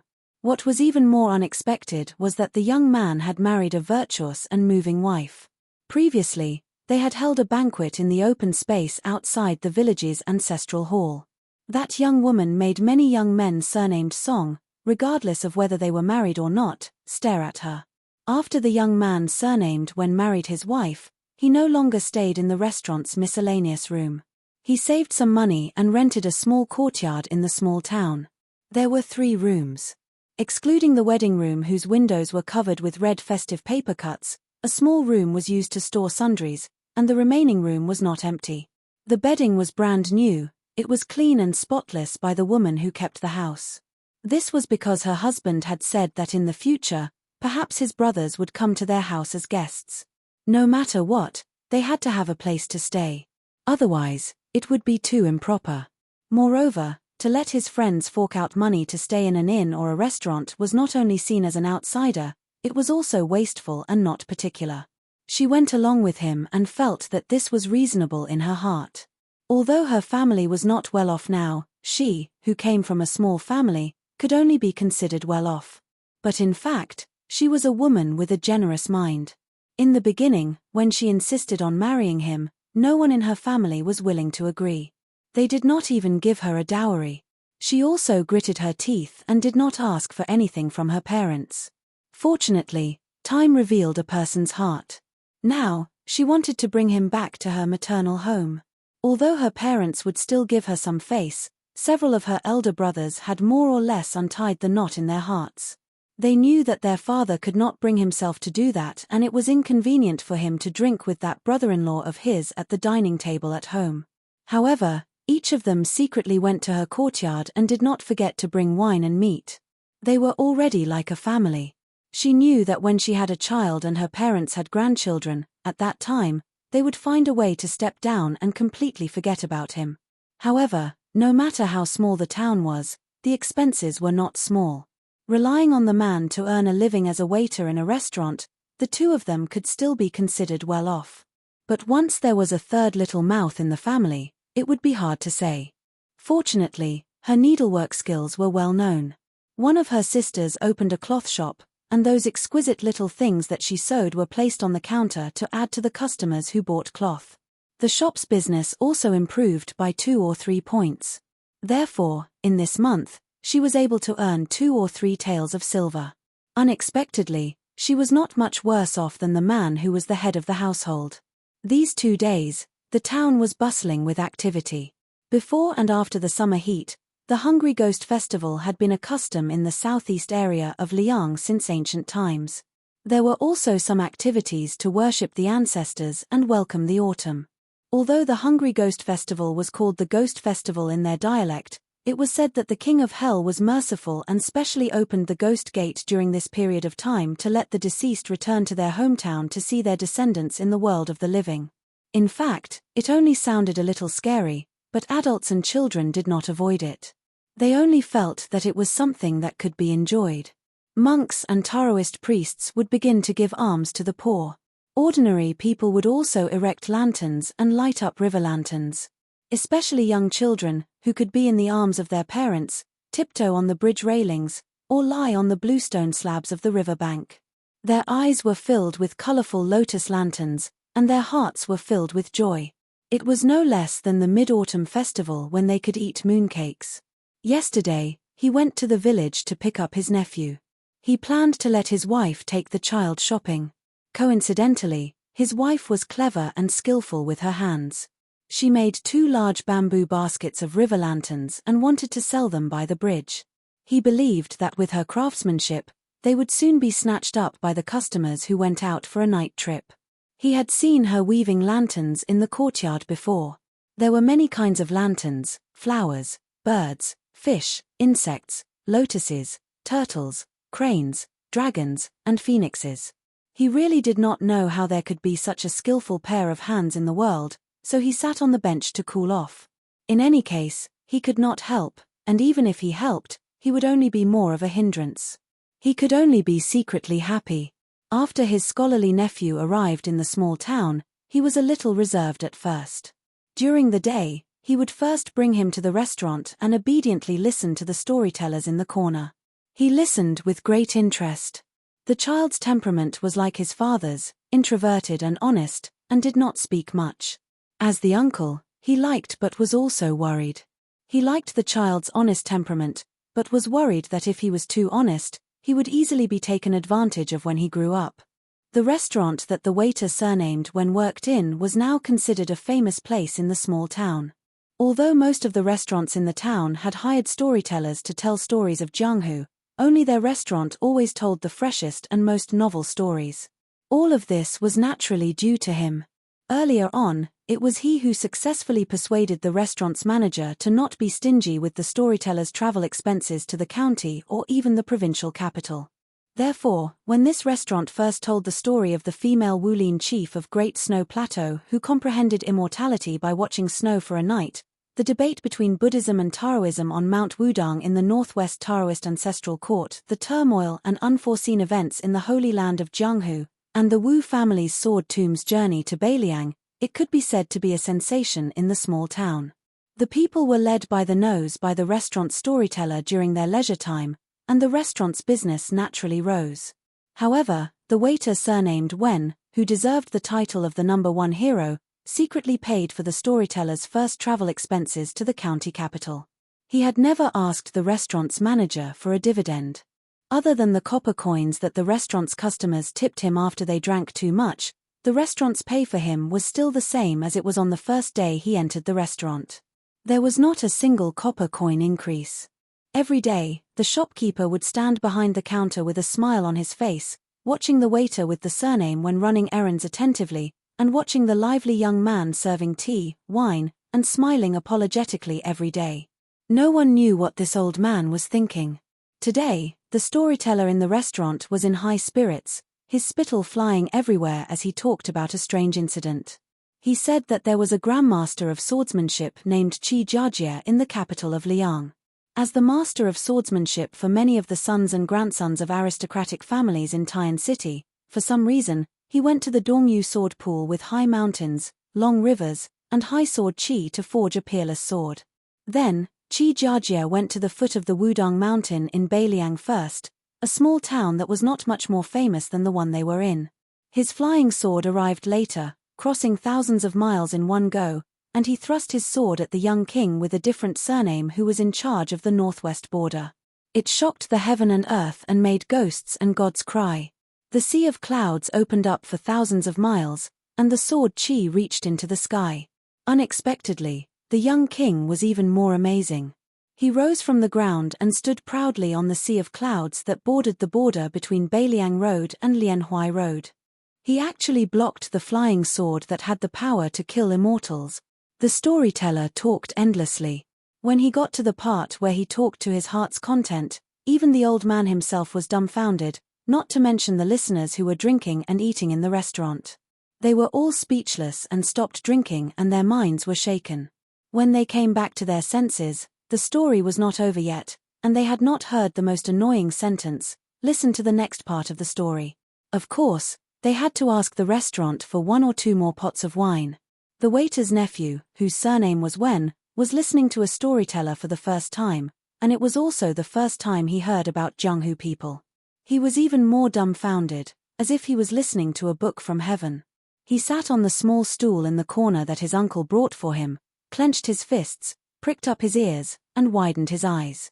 He felt that listening to Jianghu stories was more interesting than reading the books of sages. Chapter 1954. Stories always come to an end, and so do restaurants.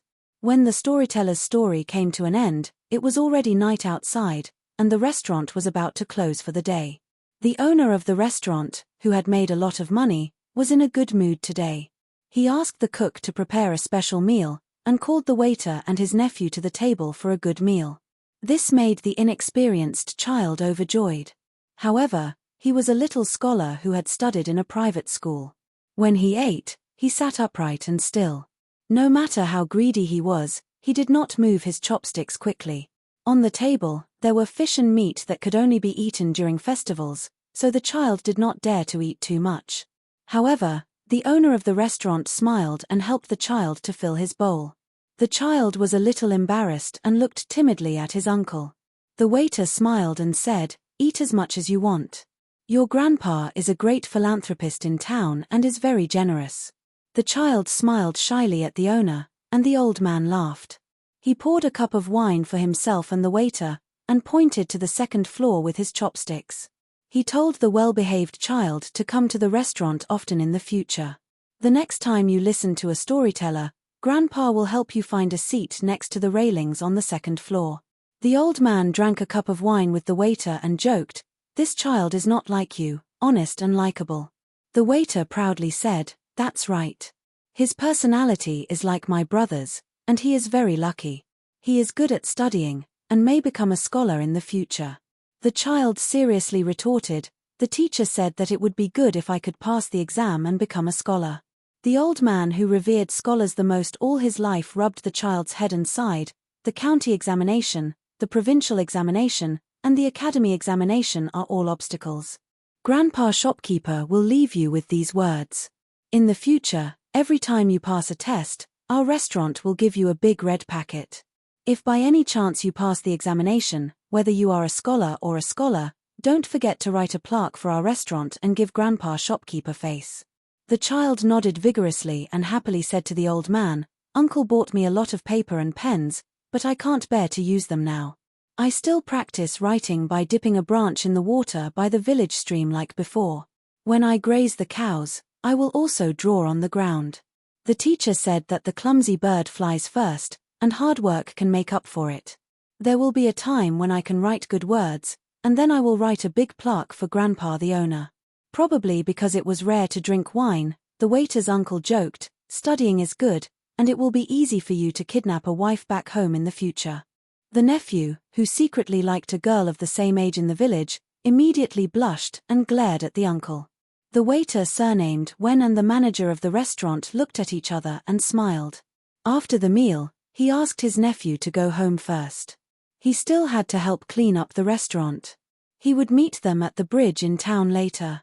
The manager of the restaurant looked at the young man who was busy cleaning up the dishes. He drank some wine and said in a slightly drunk tone, "When I took you in, I really didn't expect that there would be such a day. At that time, I just felt that you were pitiful. I thought that if you weren't forced into a dead end, you wouldn't have come to this small place of mine to eat and wait for death. Who would have thought that you would help the restaurant make a lot of money? To be honest, this year, the restaurant has made more money than the previous 10 years. The young man raised his head and smiled, "Good people will be rewarded, shopkeeper." The old man smiled and asked, Should be? The young man wondered, shouldn't it be? The old man sighed, good people will be rewarded. A child like your nephew is willing to believe it, but an old man like me doesn't dare to believe it. The old man looked directly at the diligent waiter. The guests who come here to drink, eat, and listen to books all think that you have no temper, but I don't think so. I always think that you. The young man joked, shopkeeper, you want to say that I have no future, right? The old man laughed and scolded, nonsense, I really don't know why your wife likes you. The young man pointed at his face and said with a smile, my parents gave birth to me to be handsome, shopkeeper, you really can't be envious. The old man waved his hand, I won't talk nonsense with you, I want to talk to you about something serious today. The young man stopped smiling and stood beside the table with his hands behind his back, shopkeeper, if there's anything, just say it. I, Wenhua, have no future, but I remember who is good to me. I don't dare to say that I will repay the kindness of a drop of water, and I don't have the ability to return the favor, but I have to return the favor. Even if I can't repay it all once, I, Wenhua, will repay it all in my life. So, shopkeeper, don't be polite with me. Shopkeeper, if you weren't willing to take me in, I might be chopping firewood or burning charcoal somewhere, or working as a part-time worker for some family. Not to mention marrying a wife, I can barely support myself and not starve to death. Even saving money to buy a pen and paper for my nephew would be difficult. The old man smiled and raised his head to stare at the young man with sincere eyes. He put down the wine cup in his hand. Most of the restaurant's business can be handled by you alone. As a shopkeeper, I am very idle every day, so I have heard the stories of the Jianghu that the storyteller told me, or the stories of scholars and beauties, and the strange tales of wild foxes. I have heard some of them, but there are a few sentences that I have remembered in my heart. There is a sentence that probably no one cares about, but I am very concerned about it. It's called "It's hard to be honest since ancient times." The more I think about it, the more I find this to be the truth. So, later on, I am relieved to let you handle the business of this restaurant. At first, I was actually not without concerns, and I did intend to see if you would keep some for yourself. After all, the big business in the world is accumulated piece by piece. But I was very surprised that you didn't take a single copper coin from the beginning to the end. The account books are clear, and the account books are also clean. This is not easy. Wine reddens one's face, and wealth moves one's heart. This is human nature. So, you are an honest person. The young man said in a deep voice, shopkeeper, you are treating me as an outsider. I, Wenhua, can live a stable life today because of the shopkeeper's kindness.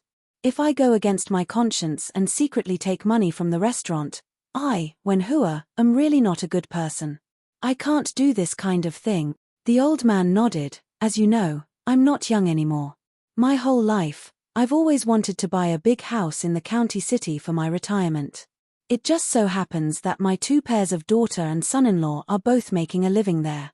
Although there's an old saying that a married daughter is like spilled water, there's no parents in the world who don't care about their children. My 2 daughters are married off carelessly and it's not easy for them to live in the county city. That's why I'm thinking of letting them live a better life without renting a house and living under someone else's roof. As for me, I was willing but unable to do so in the past. The 300 to 400 taels of silver that I've saved up are still passable in the county city, but it's not enough in the county city where every inch of land is worth its weight in gold. This year, thanks to you, Wenhua, I've doubled my savings and have about 800 taels of silver. As long as it's not a place where the rich and powerful like Green Rabbit Alley or Children's Alley, it's more or less enough to buy a decent house. The waiter was stunned and said with a wry smile, old shopkeeper, I can't afford such a big restaurant even if I sell everything I have. The old man said with a smile, this restaurant used to be worth about 180 taels of silver. Now, it is different from the past.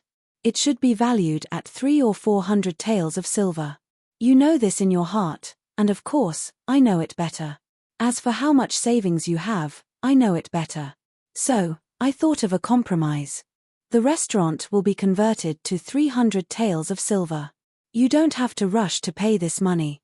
Just don't forget about the dividends in the future. But, let me say the ugly words first. After paying off the 300 taels of silver, if the restaurant still makes money in the future, I, as an old shopkeeper, still want you to be filial to me every year. As for the specific amount, I won't force you. You can do as you see fit. In short, take care of your family first." The young man wanted to say something but stopped. The old man waved his hand to signal the young man to sit down. "Don't feel like you owe me. I am very smart. I know that you will definitely make the restaurant business bigger and bigger in the future. With your kindness, how can the dividends be small every year? I can lie in the big house in the county city and enjoy life. I can get a sum of silver every year for free and make a fortune." Chapter 1955. The young man sat back on the bench and straightened his back. "Old shopkeeper, I can't thank you enough for your kindness." The old man twirled his fingers and joked, "Don't just say that. You'll speak with money in the future." The young man suddenly laughed. "Old shopkeeper, aren't you afraid that I'll go back on my word in the future and refuse to pay the dividends after paying back the 300 taels of silver?" The old man raised his eyebrows. After that, he pointed at the young man's chest and his own eyes. "The reason for this deal is that I believe in your conscience and my own eyesight." The young man and the old shopkeeper each poured a cup of wine and raised their cups. "It's all in the wine." The two drank the wine in one gulp. After the old man finished his wine, he said, "You should go and see your wife." "Oh right, go to the back of the cabinet and get a jug of green wine. Treat it as my celebration for you finally having your own business." The young man stood up and laughed. "Sure." The old man reminded him, "Celebration is one thing, but the wine will be on your tab. This green wine is not cheap. It's said that a jug from Bailiang costs less than 2 taels of silver. In Lianhuai, it costs more than 1 tael of silver. And from Gangnam-do to here, it costs 4 taels of silver. How is this selling wine? It's more like selling silver. You should drink slowly. Don't drink until you've drunk all the wine." The young man chuckled. "I can't bear to drink it myself." The old man asked curiously, "Why? Are you giving it to your brother or your father-in-law?" The young man who went straight to the counter suddenly paused, turned around and grinned. "Neither. I'm saving it for my brother. In the future, when he comes to my house to eat and drink, I'll treat him with this wine. Back then, a long time ago, when I was hanging out with him, he always said that this green wine was the most delicious wine in the world. At that time, he always liked to use this wine to covet me. Later, we separated. There was one time when I passed by his hometown alone. I was in a hurry and didn't get to drink it. I don't know what it tastes like." The old man said unhappily, "What tastes like? It's just that it's expensive. Other than that, I don't like to drink it. It's too strong and too strong. It burns through the throat and has a strong after effect. In my opinion, it's not as good as our homebrewed rice wine." The young man smiled and said, "That brother of mine is half a Jianghu man. Riding a horse to drink wine, he naturally has to drink the strongest wine. Drinking that soft rice wine is not considered a hero." The old man was amused. "Oh, so you're from the pugilistic world. Also, from what you've said, you've traveled quite far in the pugilistic world, haven't you?" The young man scratched his head. "It's just that I've gone far." The old man rolled his eyes. "You've suffered before, haven't you?" The young man laughed it off. The old man sitting alone at the table raised his cup and drank slowly. He looked at the waiter who was carefully holding the wine pot from afar and asked without any reason, "When Hua, the storyteller in our restaurant, said several times that the Northwest Vassal King admitted that he had a brother in Jianghu who happened to have the same name as you, then shouldn't your brother's surname be Shu as well?" The young man stood in the distance, a brilliant smile on his face. "What a coincidence, it really is him." The old man laughed and waved his hand. "Brat. Get lost." The old man who had no wine in his cup shook the wine pot. It was empty. He turned his head and looked at the young man who was walking towards the door of the restaurant. The young man was limping, but he didn't give off a miserable or funny feeling. The old man suddenly laughed and asked, "When Hua, are you really not that famous swordsman in the capital?" The young man who was holding the pot of green wine slowly turned around and made a face. "Shopkeeper, do I look like him?" The old man smiled and didn't answer. He waved his hand again. The old shopkeeper returned to his seat. There was no more wine in the pot. The bored old man thought for a while and looked at the door. He laughed at himself and said, "You don't look like him." "That's right. Can you look like him?" After the young man left the restaurant, he quickly walked towards the small bridge. Along the way, there was an endless stream of people on both sides of the river. As far as the eye could see, the quiet river was full of lit river lanterns. It was like a starry sky on a summer night. According to local folklore, after a person died, if those wandering ghosts could find the river lantern with their name on it on the day of the Hungry Ghost Festival, they could be reincarnated. Back then, he had heard from his brother, who was a dog in Jianghu, that there was a Buddhist saying about reincarnation through a lantern. Especially for the resentful ghosts who couldn't be free in the netherworld, they could be free by relying on the lotus lantern on the river in the world of the living. One of his regrets in this life was that he and his brother could only afford for one of them to study. His brother gave him the opportunity, but he didn't like to study and didn't know how to cherish it. He only thought about doing chivalrous deeds all day long and yearned for the Jianghu where blades flashed and swords flashed. Therefore, he liked to nag his nephew even more than his brother and sister-in-law, telling him to study hard. The paper and brush he bought for his nephew were the most expensive and the best in town. He didn't hope that his nephew would pass the imperial examinations and become a scholar, nor did he want to bring honor to his family. Instead, he felt from the bottom of his heart that if a man studied hard, had a belly full of knowledge, and could write good characters, he wouldn't need to ask others for couplets every year. In other words, if he had a child in the future, he could go to the books and name his child. When it came to swordsmanship, there was only one person in the world who wanted to become the best in the world. When it came to fists, there would always be martial arts experts in Jianghu whose fists were harder. However, the principles that scholars read from books were definitely not the principles that emperors, kings, generals, ministers, high officials, and dignitaries spoke out. They would definitely be a bit more important. When he arrived at the familiar bluestone bridge, his wife had already sold 2 baskets of river lanterns. His nephew was holding the last one in his hand. She waited until he came closer before softly asking, "Why do you want me to leave one? Do you still want to write the 2 words Beiliang?" He smiled and said, "The young man I told you about is from Beiliang. Now that there's a war in the west, I want to pray for him." The 3 of them walked down the bridge together and came to the shore. He bent down and gently placed the river lantern into the river. The 3 of them sat side by side on the shore. He rubbed his nephew's head and asked him to help hold the bottle of green ant wine. He looked up and smiled at his wife. "If you have the chance to meet him in the future, don't agree to it if he calls you sister-in-law. He must call you sister-in-law." Her eyes curved as she smiled mischievously. "You two are also fighting over this kind of thing." He smiled happily. "We don't have to fight over other things, but we can't give in on this matter." She blushed slightly and said helplessly, "Then you still want to become in-laws with him in the future? You said that he agreed to your marriage when you were a child." He said boldly, "Does he dare to not agree?" His wife smiled. She didn't know why her man didn't care about anything. Only when he talked about his brother would he be especially proud. Sometimes, she even felt a little jealous. She didn't know what her man and his brother went through together that made him so reluctant to let it go.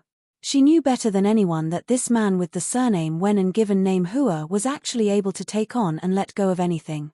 He even let go of the face that a man should care about the most. He looked at the river and said softly, "Wife, don't worry. I'm not thinking about the Jianghu that I went through back then. I'm just thinking about my brother." He then turned his head and grinned. "I can't help it. I know that without me in the Jianghu, no matter how well he does, he'll feel that it's meaningless. Look, listen, it's that tone again." She rolled her eyes at him. He snorted. "Wife, don't believe me. Who am I? Who is my brother? When we went through the Jianghu back then, it was..." Suddenly, he saw his wife looking at him with a playful smile. He immediately changed his words. It was definitely filled with righteousness. "Yes, of course, it was just that we were a little miserable. We were full for 1 meal and hungry for 3. She pursed her lips and smiled. He lowered his head and said to his nephew, "That cheap uncle of yours always likes to recite a poem. I'll tell you. Have you seen it in a book before? The sun rises 10 feet high in Fusang. Everything in the world is as thin as a feather. A wild man sees injustice in anger and tears the ancient knife in his chest.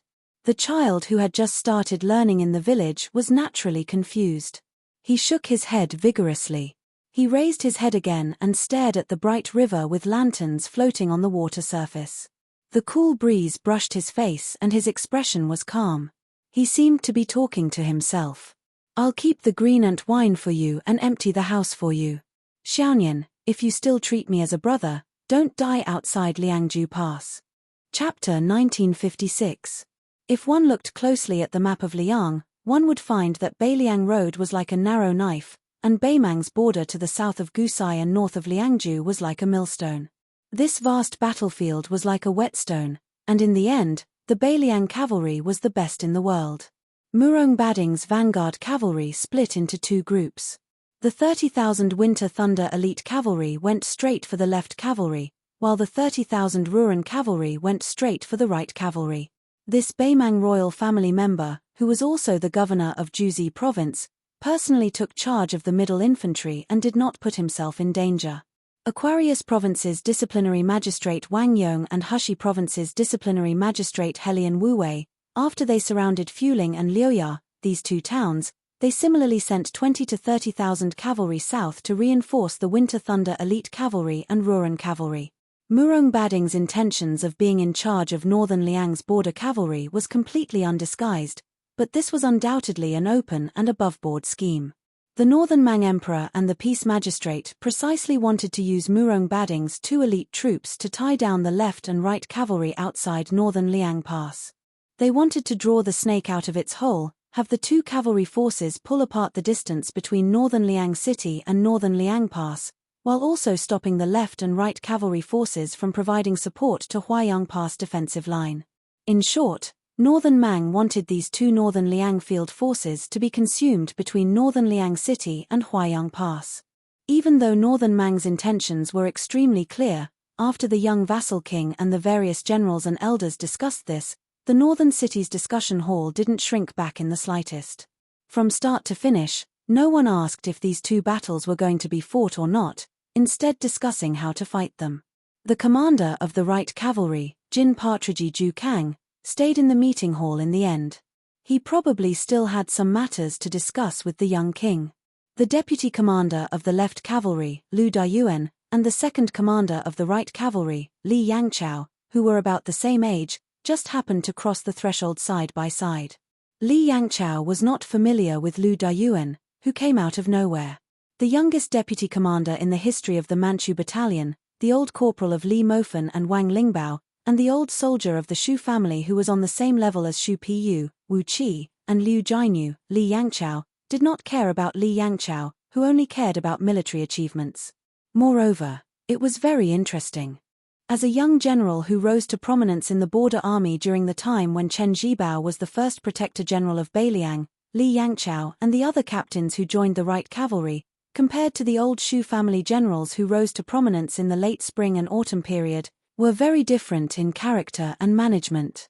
Just like after Lu Dayuan returned to the border army, even though he held the actual military power of the left cavalry, he did not have the official custom of a new official making drastic changes. Usually, when he inspected the cavalry, he did not have a straight face. He also turned a deaf ear to Chen Zhibao's strict military rules of Beiliang. If he did not care about it, he would not care about it, or discuss military affairs in the meeting hall. He was also not as serious as Li Yangchao. Even when the young king asked him personally, Lu Dayuan had a lazy expression, as if nothing in the world was a problem. This naturally made Li Yangchao, who was strict in managing the army, displeased him and had no intention of befriending him. Lu Dayuan and Li Yangchao walked side by side to the barracks. There were some specific matters that needed to be discussed with Yang Shunxing. For this kind of large-scale deployment of troops, not only Yang Shunxing, the deputy military governor, but also Bai Yu, the head of the household department, had to participate. Li Yangchao suddenly stopped and took the initiative to say to Lu Dayuan, "Can I have a few words with you?" Lu Dayuan naturally did not refuse. The two did not rush to enter the barracks, but walked down the stairs. There was a wooden archway directly opposite the meeting hall and the 6 departments in the east and west wing. There were words on both sides. On the south side, there were 4 golden words on a red background, Northwest, written by the young king himself. On the north side was a Bailiang official maxim written by Li Yishan, Heaven and earth can be bullied, but not the people. When the members of the vassal residents were in charge of military and political affairs, they could see this maxim when they looked up.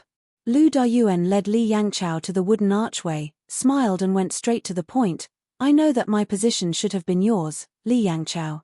If you have any ideas about this, I can't stop you even if I wanted to. Li Yangchao frowned and did not speak. Lu Dayuan, who was wearing armor, raised his arms and rubbed his hands vigorously.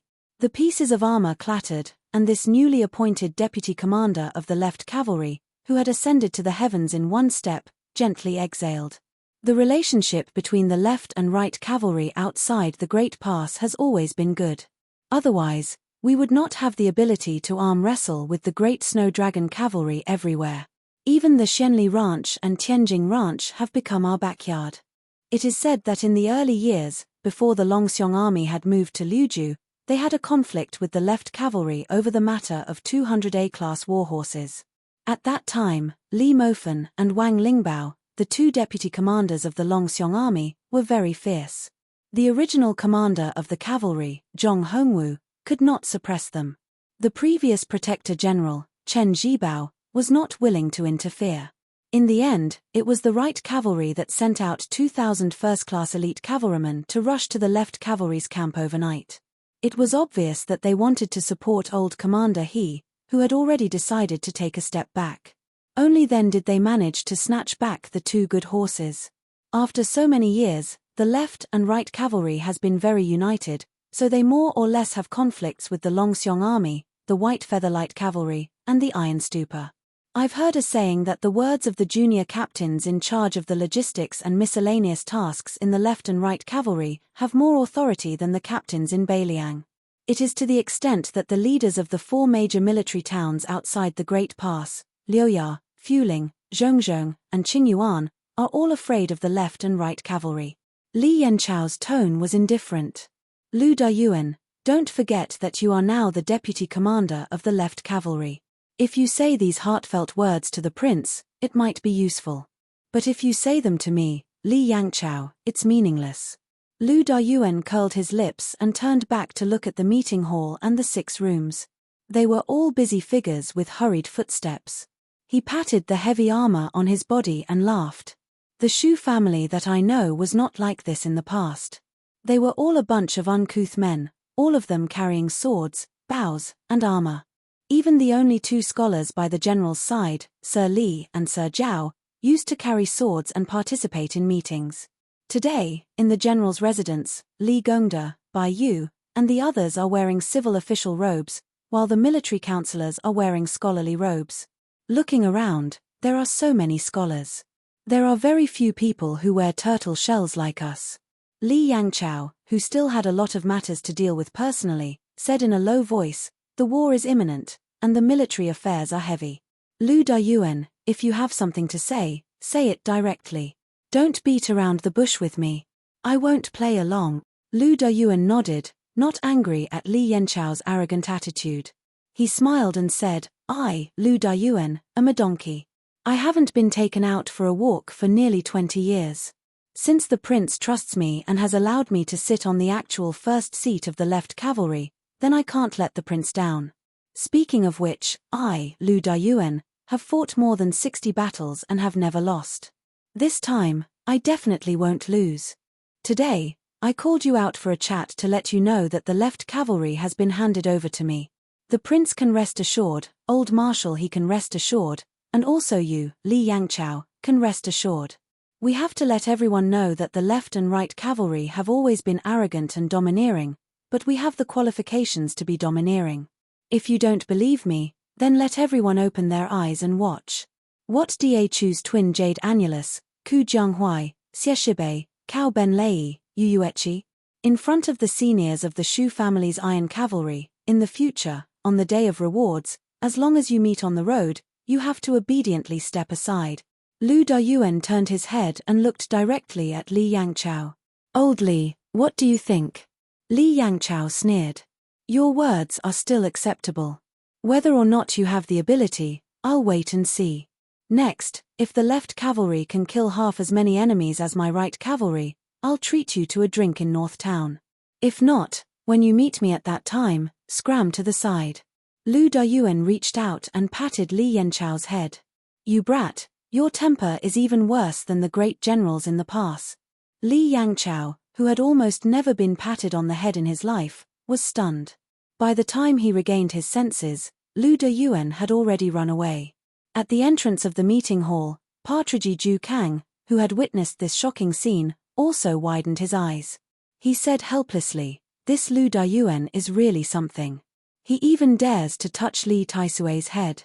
Hsu Fengnian dismissed it with a smile. He said softly, if that's the case, the left and right cavalry's burden will be somewhat heavy. Ju Kang snorted coldly. Since your highness believes that Ku Jianghuai and his group of youths can make a name for themselves in Liuzhu, I can't be bothered to say anything about the muddled account of Qingyuan military town. However, even without the support of Stone Talisman, Ninga Mei, and Yuan Nanting, Old his left cavalry and my right cavalry against Murong Baoding and Wang Yong and Helian Wuwei behind them, your highness can put your heart back into your stomach. Hsu Fengnian hesitated for a moment, then said, the 30,000 Winter Thunder Cavalry and the 30,000 Ruran Cavalry can be considered Beimang's first-rate elite army in the Southern Dynasty. Beimang is willing to use such a large amount of bait. You must not let your guard down. Ju Kang grunted in agreement.